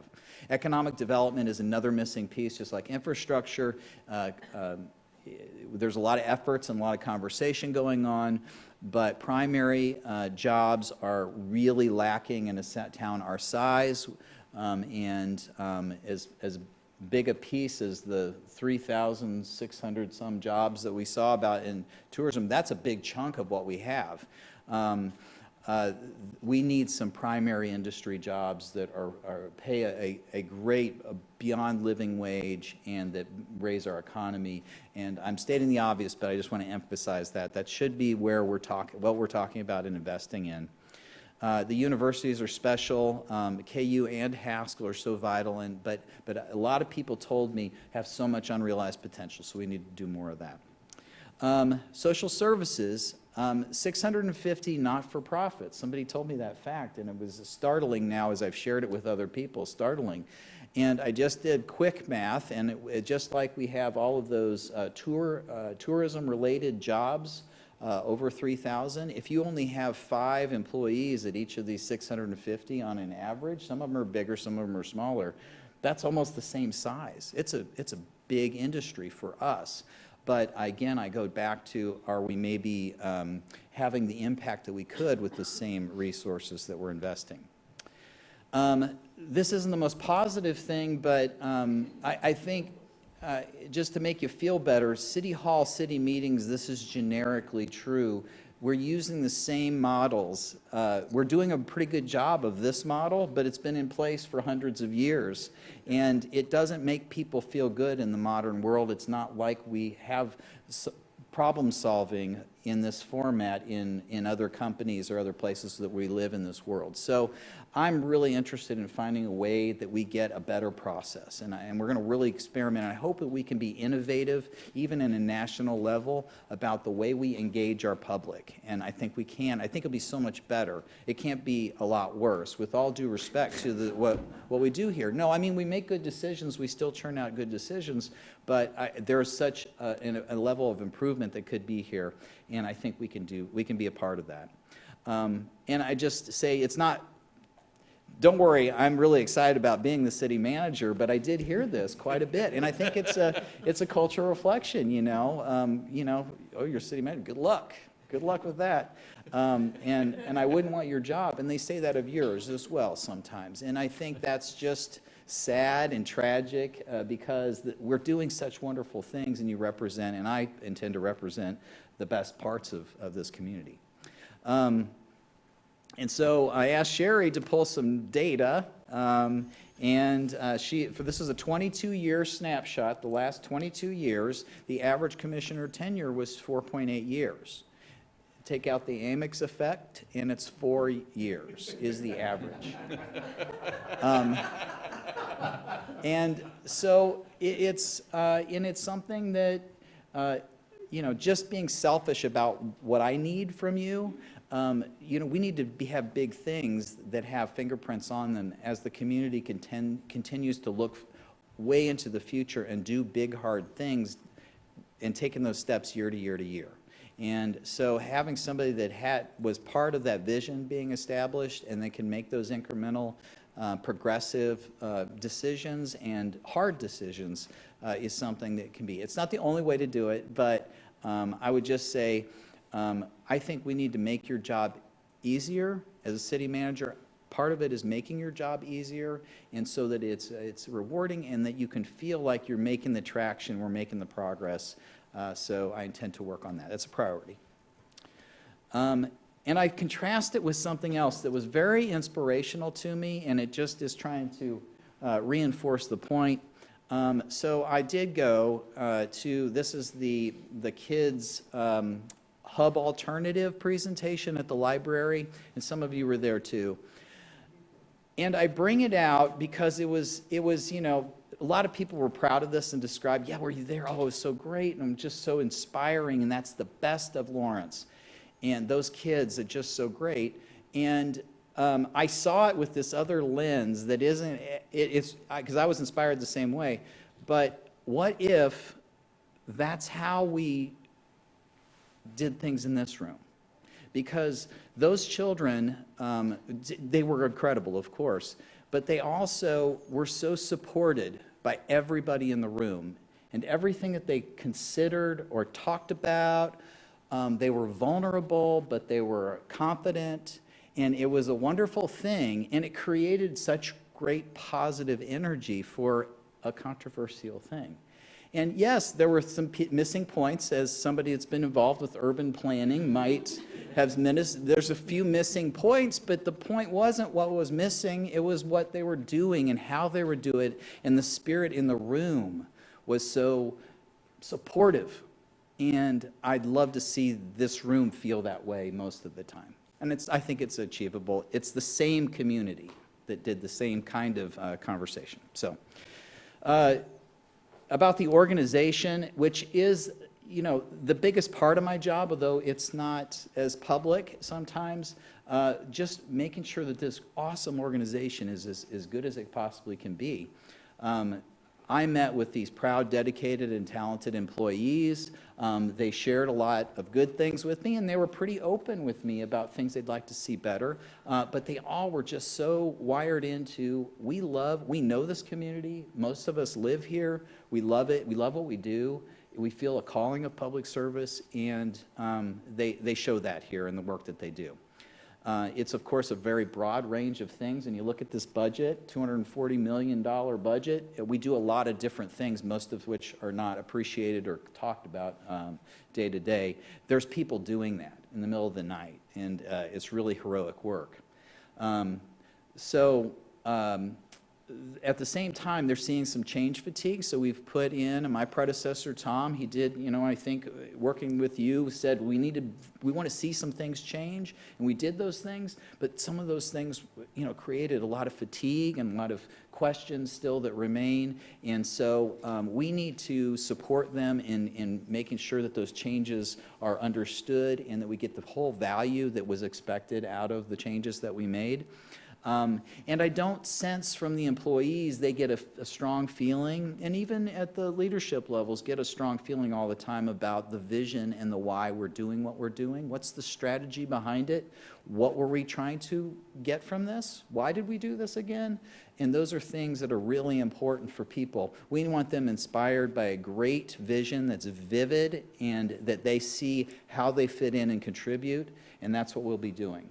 I also believe in gauges of success. I don't think that they have a clear understanding all the time about are they making progress towards something. In the last piece, I talked about the strategic plan. I think this is so important, and I'm saying it so strongly here with the last slide. I think it's so important that we get really engaged in this. We've got it coming up in this next few months. We're going to kick it off. And I've really challenged our team to not quit until we really feel like it's not credible to feel like our community hasn't had a good chance to get their voice in the room and have their voices and their best ideas and their worst ideas all considered before we're done. It has to be everybody's got their fingerprints on it. And when we do that work, we will have that vivid thing on the horizon. It doesn't matter to me so much what it is, but that we have one that the community has embraced and that the leadership of the community feels like that's where we want to go and you're excited about. That excitement will make my job so much easier in leading the 850 people that work for our team, and they will knock themselves out trying to get that achieved. That's where everything starts to go, and that pride is there, and the citizens are going to feel it. The stakeholders, the people we serve, will feel it just as passionately. So those are the big things that I had. I ran a little fast on it. I want to also say that there isn't a lot of detail in here. I didn't find the easy button when I was looking. There wasn't any switch that, turn this on and our infrastructure is fixed. It's just not that way. But it's a great community. It has such a spirit, and the work that I will be doing now will be quieter, but we're going to start to deep dive on this organization in a way that I couldn't when I was having all these meetings out everywhere else. We'll start to really get into it. We'll be doing the city manager stuff. We'll be looking at the resources that we have. I'll be trying to figure out what the why is and make sure that we get that clarified in each department, and make sure that our folks are getting all the attention and the direction and the leadership that they deserve. So I am really happy to answer any questions here at 10:15. Any questions for Craig? Thank you very I'm much staying. for that report. Okay. Thank you. I'm very much looking forward to what you're bringing to our community. I think Okay. it's great, and I know staff seems to be really responsive to what's going on, and I can't wait for the future. Good. I look forward to it. Thanks. Public comment on the city manager's report?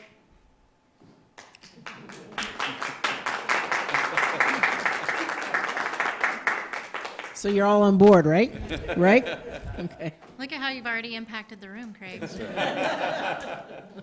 In all honesty, though, I think, probably my biggest regret on not continuing to pursue city commission work is not having the opportunity to work with you. I think that, it took a long time for us to find you as the city manager, but I'm very glad that you're here. Mm-hmm. So, I hope not. All right. I think we're done then. Thank you. Thank you. Very much, everybody.